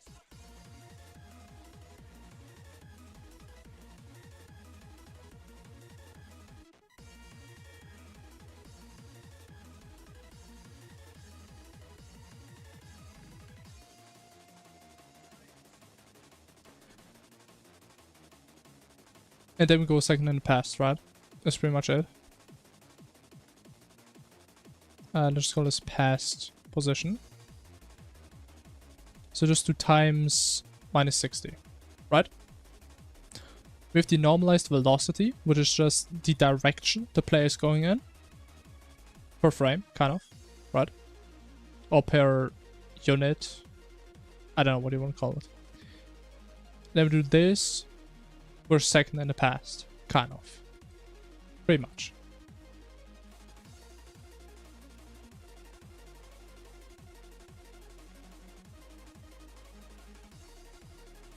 Okay, seems reasonable.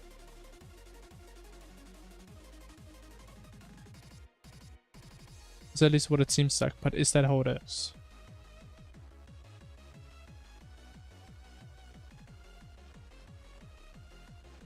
I think it broke.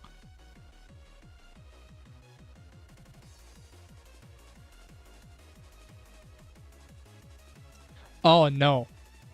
It does exactly what I told it to do. But does it? Yeah, this is more like an offset. As we do velocity times minus 60, so we spawn it like in the corner of the world.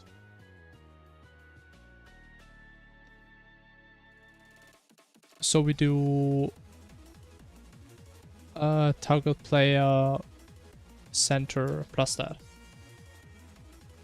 To actually apply that to the current player position.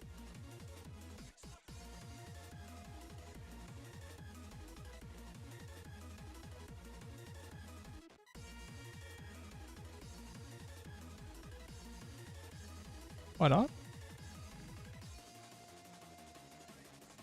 Or not?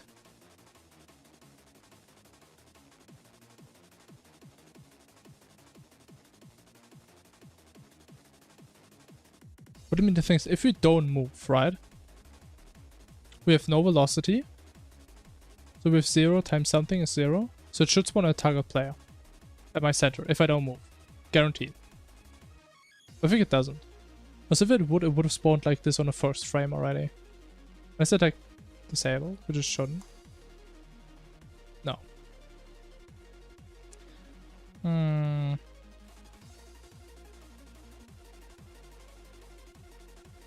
That's weird.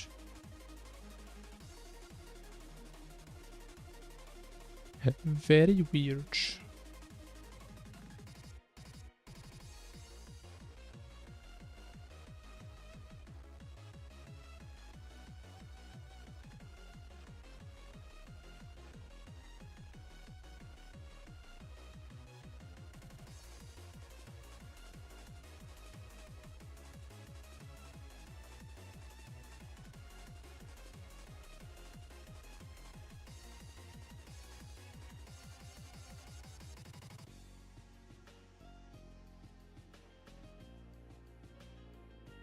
I don't know, I really don't see an issue here.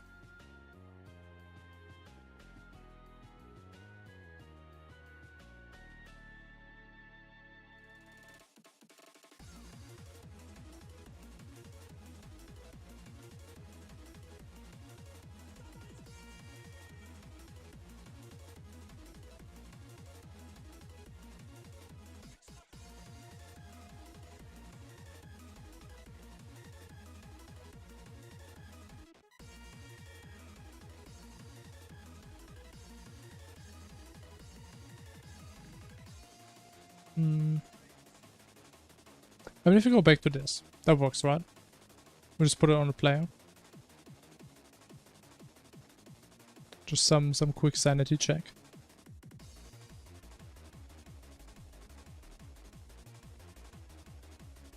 Yeah.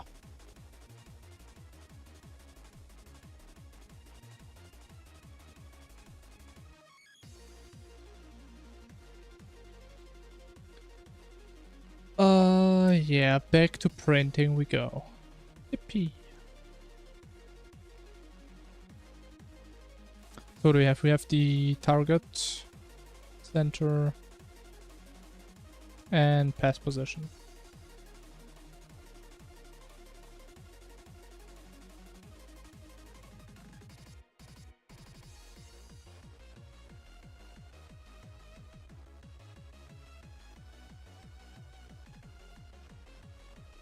Huh.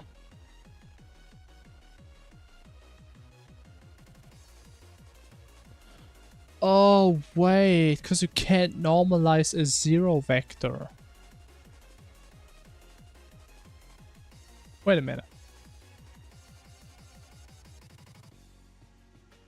But I don't think my code for the prediction thing is ever broke. For like the prediction portals.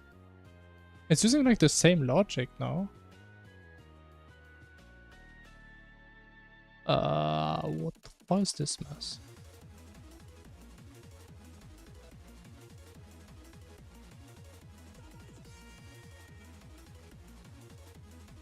Wait, so we predict the position, then we normalize the direction towards that. And this can never really be zero, because the portal will need to predict its own center, which...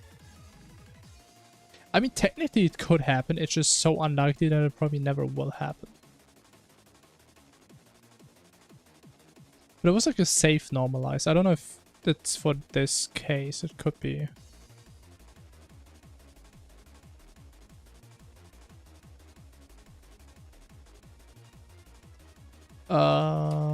Is it math helper? No.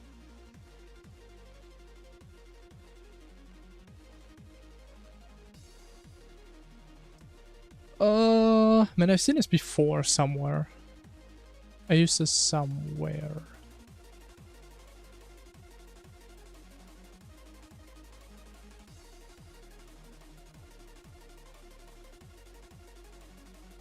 You can just call this on a normal vector.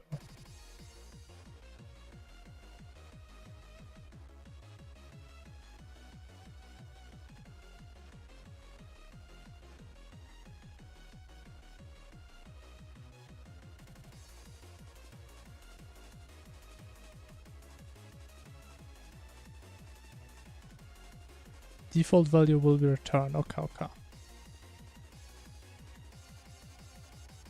So if we can't normalize, we just get a zero vector.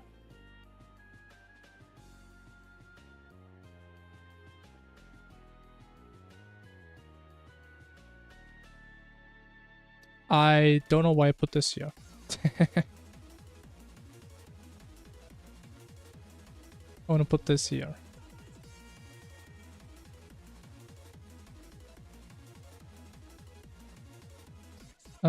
We normalize this, right? The player velocity? Yeah.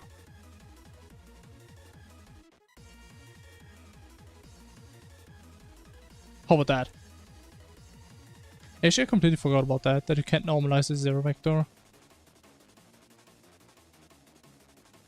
Even though I feel like... I mean, no, you can't put random, but now. You just can't. It does make sense. And there it is! Let's see now. So ideally, if I walk to the right now, the next one should spawn slightly behind me.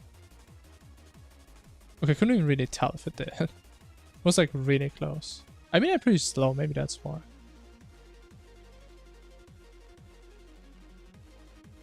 Maybe do like 2 seconds, maybe.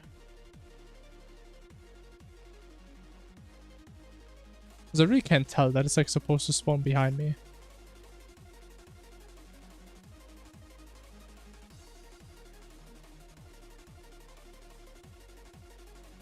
Okay, this one couldn't. Makes sense.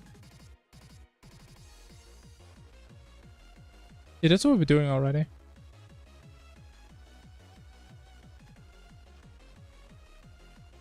And again, what we multiply is like how much time we kind of want to predict, right?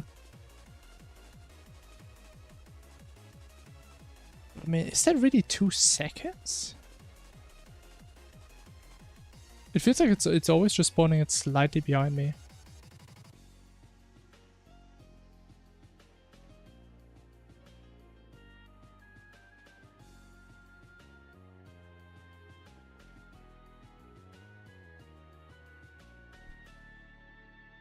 Okay, now there should be a big gap.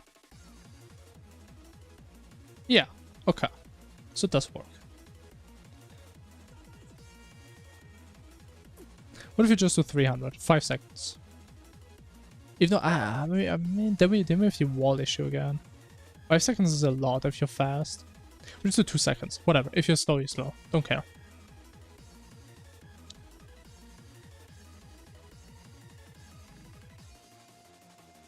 It's not seconds. I mean, this is 2 seconds. 120 frames is 2 seconds.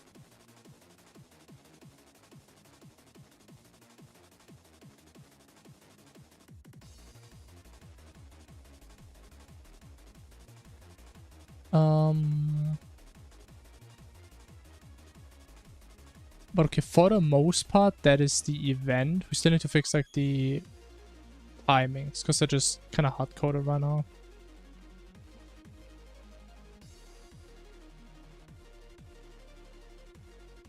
Okay, and we wonder when the portal ends. But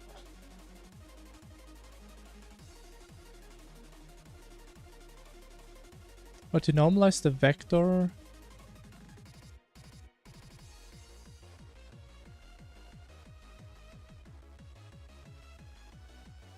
Now what we are doing, we normalize the vector, right? So we get the direction of velocity. We get the direction where the player is moving. And by multiplying this by something, we know the position if this would be applied for 2 seconds. Kind of. Right? So all this does is like predict where you would have been with that negative velocity 2 seconds ago. It doesn't have to do with 120 miles per hour. I mean, maybe. I mean, honestly, I'm not sure. I'm not sure in like which units things are being converted. But usually that just means 120 units. Right? 120 times the base unit. If that makes sense. I mean, the details don't matter. And again, that's kind of how I like math. If I know like the basic concept, I don't need to know the exact details. Right? I mean, I don't have to know. As long as it works good enough.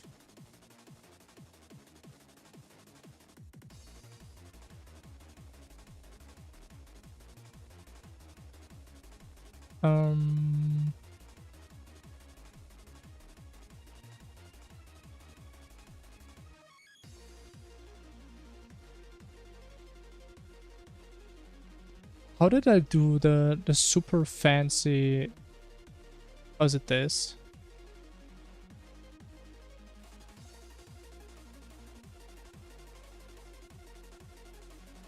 Oh my god, that's such 5-fat code.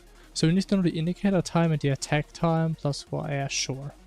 I mean, I'm sure it's right. I'm just gonna yoink that.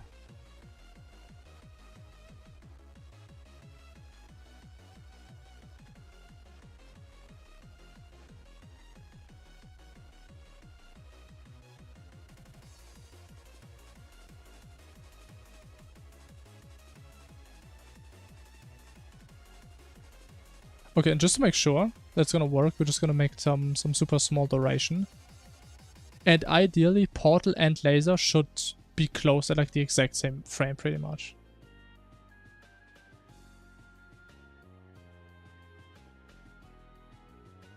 Was it not being closed? Wait, what? Time greater 200.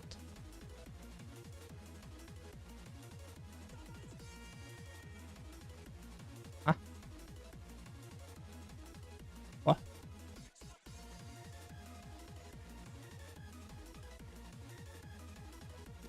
Why doesn't that get called earlier?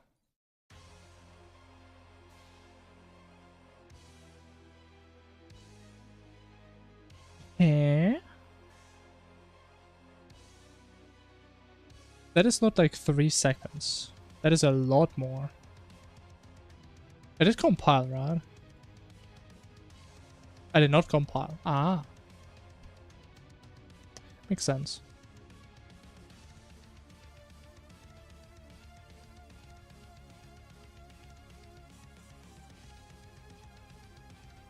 There it is. Perfect timing. Very pog. Okay.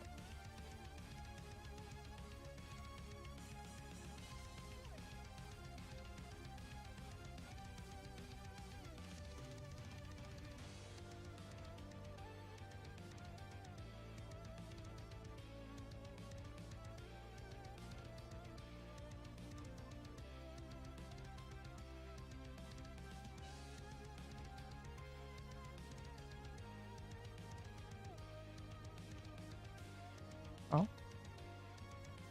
What's the issue?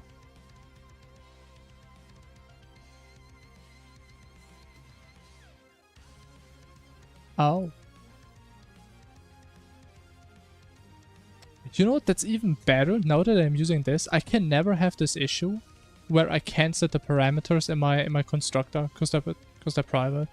I had that so many times because I always forget that like none of these security prefixes means always private. That is fantastic. Man, this code is so clean.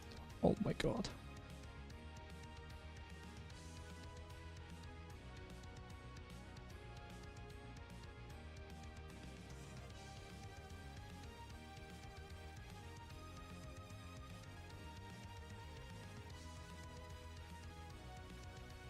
Also, I think from now on... Actually, no, it should be an end, right? Because it's frames. Yeah, it should be an end.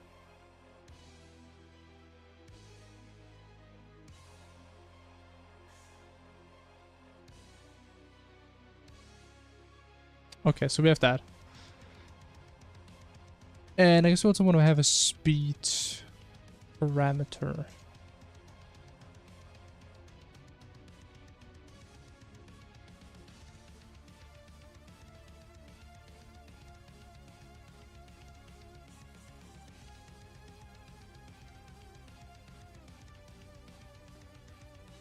The thing is, we probably just use this as a multiplier on top. And don't actually change the interpolation constant. So I think normal case, we can just use 1. That's fine. Maybe 5 later.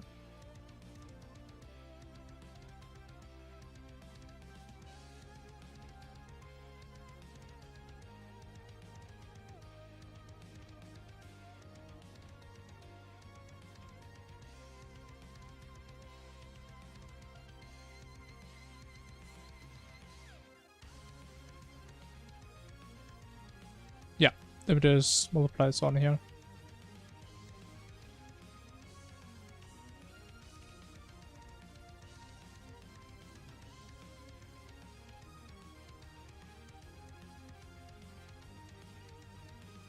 It's always funny how I just changed the name for everything and the IDE never understands it. You know, it literally did this change on its own. Funny how that works. But okay, I mean, it's not perfect, but I would say that is pretty much what the event is supposed to do. Right, I mean, spawns a portal, spawns a laser, it's spinning around. And just died. Perfect. What did I do? What did I do? But it's always funny how it still, like, closes the portal very smoothly. I don't even know why it does that. Okay, we got error in 103.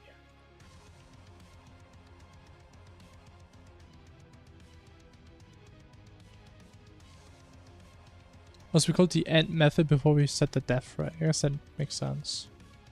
We can't do that, man.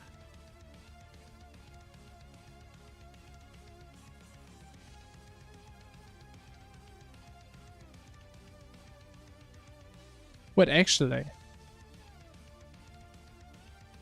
How was this even called?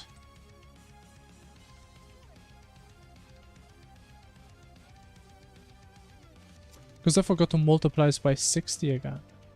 Of course.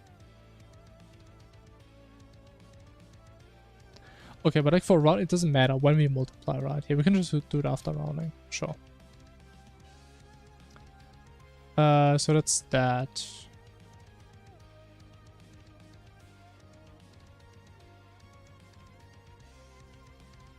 But it still shouldn't explain this. Oh, it does, because we spawned a death ray. Yeah, we spawned after the portal opened, yeah.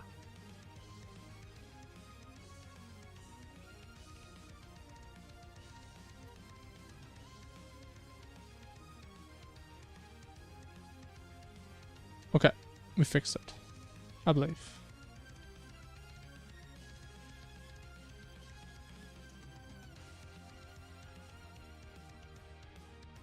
And now watch it crash even harder. Okay, big portal. Big laser. Okay, it's pretty damn fast, not gonna lie. We're on like difficulty 5, right? Yeah. It's not even that much. How fast is this thing gonna be on 10?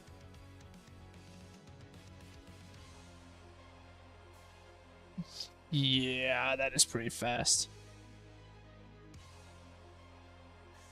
I don't think this is actually doable.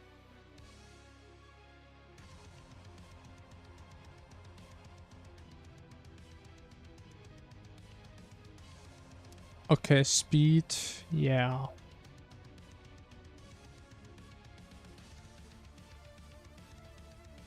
I mean, there's probably a better way of doing this with the speed, but the thing is I like the idea of having a constant so that it automatically slows down when it approaches the player.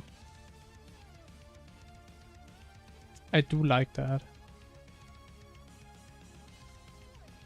But I mean, I guess we can just make it really slow so we have more control of the multiplier.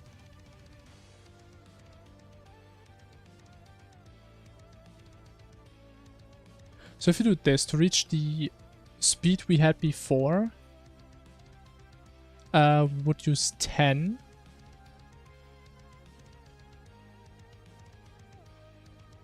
Maybe do like 30 then? Also, the timings are completely off still.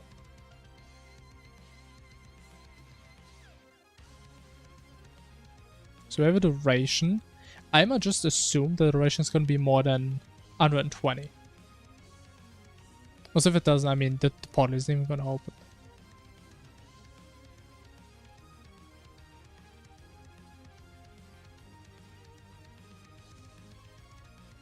So this is going to be duration minus 120.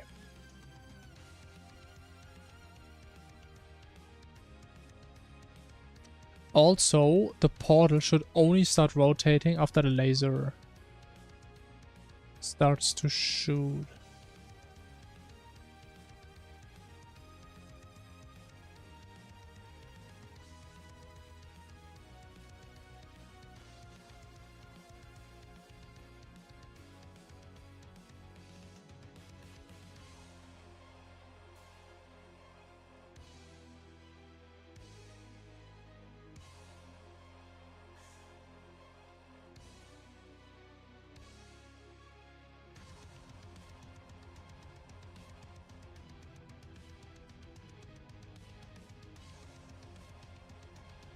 Man, I love hard coding numbers.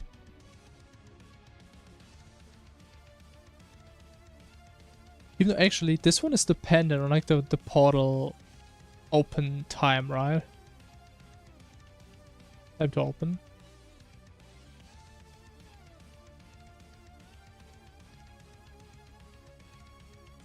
You're used to that? Yeah. I mean, sometimes you have to, right? Especially if you have a lot of them and it doesn't really make sense to have a variable for all of them. The issue is it makes code very unreadable. Because you just don't know what the number stands for at some point, if it's not super obvious.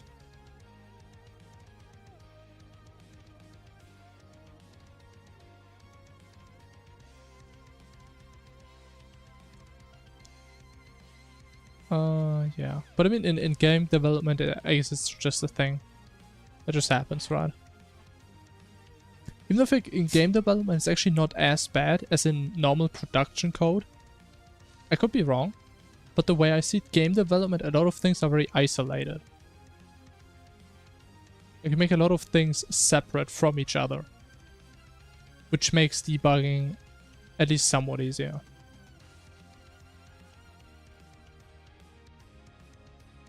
Right, but if you have like a massive mess, like a massive spaghetti code, makes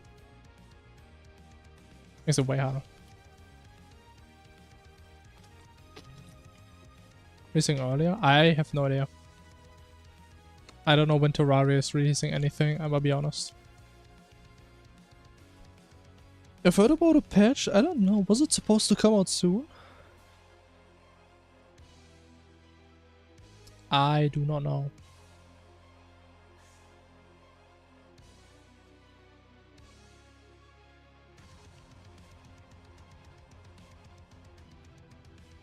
Putting 145, am I? I don't think I am. I mean, it's 1449, is it not? I mean, it says it in the bottom. So I think you're the person lying to me right now.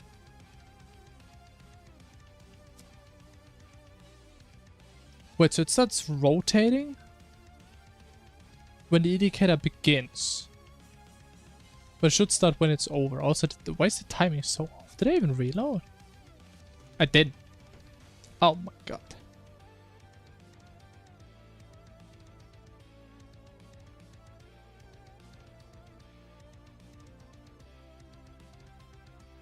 Okay. That's a bit better. But this thing is so fast. Holy. Is this at 5 or 10? Okay, if this is on max difficulty, I think that is actually doable. That is fine. That is barely playable, that is fine. Oh, we also need to make the portal scale variable.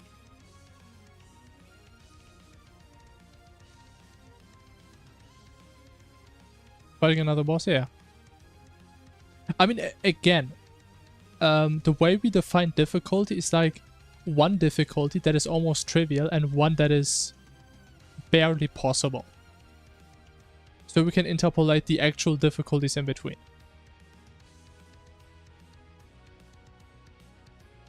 But the thing is, I need like some metric to define what is the highest difficulty. Right? And my metric is, if you have this event going on its own, without anything else, it should be challenging, but it should be doable. But it should be pretty hard. Because it needs to be consistent. Otherwise, we have some events that on like higher difficulties aren't as hard as other ones. Which is an issue, because they're all kind of tied to like the same difficulty parameter, right?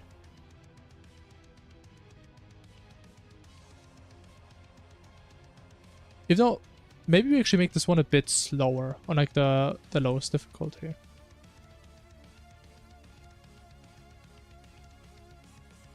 Maybe 5? Also, we need the portal scale.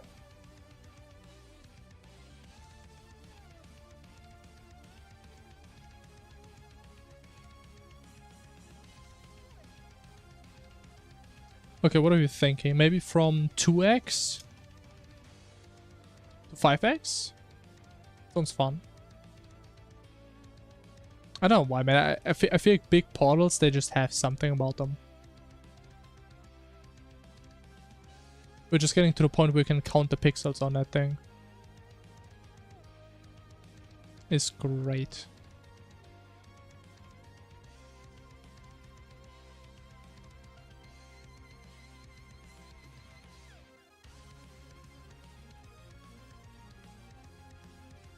Okay, anything else that we want to make changeable?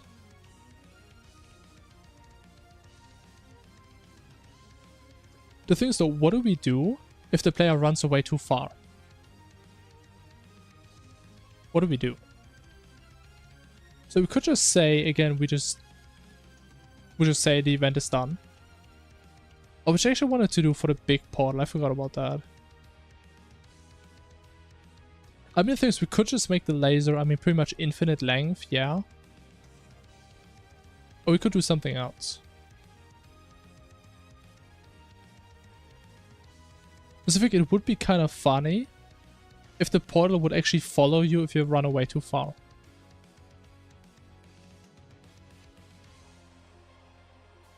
Because we could easily do that.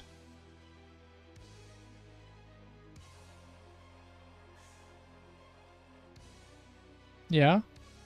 I think that could be cool.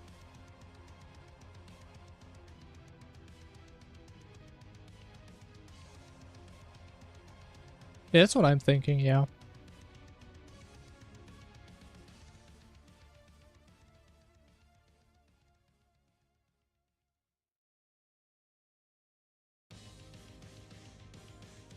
Okay, always. We check if the...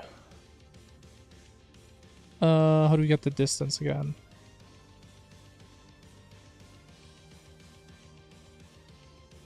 Target player center.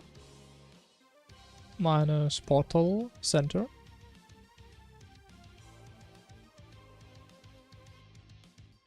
If the length is greater, what?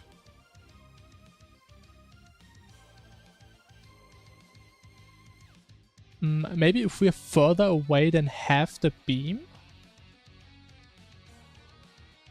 Maybe?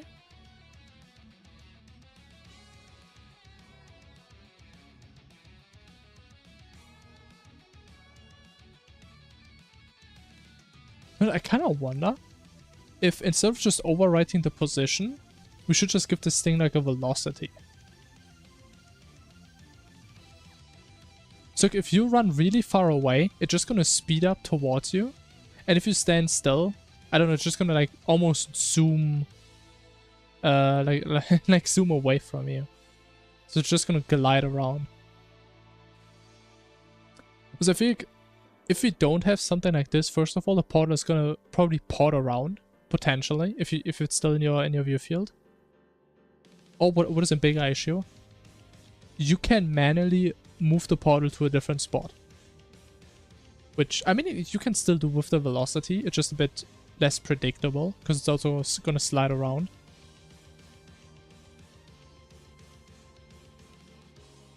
I mean, probably just move it for now. That's probably the easiest thing.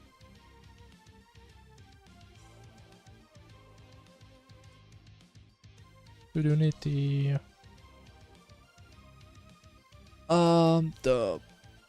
death ray length. Yeah, I'm also gonna call it soon. But didn't I talk about fixing my sleep schedule yesterday? I mean, I'm gonna fix it tomorrow. Trust me. Tomorrow is the day. We go to bed at a normal time. 100%.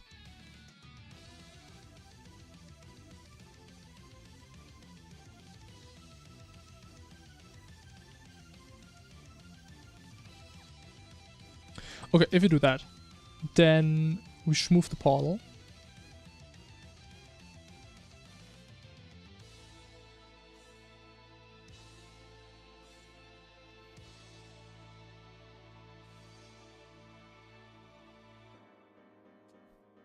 Okay, so we want to go from portal.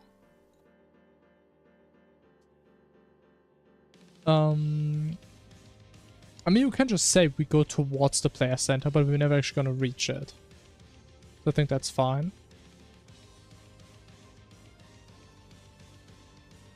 And then maybe 0.1. I think that's a lot.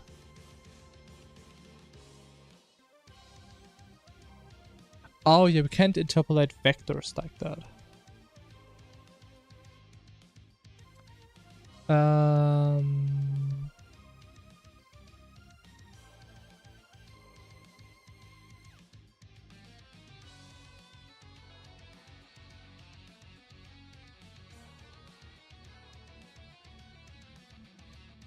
Yeah, okay, let me just do a vector lerper.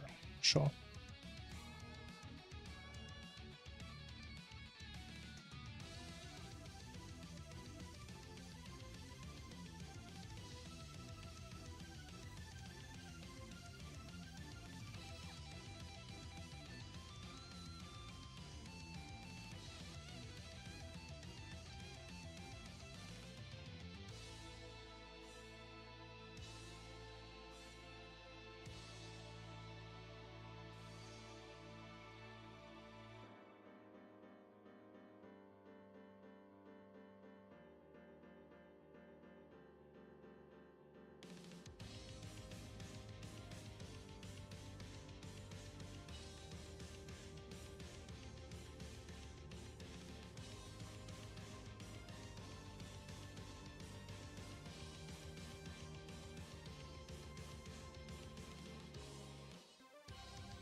Okay.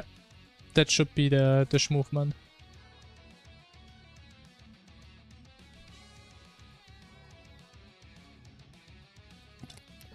Which I feel like is gonna be looking pretty goofy. What we see? Is it gonna follow me? Oh, that doesn't look good. Okay, we need to make it smaller. The steps. We're just gonna teleport around. That's what I was thinking. Maybe we want to give it a velocity so it doesn't do that.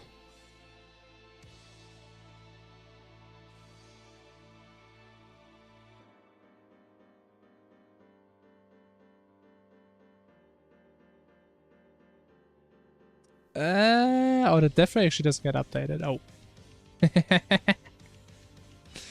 That's an issue. Okay, it's like one line, right?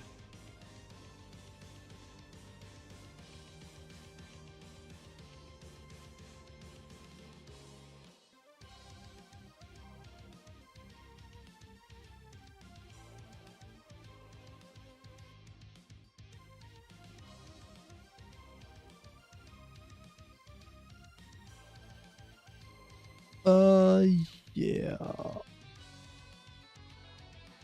Delta time.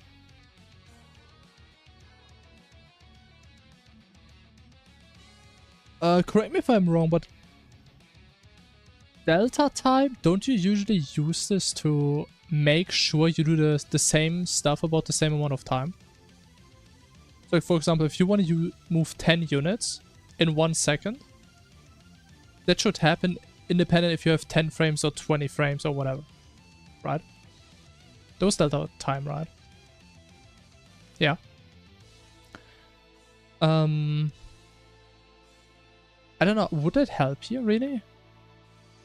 I mean, everything we do is based on 1 frame. It's not really like we want to do something about a certain amount of time. I mean, kind of, but I'm not sure we can combine these.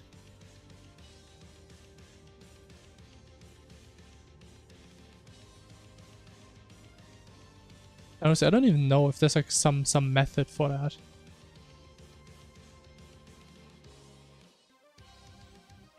Let me see for 1 second. If you just apply velocity, would that do something?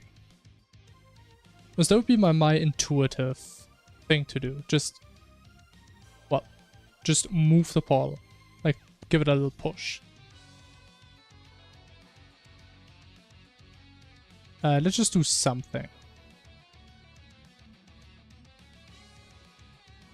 See what happens.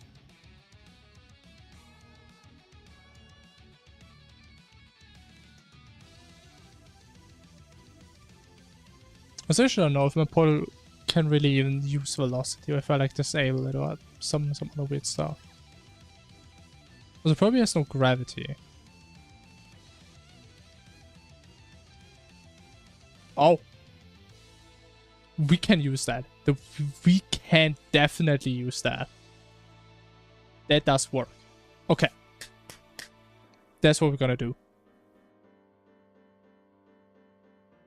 And then every frame where we're not back in range, we can like accelerate it again. Actually, the issue is, how do we decelerate it? Because I was thinking it's maybe like a normal player where it's like automatically decelerating, but I guess it's not. Oh, probably because it has no gravity. Or something, maybe. I mean, I guess we just have like an else case where we just slow down. Yeah, we just slow it down something. Okay, we need a direction vector, which I think we make down here, right? Don't we have that? No, we just get the angle, we don't get the direction. It's just the length, yeah. Funny stuff. I also like thinking about funny stuff.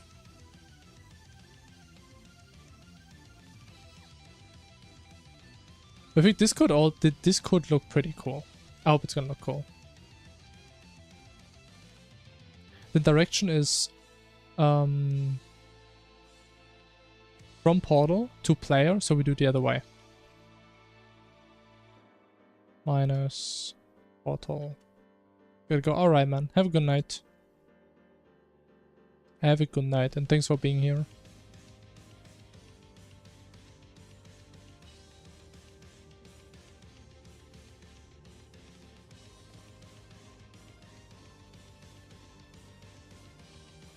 Homing projectiles. I think there's a lot of ways how you can make something homing.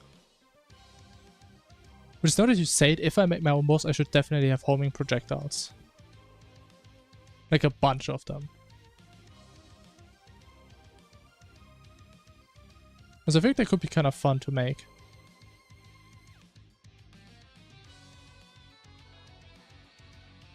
Normalize, right. Also, we have the direction. Never mind, because it's void. How did I do this last time?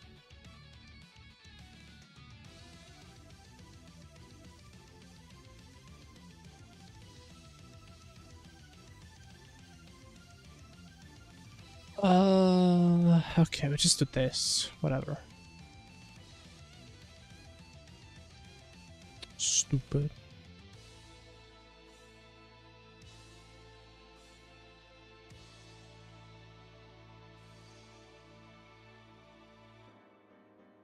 What's this? Just add the vector from projectile to player.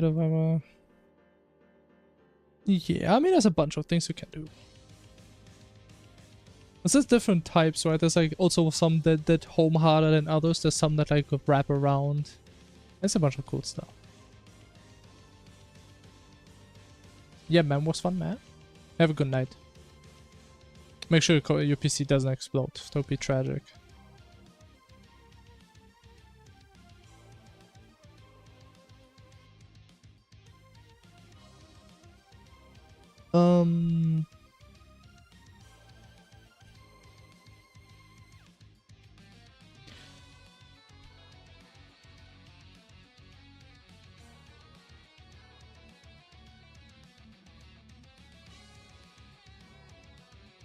What's like a good way of doing this? I think we should probably just always add this on top. I was thinking of like multiplying it, but it doesn't really work too well, I don't think. What if you just keep on adding the direction? Then otherwise we just slowly devalue it, right? By 5% each frame? Homing missiles in Scratch and move forward and 70, yeah. Yeah, I have like a lot of ideas how I would also make homing, but it does sound interesting. What mod are we making? Basically a mod that applies different events every time you fight a boss. That's like the base idea. So you fight a boss and there's like a bunch of different things that can happen that should make the boss fight harder in its own way. And right now we're working on an event that just spawns a portal and a death ray. They're just gonna aim towards you pretty much. That's the one we're doing right now. And now it can move, I believe. So it can't run away. Oh, look at him. Trying to chase me. But there's like a bunch of other ones as well that we made. So yeah, I mean in an actual boss fight they wouldn't happen at the same time. Or at least not that many. Also not on this, because it's like the lowest difficulty we have. Yeah, it's like the base idea. Okay, maybe we need to nerf the portal speed actually. This one is way too fast for difficulty 6. Okay, it's a bunch of stuff happening. Right, we have a lot of portals. We have a typing test in the middle. There's some darkness going on. There's a bunch of stuff.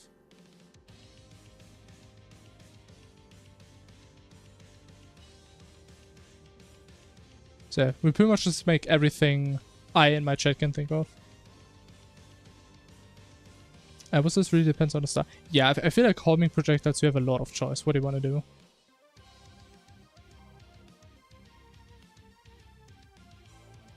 But again, I'm thinking of making my own boss at some point in the future when I'm a bit more experienced. I'm not sure if we can use homing projectiles for that boss, if that would really work. I guess we would have to see.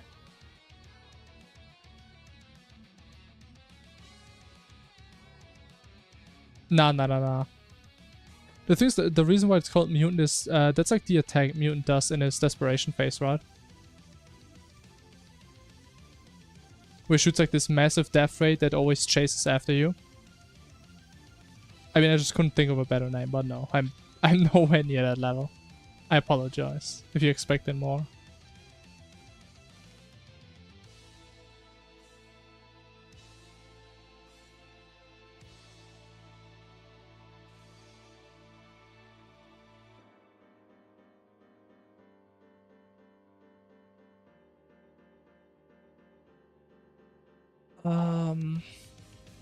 How do we nerf this? Probably that's how. Sure. But honest, maybe one day. If I'm actually gonna understand the basics of coding in T-Mod Loader. Oh, there, maybe we're getting there. Gotta start somewhere.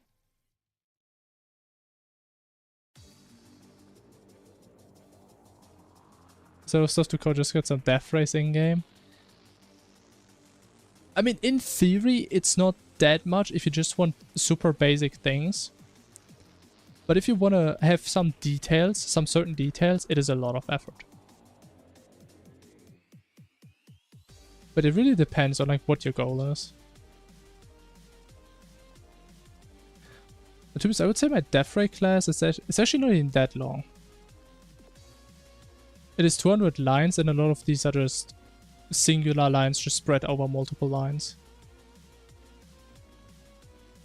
And honestly, with my current knowledge, I could probably make this class way shorter and better. So it's a complete mess. But I mean, some events, there's more behind them than it actually looks like initially. For example, I think one good example is what is it? This event. Like, we worked on this for like an hour today. Okay, it's a bit underwhelming if it's the small portals. A little bit underwhelming. But basically what this event does, it just spawns a bunch of random portals. And if you touch one, it just ports you to another portal.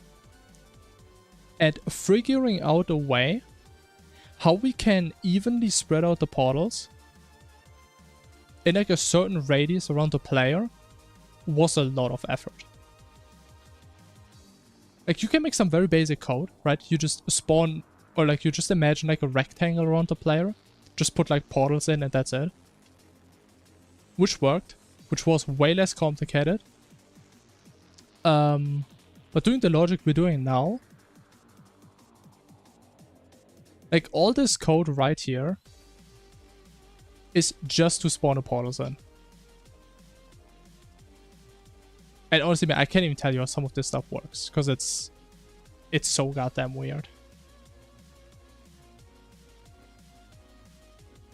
I know it might be code for Nameless Deity. It's a lot. I actually looked into this code. I think we can actually look into this right now, if you want to. I think I looked into this once, and it was a lot. Mod reader. I think I still have it. I think it's this.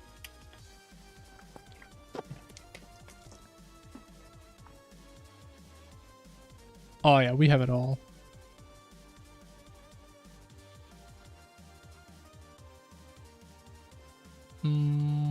Utilities, content. Nameless Deity. Oh, that's the main boss class. Holy. But this one is actually holy. This one's kind of official and stuff. AI type. I actually kind of need to look at this because I I don't really know how you're supposed to structure a boss.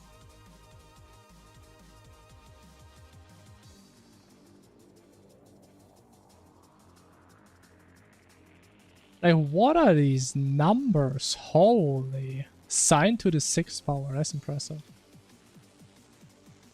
What are you talking about? How long the death race? I actually don't even remember. This is, I mean, actually there were some death ray attacks. There were like the horizontal and vertical ones, right?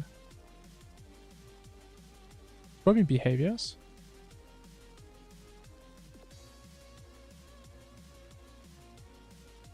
As a matter of fact, I only started coding like, I think 2 or 3 weeks ago. Right now we're doing a lot of coding streams. Mainly because I played so much Infernum in like the past 6 months that I kind of wanted to just spice it up. But I mainly play Terraria, I would say. But right now we're just doing a lot of coding because I have a lot of ideas for this mod. But we're probably going to do a playtest run in a couple days in Infernum again. It's going to be run number, I think, 22. I believe.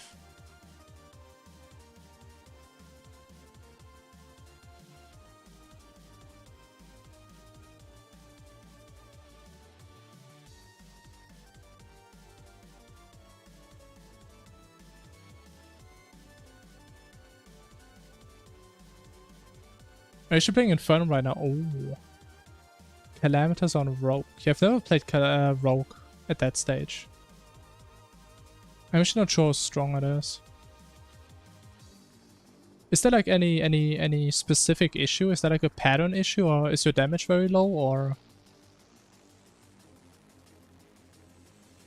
I mean, while I may not really know stuff about Rogue, I know some basic things about the fight. Even though my knowledge isn't that high. Damage is quite strong. Do you have a DPS meter? Because I would be interested in a number. Once again, I haven't played Rogue. And I know Summoner and Mage, they're at around like 80 to 90,000 DPS. Which enables you to skip a lot of patterns. Only bad at dodging? Yeah, okay. Can go even to 80k. Okay, then honestly, Rogue isn't that bad. Okay. That is pretty decent. You're probably using exo-mech weapons, if I had to guess, right? Because that's the cool thing about Summoner and Mage, you don't need exo-mech weapons. Which is fantastic, because I'm so bad at that fight.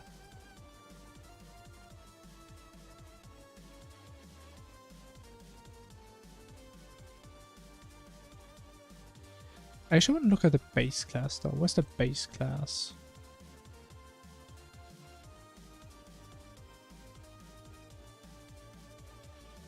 It has to be in here, right?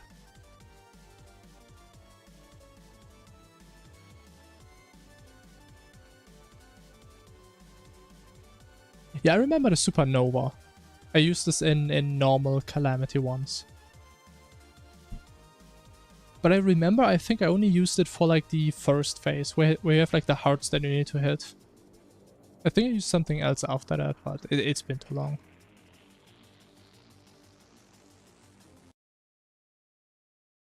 Hey, what happened? But I kind of want to... Is Supernova actually a good weapon for the Sepulture? Like the worm thing in the beginning? Or no?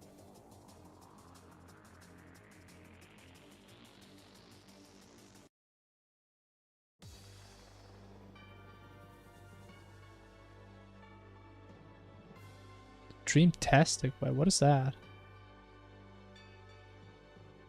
I have never heard of that.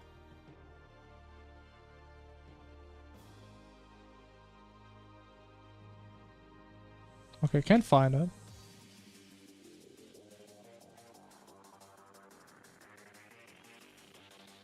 Maybe it has a slightly different name then.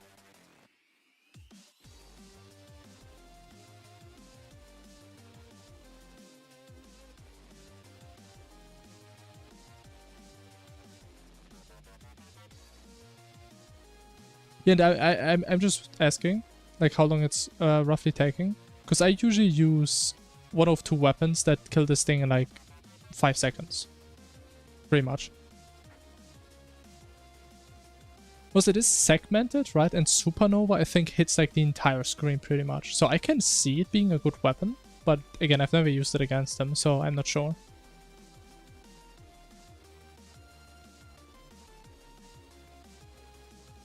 Oh, maybe it's from Inferno. Does Inferno actually add... I mean, I guess it does add weapons. Dream... Was this dream tested?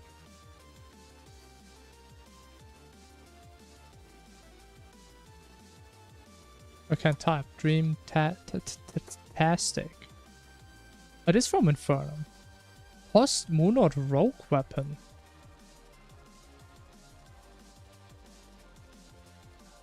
Interesting. I didn't even know this exists.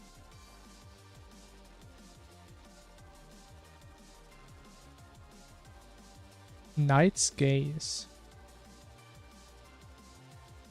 I feel like I used that weapon in my rogue playthrough. This one does look familiar. Interesting. Was that a rogue weapon though? It's like a magic tome. Interesting.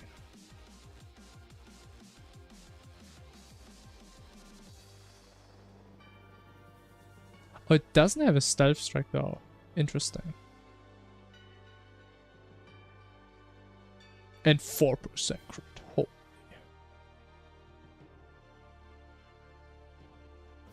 Wait, but I guess if you're using this one, you don't even need Exomax. Interesting. I'm taking notes for my future rogue playthrough.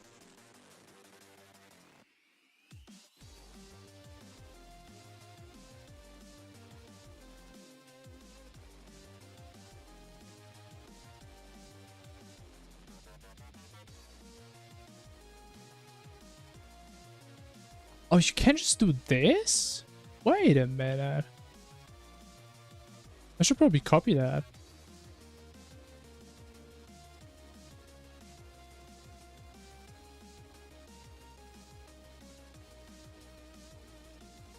Okay, that is what I would expect. So this is how you make a deterministic boss pretty much. And I guess the end just loops back.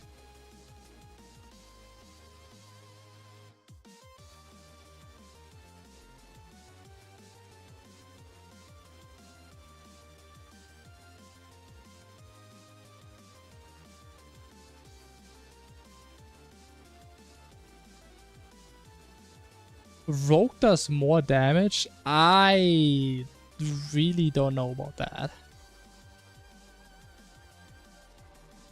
Again, I can't say Rogue is bad, right? But what I can say is Summoner, you can easily hit 80, 90k DPS. Very easily. With the big advantage, you don't actually need to hit the boss on your own. You can be somewhere in a corner, your whip can't reach it, you still do like crazy damage. And again, Summoner, you have silver armor, right? Which means you have a free 7-second death passive on top. Which honestly is probably the biggest deal for me. But I mean, if you say Rogue is better for you and it works for you, hey, that's great. I personally, I usually recommend people to play a Summoner when they struggle with stuff. Because from my experience of playing a lot of Infernum Summoner, it's hard to not do damage, pretty much. To be fair, you actually lose a lot of damage if you're not using the right sentry. The sentry choice is actually really important. But outside of that, just normal summons, I would say most of them are pretty decent. But there's not a lot of endgame summons that are like complete garbage. You know, I can't talk about the Exomech ones, because, I mean, I don't do Exomechs. Actually, I think the one is actually decent. I used it like once.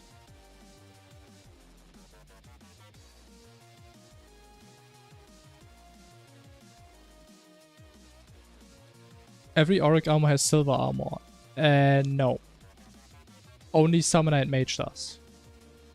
Actually, I don't know about Rogue. I could be wrong about Rogue. But the other ones have Godslayer instead. So Summoner and Mage have a 7-second death passive, but for example Melee and Ranger don't. They have the dog dash, but they don't have the death passive.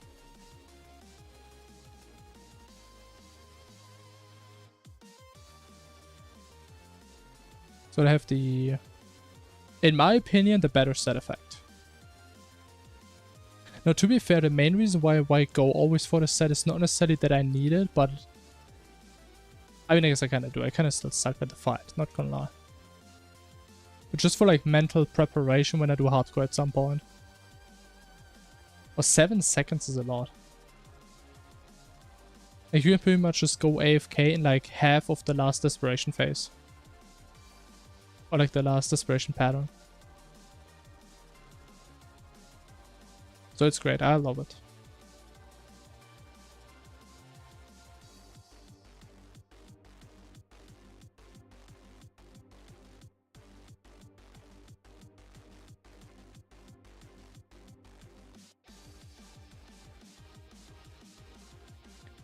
Wait, where did I actually set that?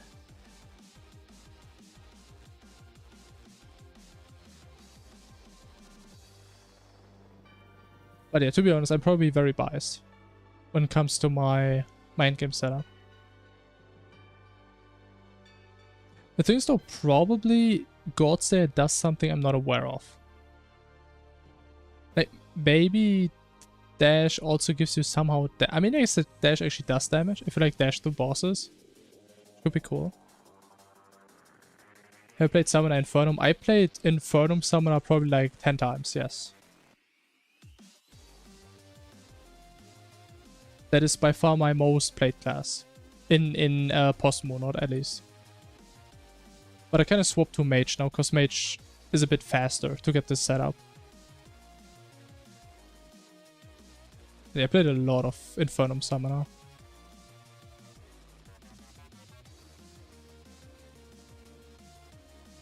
What minions? I mean, again, I would say most summons are decent. What I usually have is the Mirror, which is 5 summons. The Flower, which you get from the Brimstone Crag, which is 2 summons. And at that point, you're pretty much free what you take. You can use the Yaron summon, you can use the Old Duke summon.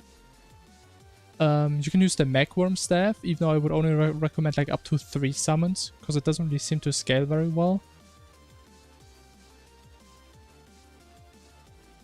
Yeah, these are like the most common ones, and usually I just pick whichever I have, because the damage is fine either way. But again, what's really important is I would highly recommend to get the Sentry from Old Duke.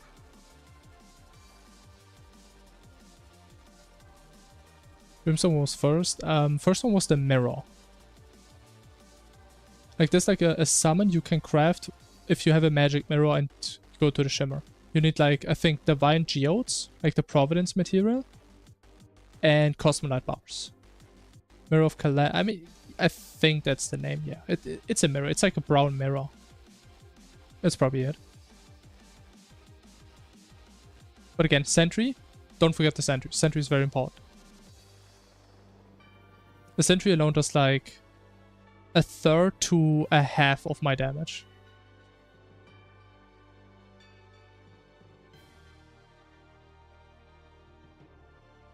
Yeah, this one. The one that uses up to 5 summons. Is a pretty decent summon.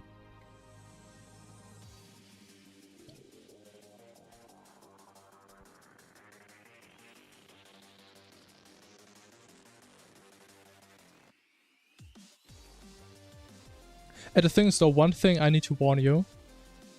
I would highly recommend getting a non-summoner weapon for the Sepulture. Like, doing Sepulture on Summoner is horrible. So I don't know, maybe you just use your Supernova again, or get like one of the Yaron weapons.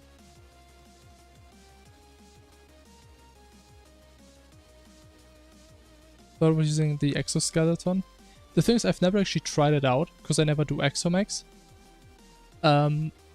But we had someone in the stream earlier who also played Summoner, who actually is also doing Infernum Calamitas currently on Summoner. And based on what I've heard, it doesn't sound that great against Calamitas. I think they were doing about half the damage of what they were supposed to be doing. But yeah, I mean, if you have it, I mean, you can try it out. The thing is, though, there's like one other summon from Exomex. There's like this white staff. I don't remember what it was. I think it takes like 12 minion slots. I think I used it once. I remember it being pretty decent. Again, I can't say it's like really good because I only used it like once. But I think this one was decent.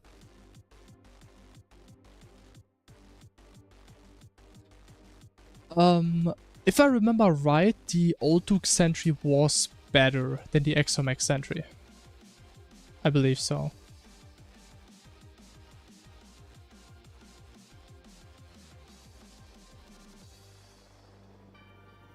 Which I personally think is kind of unfortunate. Especially because the Exomex Sentry looks so cool. It's like a turret that like shoots and it goes like faster and then it like burns out and stuff.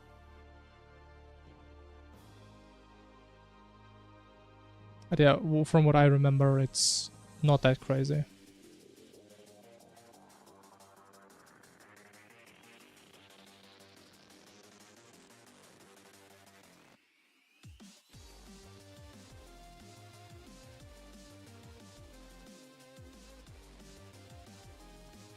Oh. I mean, you know what? While I'm not doing anything productive anyway, I can probably grab one of my old characters that have one of these setups.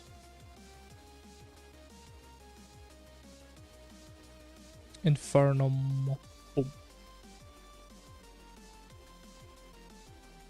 When was even the last time I played Summoner? Probably like 10... I mean 10 runs ago I played it for sure, probably.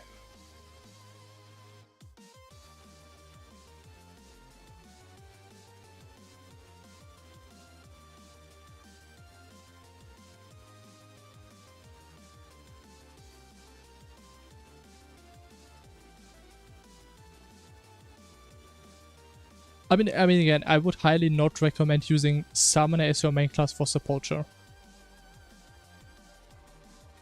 That is not a great idea. Which is why I usually use a weapon from Yaron that kills Sepulture in like 2 seconds, pretty much. So you definitely need a different option.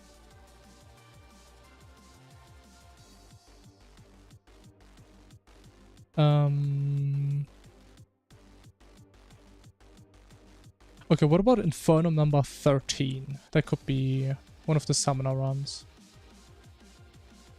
Let's see. Wait, we played Mage already on this? Okay, I guess not.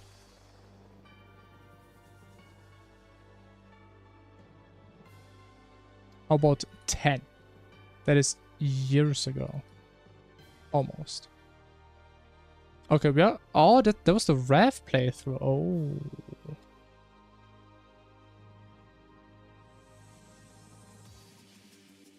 Do I still have my old setup, though?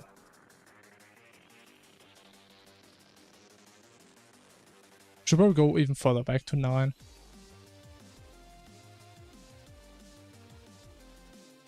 Number 9.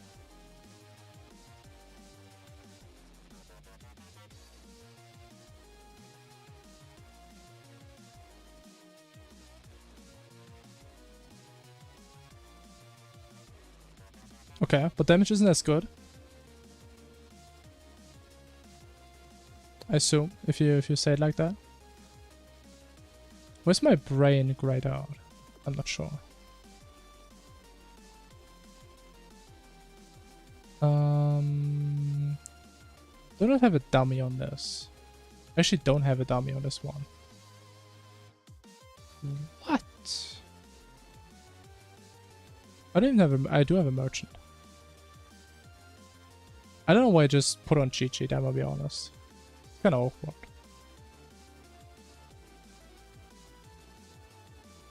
You know what, let me just get cheat sheet.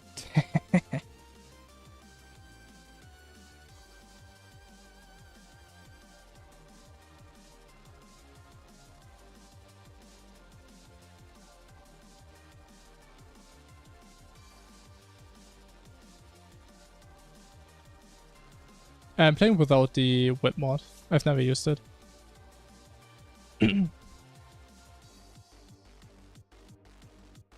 Because for me personally, like, Infernum already has like such a good whip. I don't need a mod that adds more.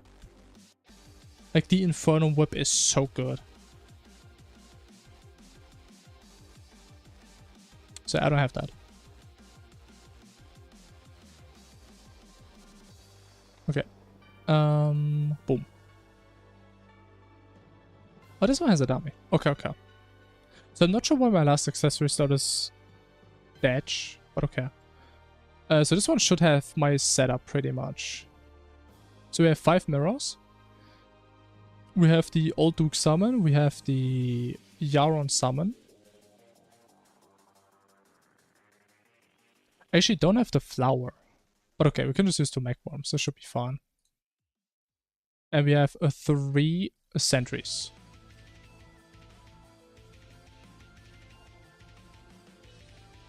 Which, let's see, how much damage does that do? Okay, the dog accessory is kind of faking things.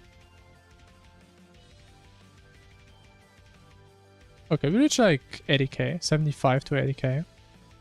Which would probably be a bit more if we had the flower. So the flower is actually one of the better ones, I believe. Oh, there it is.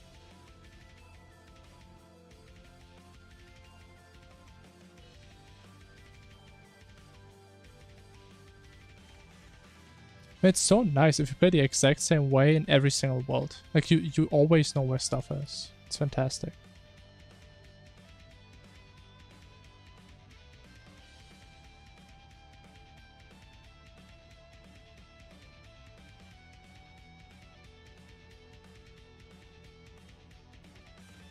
I mean, it's a decent summon.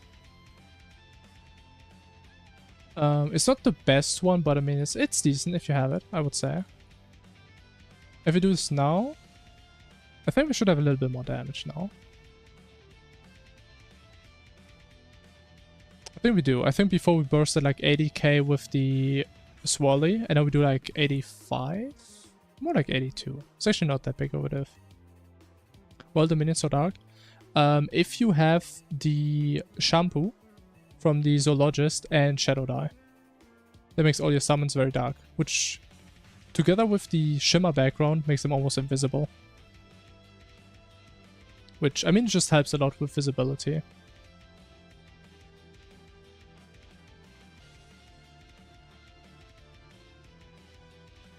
And I mean, while we're here, I mean, I guess I can also do another Calamitous, why not?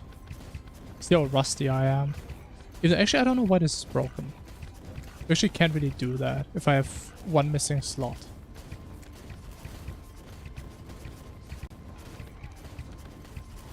Am I missing? No. What am I missing? Why am I missing a slot?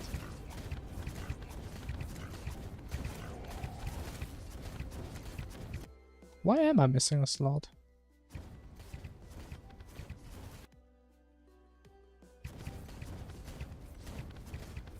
What's that shield? Oh, it's one of the Old One's army accessories. Got one more summon. Once again, this sentry does a lot of damage. And you can just use any if you want to use it. There's like 4 different ones. You just need any of them. Because if you look at this, they do 40,000 DPS on their own. They literally do half of my damage. Just the sentries. This sentry is all mega broken.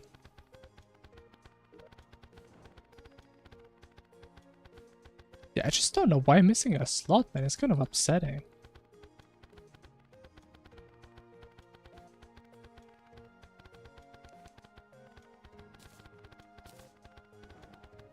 Eh?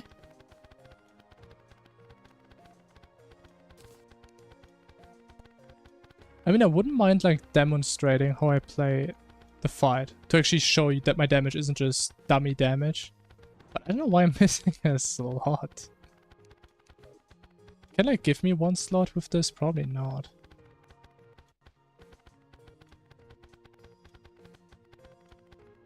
I can give me infinite wing time. Extra minions? No. I just need one slot.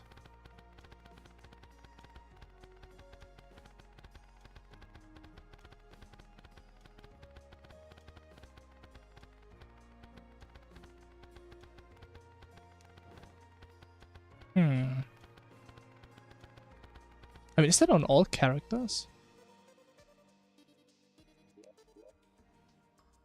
How about 7?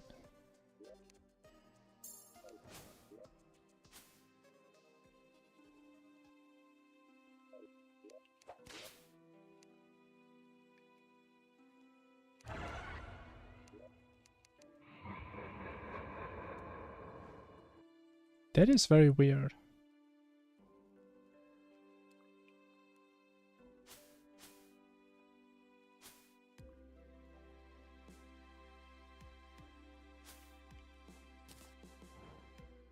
Oh, what is that?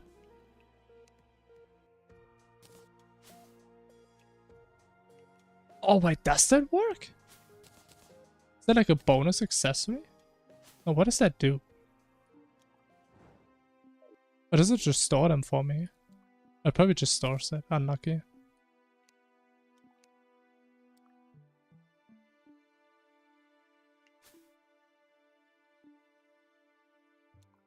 I mean, I guess I can just do the fight. We just play with the death mode just to show the damage, I guess.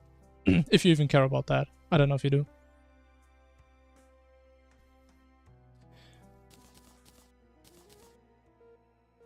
Actually, what does this one have? I mean, it's like the exact same. But I also got the Harbinger stuff always back then. I thought I started with that pretty late.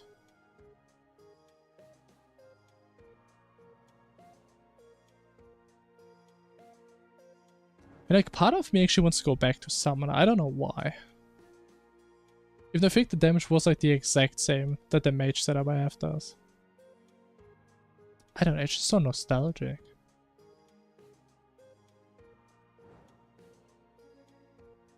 You know, let's see. Can we do first strike Calamiters? Without proccing the death? Probably not. Oh wait, I have those subs.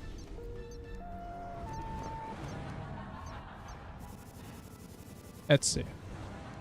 Honestly, I'm probably gonna die because I don't have the brain.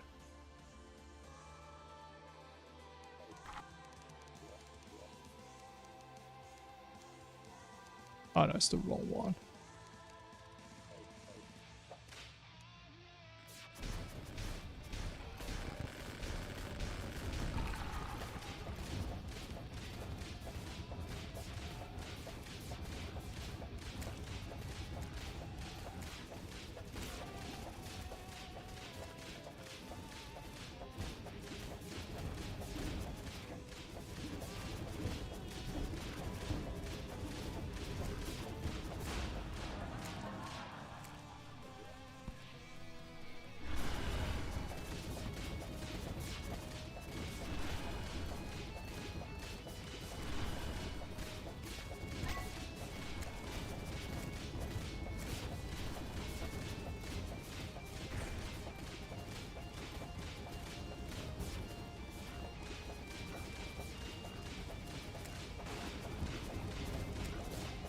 Oh, my damage is actually horrible.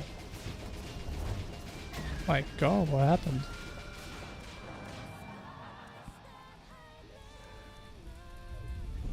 Yeah, maybe we stick with mage.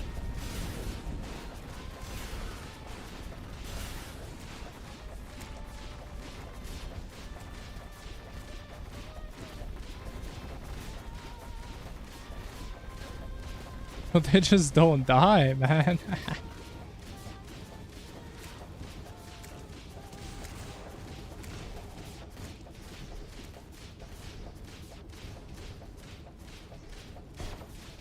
Oh, it's a bad hit. That was a real bad hit. Okay, I mean, technically we're not dead yet. Introducing Dread Sard. I mean, we don't do Exomax, so we can't even get that. So we're gonna have that. Oh, that's my death passive. That's bad. That's big bad. Oh. Oh. Mistake.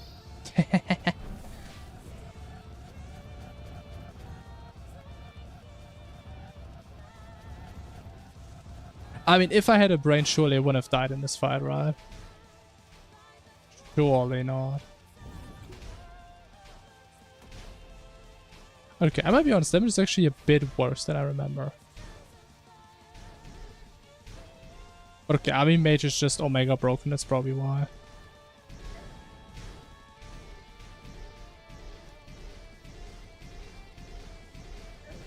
Come on, man. The last phase is way longer than I remember. I'm getting rusty at this.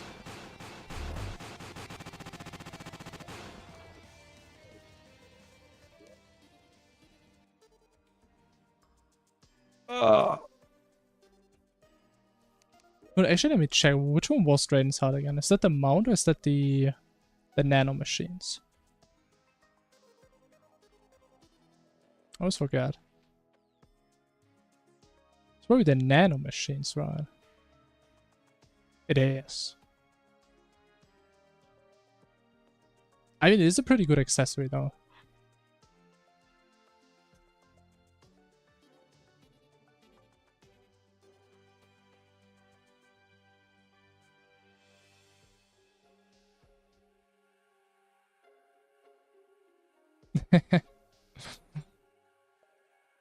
I don't know what easy.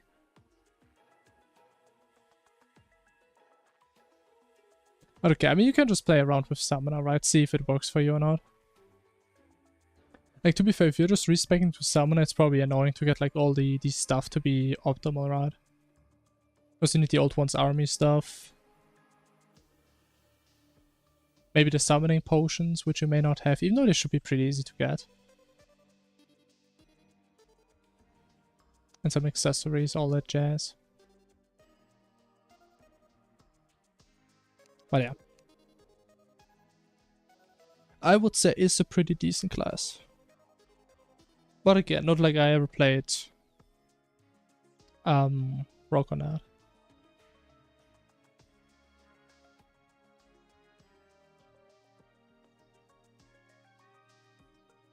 I mean, I'm not saying I consider doing Exomax in hardcore. That's not what I'm saying. I don't think anyone's saying that. So no, I'm not going to touch Exomax.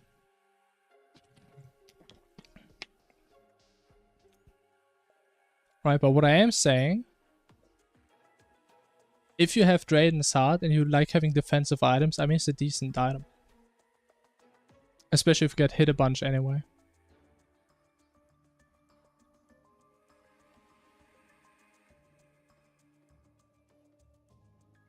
Okay, I mean, if you have all the potions, hey, that's good. And for reference, I think I had 15 summon slots in that run I just did.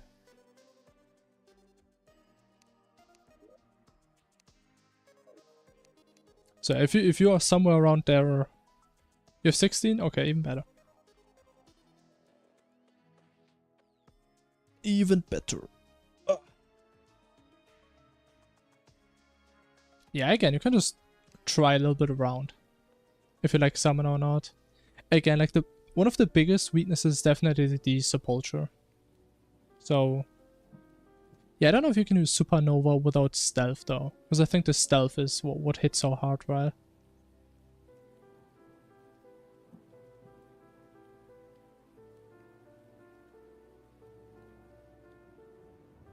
Yeah.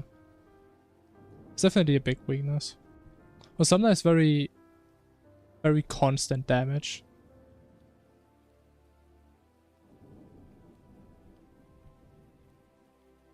Yeah, the stealth it's pretty damn hard, that's what I remember.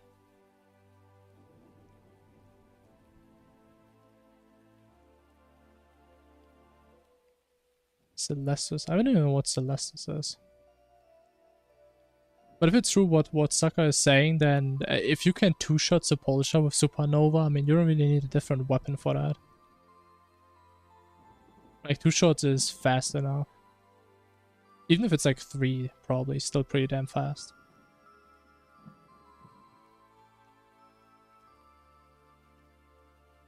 I mean, it's probably like the same. It's like the chick cannon at that point. Or at least very similar.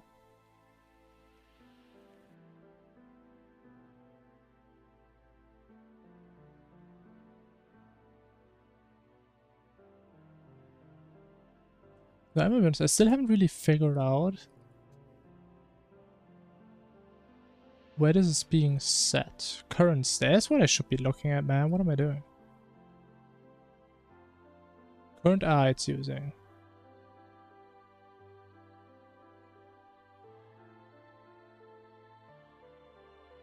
State machine, state stack. Holy. Okay, what is that? What is that? I don't even know what that is. I can't even check what that is. Am I stupid? Oh.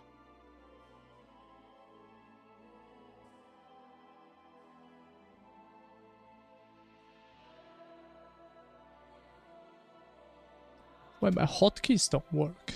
Unlucky.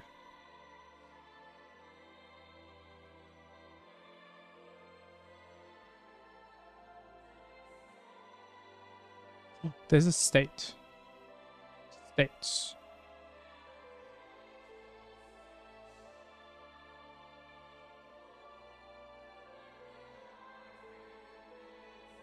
There's the state machine. Okay, I have no idea how this is supposed to work. State transit. Oh my god. Damn, what is that? What does that do? Oh yeah, I can check. Of course I can't.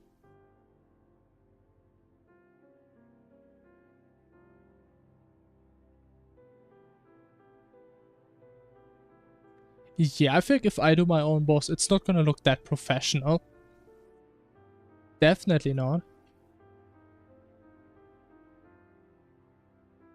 But it looks like it makes sense the way they do it. I mean, I obviously can't do it the same way, because my boss isn't gonna be... I mean, I guess I could do it the same way, because it's actually not super deterministic, because they do have influence with the attack order. Yeah, we're gonna see. But okay, I believe it is time to call it. Getting late. I think it's actually later than yesterday, man. It's actually 4:20 right now for me. Yikes.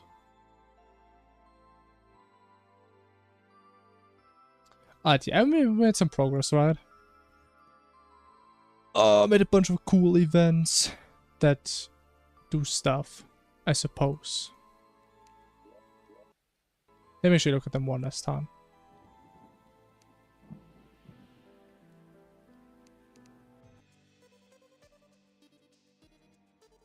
Even though, honestly, I don't even know how many more events we want to put in before we do another test run.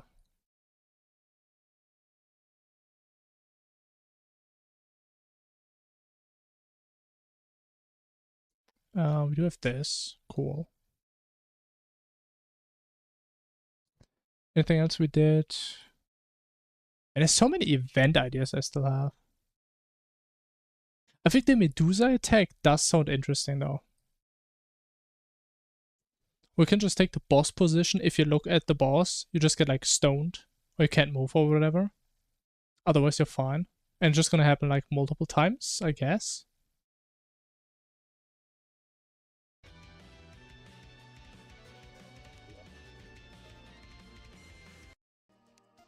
Oh, that's the wrong one.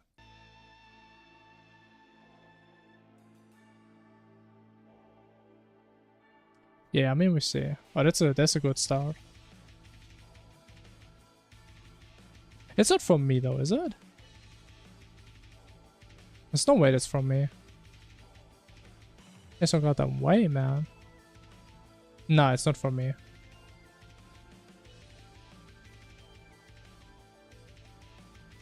Oh wait, is it an error if you quit during a boss fight? Because it does say something about a boss bar. Unless we just quit like at the end of the Calamity fight. But I still love how goddamn fast these things are. Oh, this one's actually ginormous.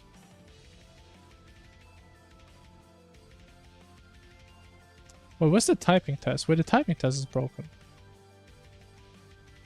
Where's my typing test? Oh, there it is. It just took a while.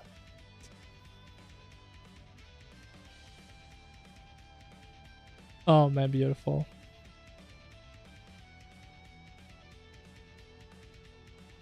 The memory system over 90k. Yeah, if you play like have like all the optimal stuff, you can reach like over 90k, yeah.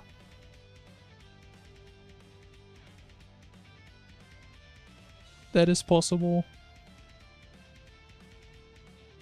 The thing is, the run I just showed you, I think I only had one drug. I didn't have the Crimson effigy. And actually was missing an accessory slot. So it would have been probably also closer to like 80k or something, 85.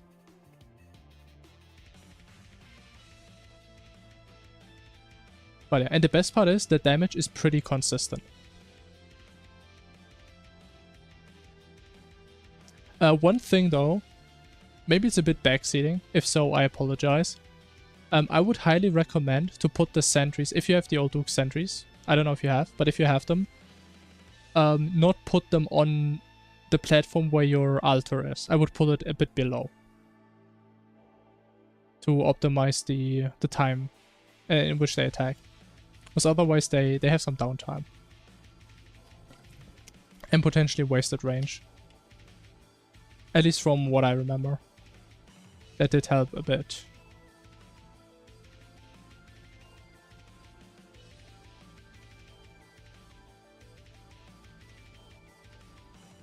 What if we go down?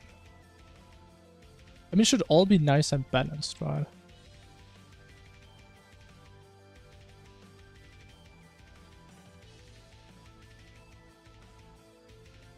I don't know what it is, but I think it's so satisfying that I can just turn all of them on at the same time, and it's just a complete mess.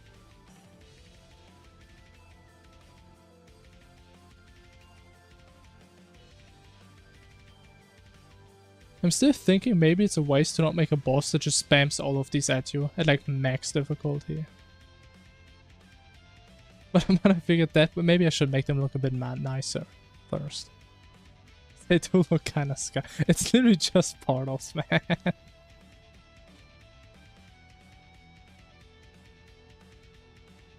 But it is what it is. Gotta start somewhere. But okay. I think we're gonna call it here. Okay, I made a lot of progress. I think maybe we can finish stuff up tomorrow. Maybe do a new Infernum run the day after tomorrow, which would be Sunday, I guess. I mean, we'll see. Because I definitely do want to put in the cursor event that we have, that we made like a week ago, that I never actually put in. I think it's this one. It's just, what is that, like 10 lines? Probably less. And again, outside of that, we see. Maybe we do like this Medusa attack, because it does sound interesting. We just need to find a way to visualize it. Which I know there's a really cool way of doing it. That Phagos does. I think it's on the Deviant boss. Where it like summons this massive Medusa head above the boss. And like a second later it just gets stoned and one-shot by a laser. And I want to do something similar to that. But without the laser. Because we have a boss running around. So yeah, I think that could be cool. I guess worst case, if we don't manage to like get the Medusa head working or something similar. I mean, there's something else we can probably do. Maybe the boss starts flashing red. I don't know. Which we can actually do. Yeah, we can change colors of NPCs. I guess it would be hella intuitive if someone actually plays this mod ever, that's not me, and they see a flashing red boss. which is supposed to mean to turn away. Not really intuitive, but hey. Gotta figure something out. Something in my skill level. But yeah, anyways. We've been yapping too much. So, we're gonna call it. Have a good night, y'all. Thanks for watching. Stay good, chat. And I see you all tomorrow. Bye-bye.